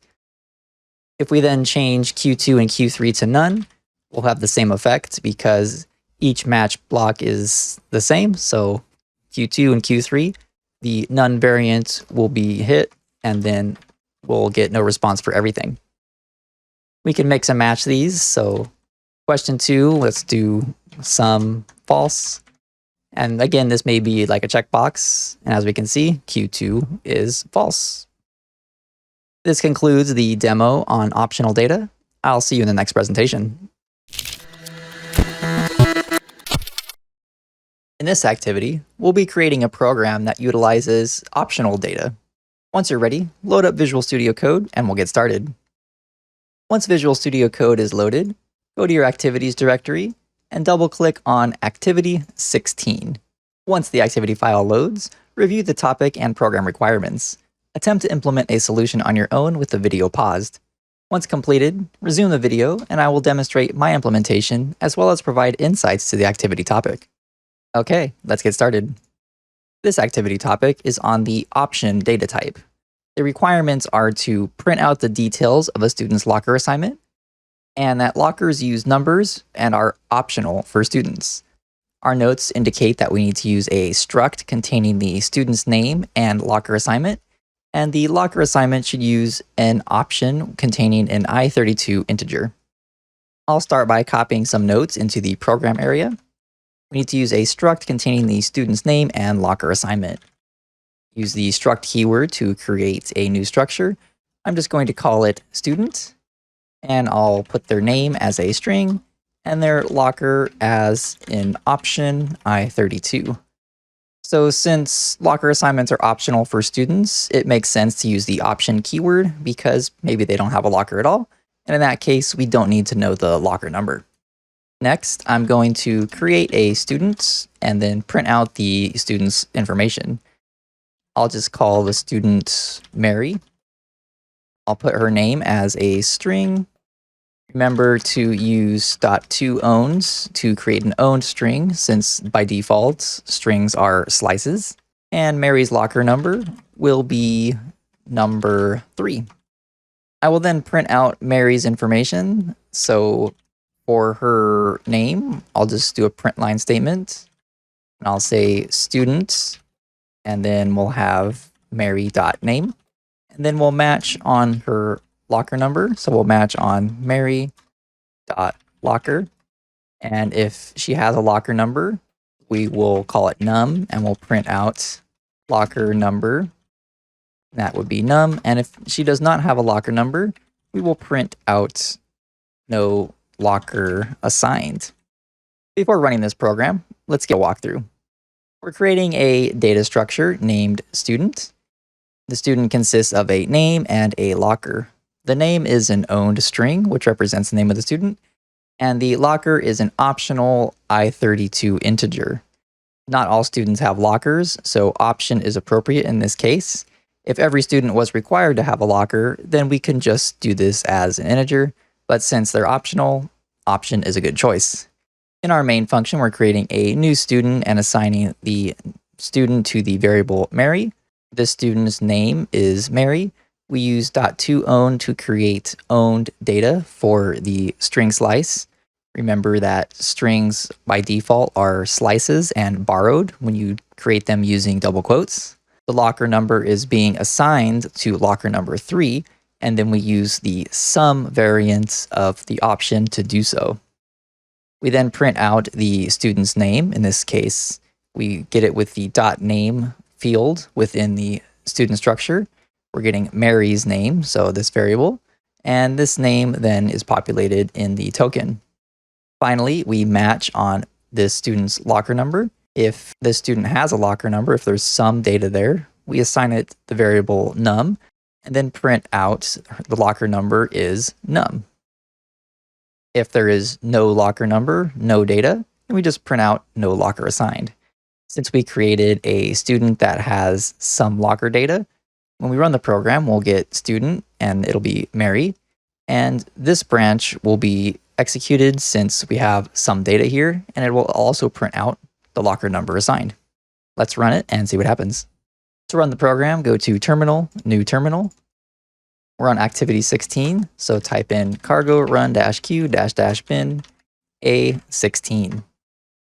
As we can see, the student's name is printed out. Here we have Mary, and her locker number is 3, just as indicated in the code. If we want to see what happens if we set the locker to no locker assigned, we take a look at the code, it should print out no locker assigned. So we'll rerun the program to verify that's the case. As we can see, student is Mary and no locker has been assigned. This concludes the activity on option. I'll see you in the next presentation. In this demo, I'll be showing you how you can generate documentation for your programs. Here we have some source code that contains an enumeration, a structure, and a function. We can utilize the automatic documentation function of the Rust toolchain by using 3 forward slashes. So normally comments are 2 slashes, but when we use 3 slashes, this will be included as part of the generated documentation. I'm going to add a quick description for this function. This type of comment is called a documentation comment, since it will specifically be displayed in the documentation, and it will be displayed because we have the 3 slashes. I'm going to also document the structure and enumeration that are present in this program. Now that I have added documentation comments to the program, we can generate the documentation using the cargo build tool. I can open up a terminal, type in cargo doc. Cargo doc will generate documentation for your program. If you pass in the open flag, it will automatically open your documentation after generation. Here we can see the documentation has been automatically opened, and our structures, enumerations, and functions are listed here. We can then click on one of these to get additional information. We can see our description here, a piece of mail, along with the fields. Our documentation also exists on the fields, the destination address. We can expand this section to see the declaration of the structure if we want to. We can also take a look at the enumerations, and it shows the enumerations along with the variants. Lastly, we have our add function, and as we can see, it adds 2 numbers together. When we click it, we get to see the function signature, and we can also view the source code for this function by clicking on the src button. And now we see that our source code is highlighted here for the particular function. It's always a good idea to document your source code, that way other developers or yourself in the future are able to more easily manage the source code and know what's happening. Generally, when you create large programs, over time it's easy to forget how they work, and the documentation will be an invaluable source of information to rediscover the program. This concludes the demo on documentation. I'll see you in the next presentation. In this demo, I'll be showing you how to access the Rust Standard Library API documentation. Before we jump in the documentation, I'm just going to create a quick program, and I want to determine whether or not my vector here has any numbers in it. We can see that it does have numbers, but it is possible that there are no numbers if we were to modify this vector in the future. The Rust Standard Library has a function to do this for us that will check to see if there's anything in the vector. In order to access this documentation, we can go to Terminal, New Terminal, type in rustup.doc. Once you hit enter, the web browser will load with the Rust library documentation. We're going to go straight down to the extensive API documentation, although I do recommend going over some of the other documentation that is available. Once you click the link, we're navigated straight to the API documentation. The documentation has multiple sections, and I highly recommend reading this first page on your own. We're going to go straight down to the vector module right here. And within the vector module, we have the vector structure, which is located right here. So I'll click on that. And we're specifically looking for a functionality that will tell us if there are any elements within the vector, because I want to know if there's any numbers in my vector. On the left side of the screen, we can see all the methods that are available on the vector structure. I'm specifically interested in the isEmpty function right here. When you click on a function, it will highlight the function right here. And it simply returns true if the vector contains no elements. We also see that there are examples showing you how this function can be used. We can see that it's fairly straightforward to use. We just have the vector and then type in .isEmpty, and that'll let us know if we have any elements or not. So this is the function that I'm interested in. I'm going to go back into my program. We'll close this terminal.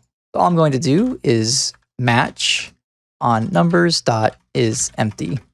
And if it's true, meaning we don't have any elements, then we'll just print out no numbers.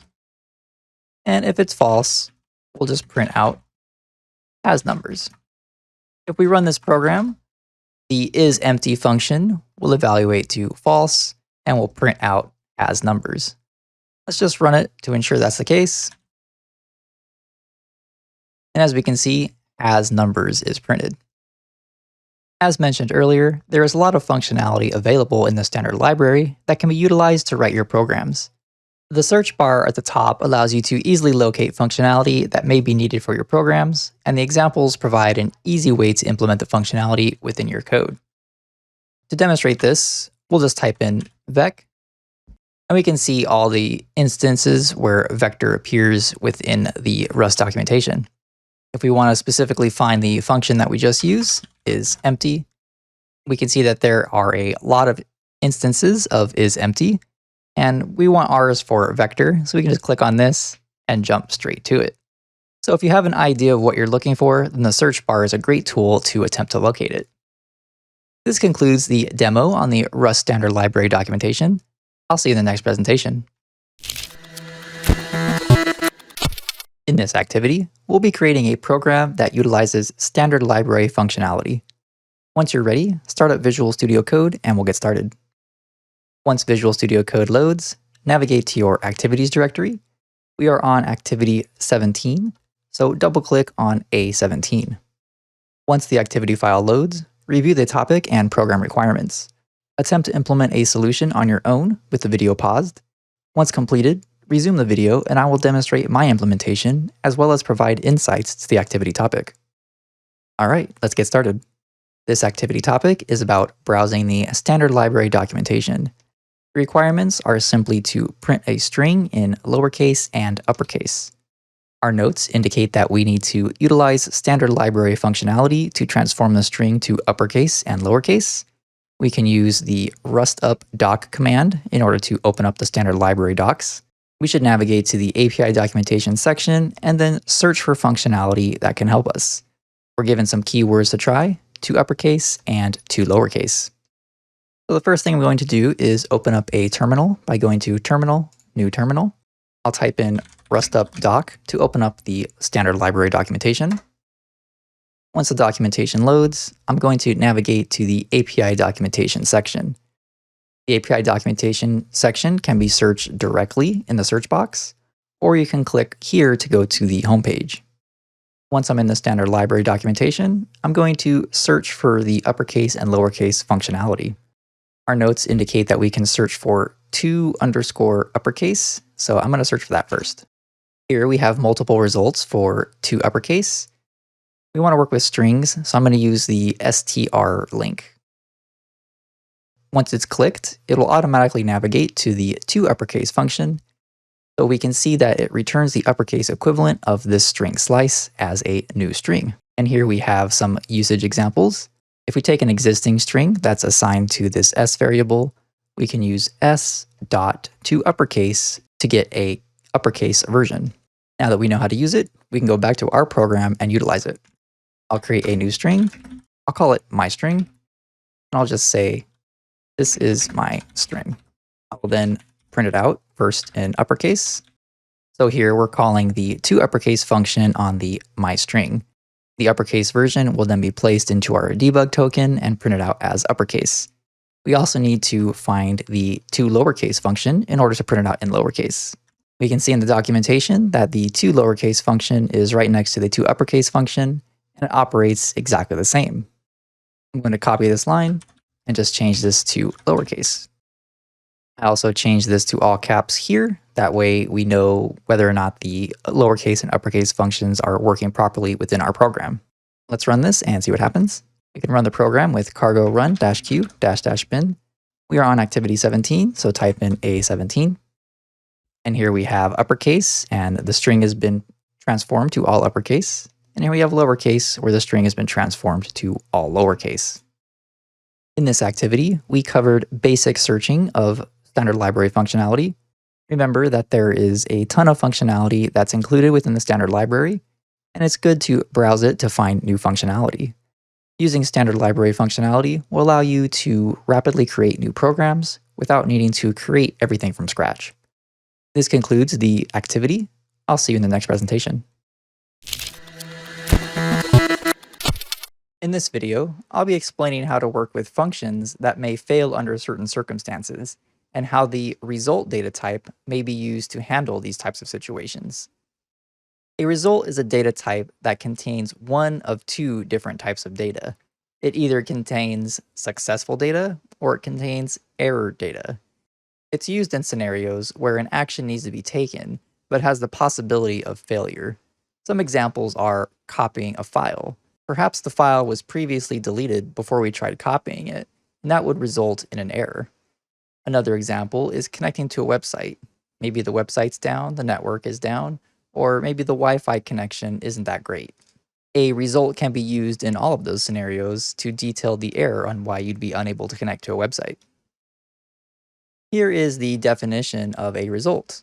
Similar to an option, a result is simply an enum, which contains two variants. It either has an OK variant, which represents the operation was successfully completed, so it's OK. And then there is the error variant, ERR for short. And that means the operation failed and there's some error that occurred. Also similar to the option, we have the T type, which is a placeholder for any type you like. And then we have E, which is another placeholder. The letters used for these T and E's are arbitrary. T just means any type, and we use E for any type as well in this case, and E would just be short for error. So a result can either be OK with some data, or it can be an error with some other data. Let's take a look at an example. Here we have a function named getSound. It retrieves some sound data based on the name of a sound. The name is passed in as a string slice. It then returns a result. The result, if it's OK, it will contain some sound data. If an error occurs trying to load this sound data, we'll return a string that details why the error occurred. Sound data is a fictional data type created just for this demo and is used just to conceptually show how a result would work. Within our function, all we're doing is checking to see if the name is equal to alert. So we only have one sound and it must be called alert. If the name supplied is alert, then we're going to return OK. So this means the function was successful. We return OK by creating some new sound data using this alert information. If the name is not alert, so it's something else, then we're going to return an error. So ERR is short for error. We're going to return an error with the message unable to find sound data. We then turn it into an owned string since we need owned data for this function. Similar to the option, the OK and error variants are always available for use, so you don't need to have the double colons to get access to it. To use this function, we will just try to get the sound. So we'll get an alert sound. And whether or not it succeeds or fails, that's going to go into the sound variable. We then match on the sound variable. If it was OK and we have sound data, then this branch will run. And all we're doing is printing out that we located some sound data. In this case, we're ignoring the sound data because it's not relevant to our example. If an error occurs, then we do want to know what the error message is. So the E is the error. And we are just going to print line that we have an error, and we'll detail what the error message is, which is an E. In this case, alert is available here, so it'll be an OK, and the OK will print out sound data located. If we had supplied something that was not alert, then we would hit the error, and it would say error, unable to find sound data. To recap, a result represents either success or failure. The OK variant indicates that the operation was completed successfully. The error variant indicates that the operation failed. This is useful when you're working with functionality that can potentially fail. To use results, you use the results with a type that's for success and a type that's for an error. And that can be used in structures and in your function signatures. In this demo, I'll be showing you how result can be utilized with functions that may possibly fail. For this demo program, I'll be writing a program that simulates a menu, and the menu will have multiple choices. The user will be able to enter some text that corresponds to one of the choices, and if it fails, then the user will be notified the reason it failed. Internally, we're going to use an enumeration for each menu choice, and we will utilize a function that returns a result in order to transform the user input into the enumeration. To get started, I'll create the enumeration. I'll call it menu choice. We'll have a few options here. We'll have main menu, start, and quit. Then I'm going to create a function called getChoice, and it will take in some user input as a string slice. It will then return a result, and the results, if it is okay, it will be a menu choice, and if we get an error, it will be a string. If you'll recall, the result enumeration consists of two variants. There is an OK variant and an error variant. So the first type here is the OK variant, and the second type is the error variant. This means that this function needs to return either an OK or an error. The menu choice return value will be wrapped in an OK, and the string return value will be wrapped in an error. I'm now going to implement the functionality needed to map the string into a menu choice. The user types in main menu, they will get an OK with a menu choice of main menu. I'm now going to implement the rest of the functionality. So here we are matching on the user input. If they input main menu, they'll get an OK with the main menu choice. And if they enter start, they'll get the start choice. If they enter quit, they'll get the quit choice. Next, we need to cover the situation where the user enters something else besides these three here. To do so, we use the underscore, which is just a catch-all. So the underscore will cover anything besides these three.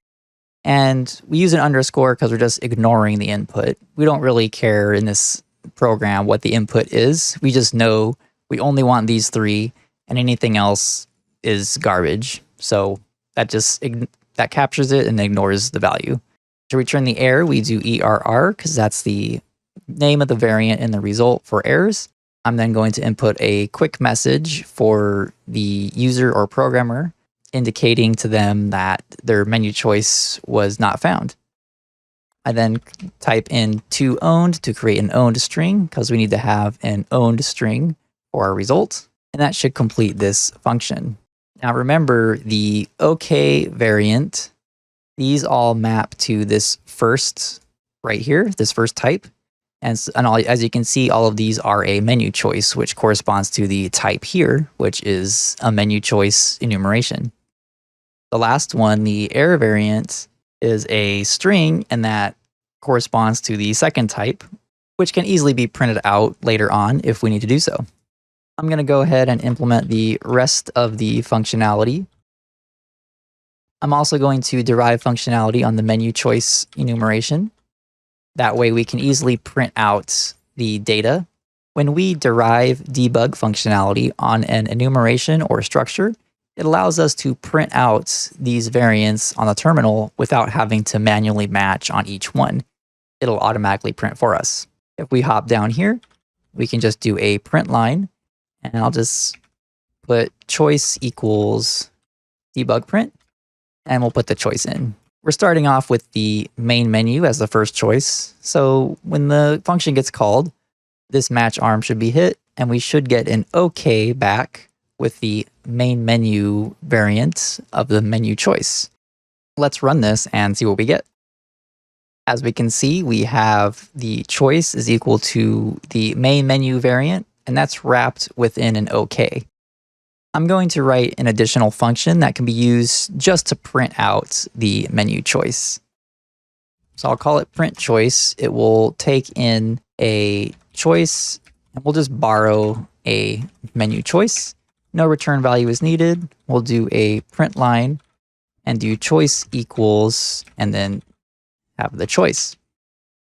Now I'm going to comment out this function, and we'll replace it with the print choice function. Now, what happened when we printed out the choice originally, we have an OK choice. So it's a result instead of just the main menu. If we take a look at our print choice function, we'll see that it requires a menu choice, but our getChoice function returns a result, which may be a menu choice, but it may also be a string, which represents an error. So let's run this, and we'll just see what the compiler tells us. Here we have a mismatch types error, and it's telling us that when we try to borrow choice, that they expect a menu choice because our function takes a menu choice, but instead we have a result. And that's expected because our function here returns a result instead of just a menu choice. So we need to get access to this menu choice in order to properly utilize this function. To do so, we can use a match expression. So we can match on the choice, and I'll add some type annotations here so we don't forget that this is actually a result. Remember that the underscore means anything and ignore it. So we're just going to let the compiler figure out that this is a string because we already defined it as a string here. So it's able to figure out the proper type for that. We'll match on this choice, and if it's okay, we will then call our printChoice function. And now we have access to the choice. I'll rename this just for clarity. We'll call this inner choice. And if there's an error, we'll print it out. What we're doing here is we have our result, which may be a menu choice or some type of error. We then are matching on that result. So the OK variant and error variant are both covered. Those are the only ones that are available in results. If the function was called successfully, we'll get the OK variant. We then access the inner data, which is the menu choice, and then we can call our printChoice function. Since the inner data here is a menu choice, which corresponds to the proper data needed to call that function. This is how Rust is able to guarantee that your programs run properly, because this menu choice data is wrapped within a result. And if you try to use it without getting the inner value, you get a compiler error, as we just saw. So in order to account for that, we have to match on the choice to get the inner data. Then we can call the function with our inner data. However, if there's an error, we'll then get our error data and just print out that there's an error, and we'll be unable to call the printChoice function because the data is error data. So let's run this program again, and we'll see what we get. Now we can see that our choice is the main menu. We have gotten rid of the results portion here, and now we just simply have the main menu information that we need to run the existing functionality, which is printChoice. I'll change this to something that's not present in our current options. So we'll just type in leave instead of quit, and we'll see what we get. We get an error, and the error indicates that the menu choice was not found. And that corresponds to our error here. And in this case, the get choice will be an error. So it'll be a result with error data. And since it's an error, this won't get executed, and it instead prints out that we have an error. There's actually a shorter way to access data instead of having to match on the result. What we can do is use what's called a question mark operator, and that's automatically going to handle some things for us. I'm going to create a new function that utilizes the question mark operator so I can demonstrate how it works. I'm going to call this function pickChoice, and it will take a string input, and it will return a result. And the OK variant is going to be nothing. So if you want to return nothing from a function, you can use what's called the unit type, and that is just open and close parentheses. So that's called the unit type, and that just represents nothing. So this function, for example, it doesn't return anything here. So it implicitly returns this unit type. So sometimes you need to specify that you want to return that type. And in this case, we need to do so because the result requires both the OK and the error type. So the OK type is just going to be nothing, and the error type will be a string. I'm then going to make a choice. So the choice will be get choice, and it'll take the input. Then we're going to use the question mark right here. What this is doing is we're calling the getChoice function, just like we did here. And instead of returning a results like it did before, the question mark will automatically perform a match operation. And what'll happen is if the result is an OK variant, then that inner data will get placed into the choice. And if it's the error variant, then the error is going to get automatically returned as the error variant from the function. So it'll be a result error if it's an error, and if it's not an error, then we'll just get the inner data automatically. This is useful because we can chain multiple function calls using the question mark, even though all of them may return results and could possibly fail. So if any one of them fails, then the function will just return automatically, and we don't have to use a bunch of match blocks in order to check each one. I'll add some type annotations here so we know what we're working with. So this is a menu choice type. Next, we can just do a print choice, and we'll borrow the choice. And finally, we'll return an OK. Remember that the OK variant of the result just means everything's fine. And I'm returning nothing, which is just the open parentheses, close parentheses, which is known as the unit type. Now down in our main function, I'm going to just change all this. This will just be called pick choice, and we'll try it with start. Let's run this program and see what we get. As we can see, our choice equals start. To walk through, we call our pick choice function with the start data that's placed here as the user input. We then create a choice, which is the menu choice type, by calling get choice. The get choice function expects a borrowed string, which is here as the input. So that will then come over here. We then match on it as we did before and return a result. Now the question mark will evaluate, is this result an OK or is it an error? So it's going to check.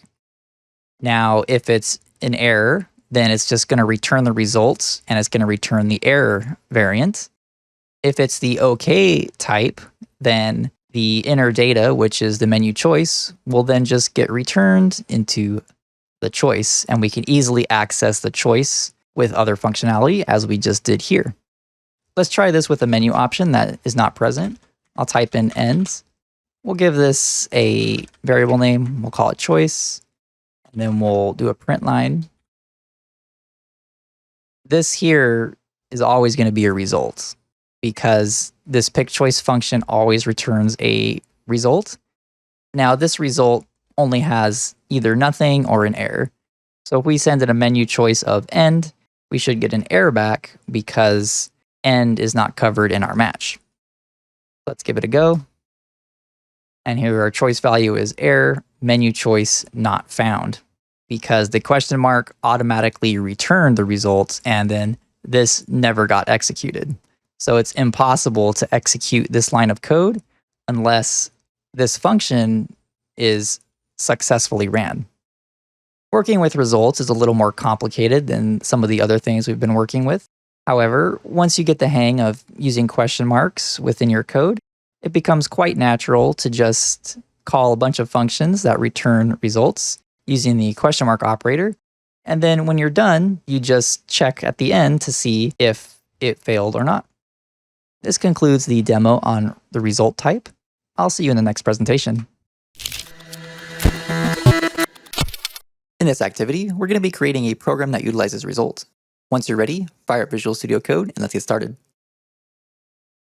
Once Visual Studio Code loads, navigate to your bin directory. We are on activity A18, so double click on A18.rs.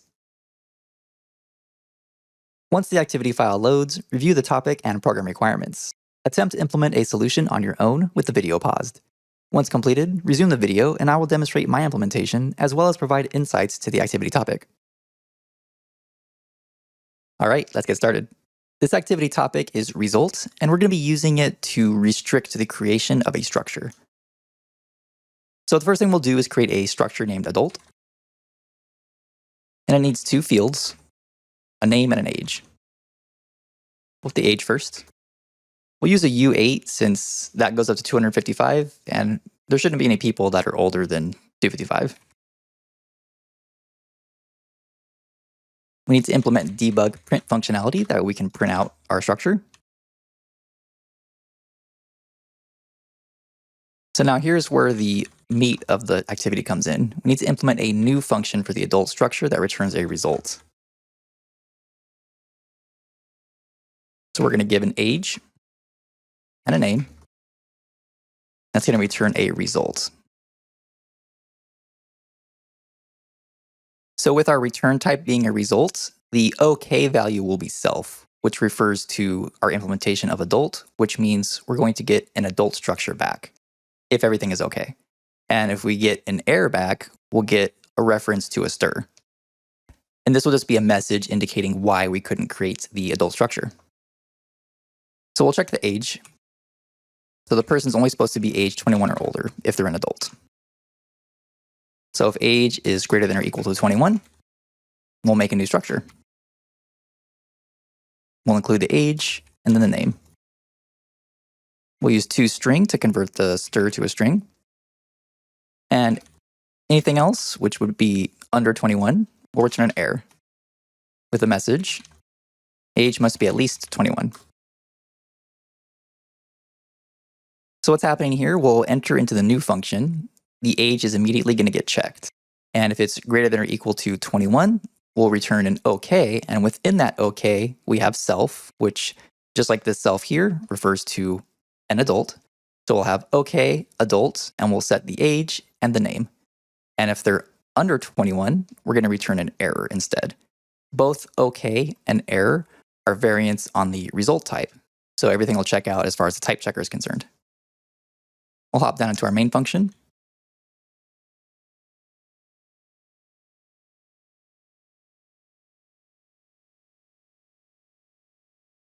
So we need to instantiate two adult structures.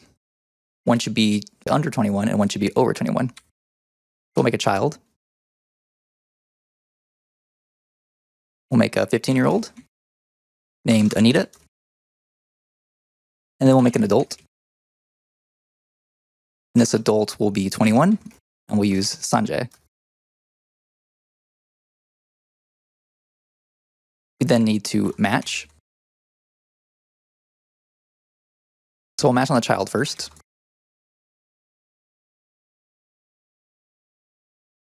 It says we can print out any message that we want, so I'm just going to print out the person's name and the age. So we'll do child.name, child.age. And if we get an error, we'll print out the error. And then we need to use the same thing, comma right here. And we need to do the same thing for the adult. So let's copy this whole block.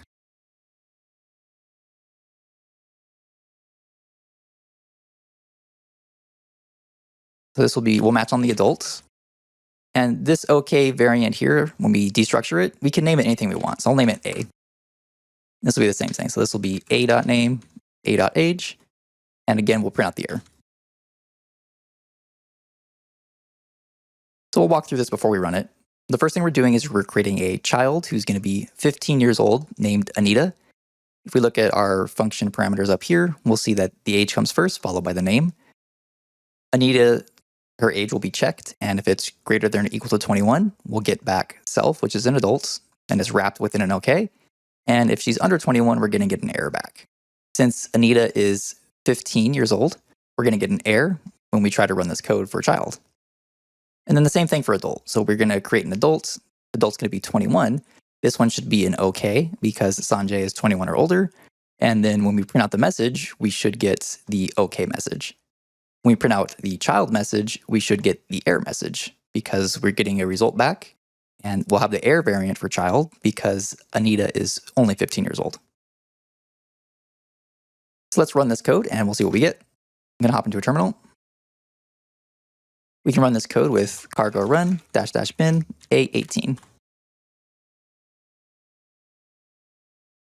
So here's our first message. Age must be at least 21. And that's the error variant for Anita.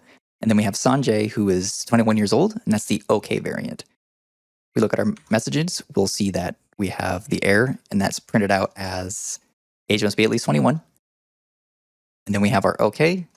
And then Sanjay is the 21 years old.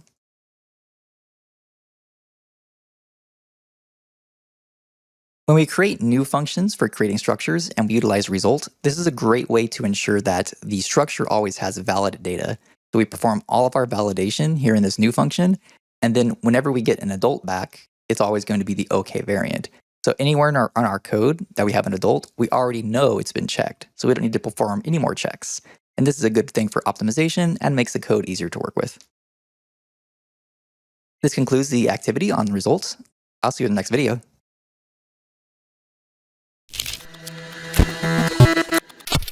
In this activity, we'll be creating a program that utilizes results and the question mark operator.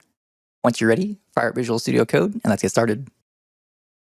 Once Visual Studio Code loads, navigate to our bin directory. We are on activity A18B, so double-click on A18B.rs. Once the activity file loads, review the topic and program requirements. Attempt to implement a solution on your own with the video paused. Once completed, resume the video and I will demonstrate my implementation as well as provide insights to the activity topic.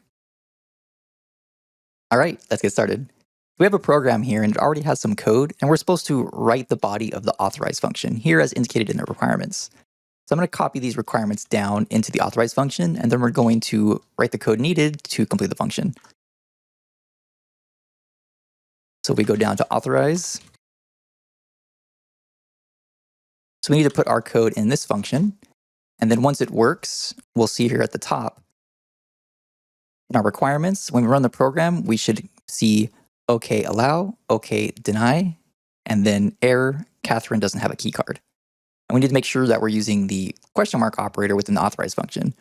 It is possible to do this activity without the question mark, but we want to use that just for practice.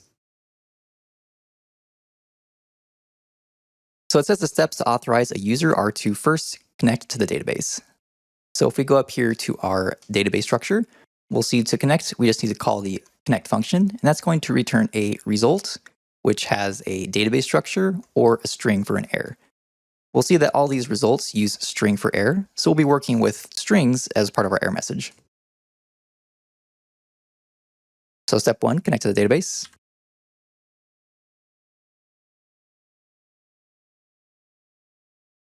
Step 2 is to find the employee with the find employee database function. So we'll use our database.findEmployee. And we're going to use the employee name that was passed to the authorize function. Step 3 is to get the key card. So once we have the employee information, we can use the getKeyCard function to retrieve the key card. And then finally, we can check the key card's access level to see if they're allowed to access the current area. The access level is going to be present in our protected location. That's the authorization is being checked for. So we'll look at protected location first.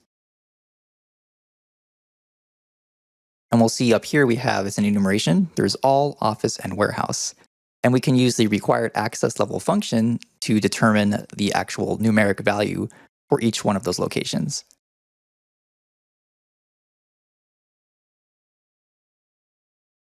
We'll see here in our requirements that high numbers can access lower level numbers, but lower level numbers cannot access higher levels.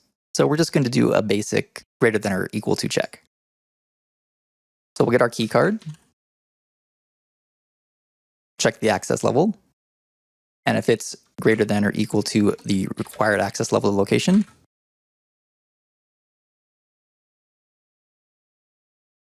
then we'll authorize them. We'll change the authorization status, and that will be allow. And if they don't have the required access level, we're going to return an OK, and we'll do authorization status, and then we'll deny access. So if we look at keycard from our getKeyCard function, the keycard structure has an access level built in. So we already know the numeric value of the keycard, and we're just comparing it to the access level required for the protected location. So now we've done all the steps. First, we've connected to the database. Then we try to find the employee. And then we try to get the key card. And we also checked the access level. Let's hop into a terminal and run this and see what we get.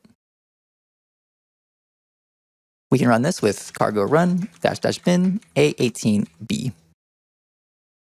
And so it looks like we got some errors. Let's start from the top. So we'll see here that it indicates that we have no method named findEmployee for enumeration result. So it points to the code. We're trying to call the findEmployee method, but the data is result. It's not the actual database. So we need to fix that. So if we go up here to the database.connect, this returns a result. So there's lots of ways to get the data out. If we use unwrap, that's fine, but if the database connection fails, then the program will crash. So we don't want that. It's also possible to do something like this. We can match on the database.connect, and if we get an OK, we get the database back. We can just place that into the variable. And if we get an error back, we can return the error. And that works too, but then we have to do that for findEmployee because that returns result, and also get keycard. So then our code is going to increase by a lot. So if we try to see how much, we'll see that our code is going to look something like that, and that takes up a lot of lines and starts to become hard to read.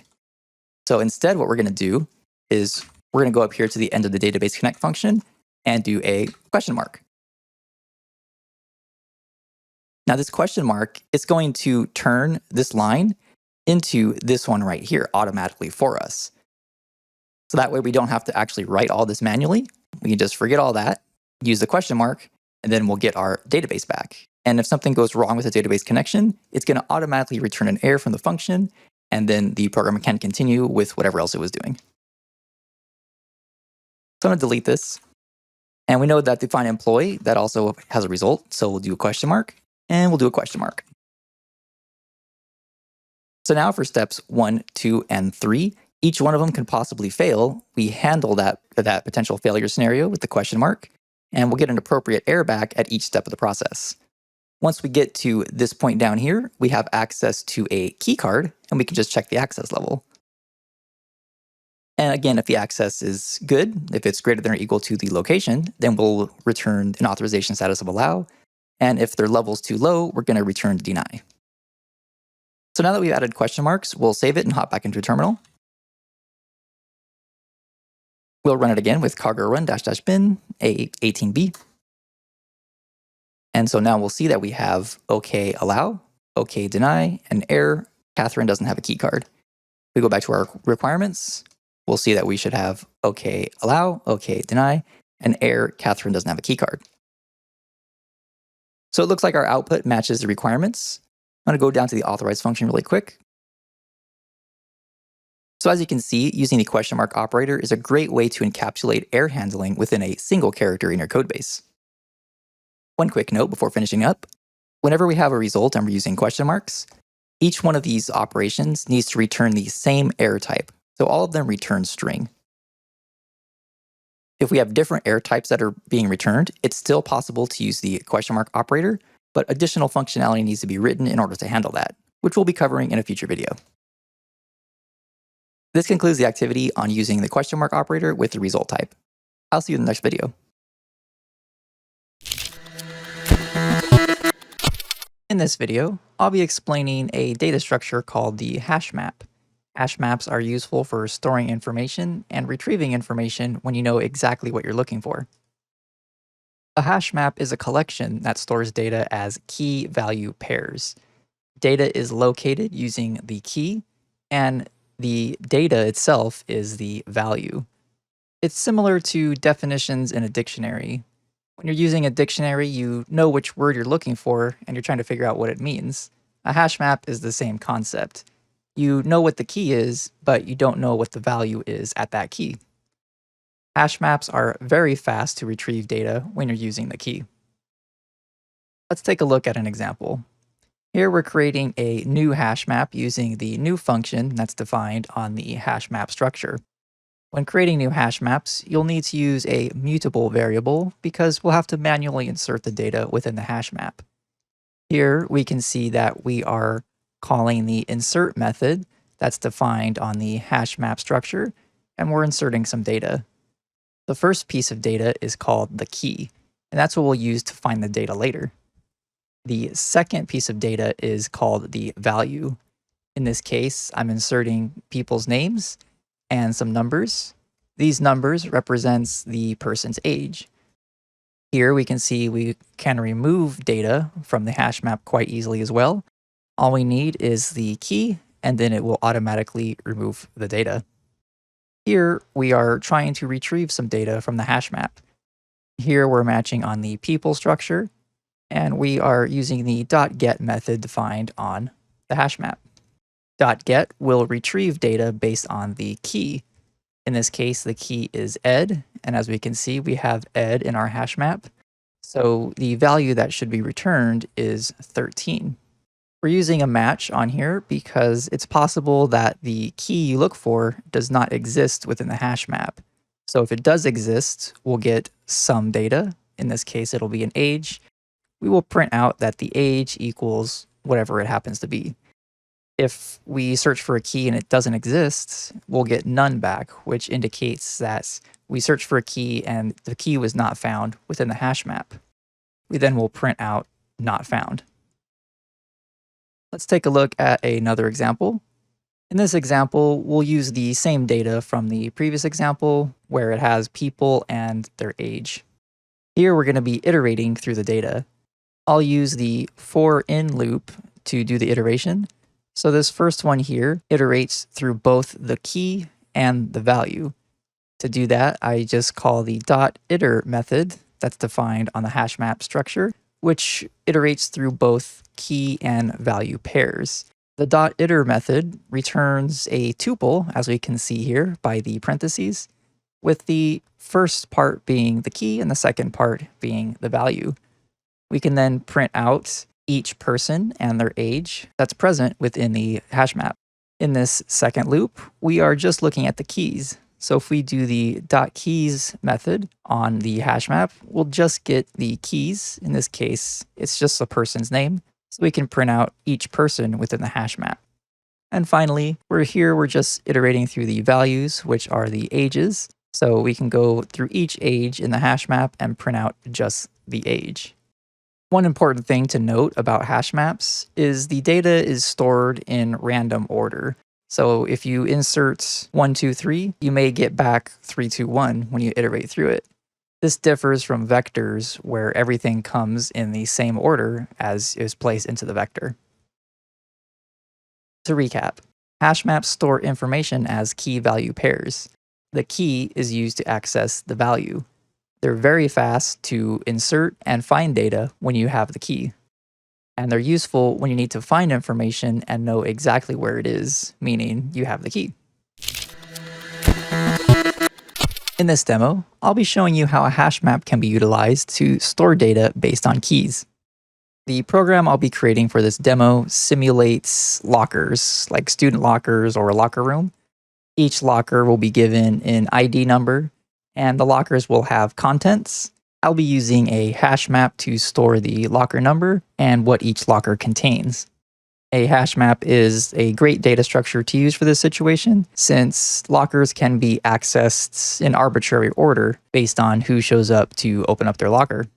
Before I start writing code, I'll be taking a look at the Rust standard library documentation so we can see how a Hashmap can be utilized in your program. Here we have the documentation. And the Hashmap is a type of collection. I'm going to scroll down to the collections module. Here we see we have collections, so I'll click that. Next, we see the collections that are available. And here we have the collections, along with documentation on what collection you should use in which situation, and the performance trade-offs for all the collections. I know I want to use a Hashmap, so I'm just going to click on Hashmap. Here we have information that we need to properly utilize the Hashmap. As you can see at the top, we are at std collections Hashmap. So in order to access this Hashmap, we're going to need to use another keyword in Rust. And if we take a look at this first example, we'll see it right here. So we need to have the use keyword in our code, and we need to use this path here, which is also shown at the top. So whenever you're browsing Rust documentation, even if there's no example provided, you'll be able to access whichever item you're reading based on the top, because it'll always show you your current location within the documentation. So let's add this to our code. That way we can use a Hashmap. To do so, I'd simply type in use std collections Hashmap. Hashmap will now be available in my code, and I can get started writing my program. So for the locker numbers, I'm just going to use an I32, and for the contents, I'll use a struct. The contents of the locker is just going to be a string, and I'm using a structure just in case I want to specify exact contents later in the program. Like suppose I want to make it so lockers can only have certain things, then I'd be able to easily list those things within this structure here instead of having to rewrite portions of the program. Next, I'm going to create some lockers. So we'll have some lockers, and that will be a hashmap new. So we'll create a new hashmap. Remember to make it mutable, otherwise we won't be able to add anything to the lockers. Next, I'm going to add some content to the lockers. So we'll use lockers.insert, and this will be locker number 1, and we'll add in some contents, and the content will be stuff. So we'll put stuff in this locker, and then I'll make a few more lockers, and this locker will have a shirt, and this locker will have gym shorts. Once that's done, we can print out the lockers and their contents using iteration. So I'm going to print out both the locker number and the contents. So I'll call it locker number, content in lockers.iter. If we jump back to the documentation real quick, we can see if we click on iter, we can iterate through all key value pairs. And remember, it's in arbitrary order. So it may not be in the same order that you placed in the hashmap. And the usage is right here. So for key value in the hashmap.iter, you can take some actions. So we're going to print out the locker number and the content. Before I run the program, I want to make sure that I can actually print out the contents.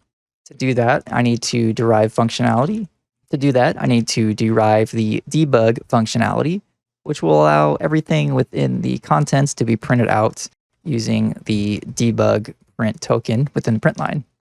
And I'll just run the program, and we should have locker number 1 with the content of stuff, locker 2 with the shirt, locker 3 will have gym shorts. Now remember, they may not print out as 1, 2, 3. It may be 2, 3, 1 or 3, 1, 2. Or it may just coincidentally print out 1, 2, 3, but there's no way to know ahead of time. So I'll save this, we'll run it. And here we have locker 1, 3, 2, and the content for each locker. So locker 1 has stuff, locker 2 has a shirt, locker 3 has gym shorts. And that's how you can iterate through a hashmap. Hashmaps are quite easy to use, and they're fantastic when you know what the key is and you want to access whatever's within that key at any time. This concludes the demo on Hashmap. I'll see you in the next presentation. In this activity, we'll be creating a program that utilizes Hashmap. Once you're ready, open up Visual Studio Code and we'll get started. Once Visual Studio Code loads, open up your activities directory. We are on activity 19, so double-click on A19. Once the activity file loads, review the topic and program requirements. Attempt to implement a solution on your own with the video paused. Once completed, resume the video, and I will demonstrate my implementation as well as provide insights to the activity topic. All right, let's dive in. This topic is Hashmap. The requirements are to print the name and number of items in stock for a furniture store. If the number of items is 0, print out of stock instead of 0. The store has 5 chairs, 3 beds, 2 tables, and 0 couches. We also need to print the total number of items in stock. Our notes say that we need to simply use a hashmap for the furniture store stock. To start out, I'm going to use the hashmap data structure by typing in use std collections hashmap. That will give us access to the hashmap. I'm not going to have any functions in this program, so I'll just stick with the main function. I'm going to create a hashmap called stock, which will represent the items that are in stock. And that will be created using hashmap new. I will then insert the items that the store has stocked. Okay, so that should cover the store stock as we see up here in our program requirements. Next, we need to iterate through each item and print out the information. I'll use a for loop for that. We're going to iterate through the key value pairs. So this can be item, and I'll use qty for the quantity of items in stock.iter. When we use .iter on the hash map, it iterates through the key value pairs. So we get a tuple that contains the key and the value. One thing to remember with the requirements is if the number of items is 0, we need to print out of stock instead of 0. To facilitate this, I'm going to use a string that specifically just contains the number of items or the out of stock message. And then I'll compose that with another string that will then print out the entire statement that we need to print. To do that, I'm going to create a new variable. I'll call it stock count, and that will be an if expression. So if quantity equals 0, we'll just return a string that indicates out of stock. We'll need to use an owned string in this case. And if the stock is greater than 0, then we will just print out the stock using the format macro, and that will have the number of items, which is qty, as we see right here. The format macro, it's similar to the print line macro, except instead of printing the line on the console, it's just going to put it into a string instead. So you can type your tokens in here just as you would with the print line macro, but instead of printing it and just throwing everything away, we can save it into a variable. In this case, we're saving it into the stock count variable. That way we can use it later. Next, we just need to print out the information. Item equals, and then I'll just print out the item name, and stock equals, and we'll print out the stock. One last thing we need to do is print the total number of items in stock. So we need to keep a running total, and we iterate through this. To do that, we need to make another mutable variable. I'll just call it total stock. We'll set that to 0. Each time we go through this iteration, I'm just going to take the total stock and I'll set it to itself plus the quantity. And then once the loop is finished, we can print out the total stock. Before running this program, I'm going to walk through it so we can see how it works. So the first thing we're doing is we're using the Hashmap data structure from the collections library and the standard library. We then have our main function. We're creating a mutable variable named stock and setting it to a new Hashmap. We then insert the items that are in stock for the store. We have chairs, beds, tables, and couches, and each one has its own quantity. The names are the keys, and the quantities are the values. We then track the total number that are in stock with a mutable variable. We set it to 0, and we're just going to add to this number each time we go through the loop. That way we get the total stock.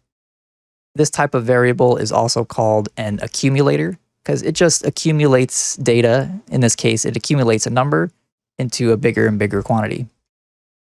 Next, we have our for loop. So we iterate through the key value pairs of stock. So the item is the key and the quantity is the value.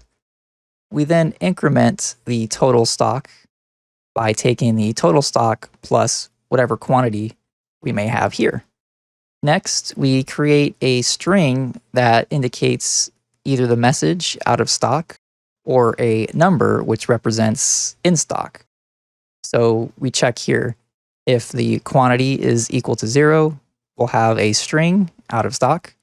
Otherwise, we're going to create another string using the format macro, and we simply use the quantity into this token, and it will display the quantity as a number. And remember, the format macro saves it into a string instead of printing it out directly like the printline macro does.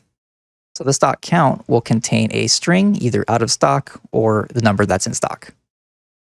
Next, we simply print out the item and the stock. So the item is taken from here on the iteration, that's the key. And the stock count is this string that we created right here, which is out of stock or the number. This will go through every single item that's in this hash map. So it'll execute 4 times.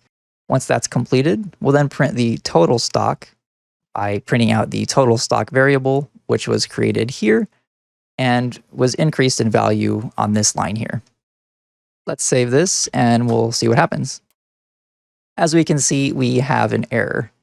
We're unable to compare a reference to an integer with just a plain integer. As we can see on line 29, here's our error. So we can fix that. We go to line 29. We can see the error occurs right here. Now the reason we got that error is because when you iterate through a hash map, these right here are automatically borrowed. So all we need to do is borrow our 0, and then it'll work just fine. So now let's run this. We are on activity 19. So you can do -q -bin A19. And as we can see, our stock has been printed out along with the total number of items that are in stock. We can confirm this by checking the information here. We see that chairs is 5. That's good. Tables is 2. That's good. Bed is 3. We're good. And the couch is 0, so it printed out of stock instead.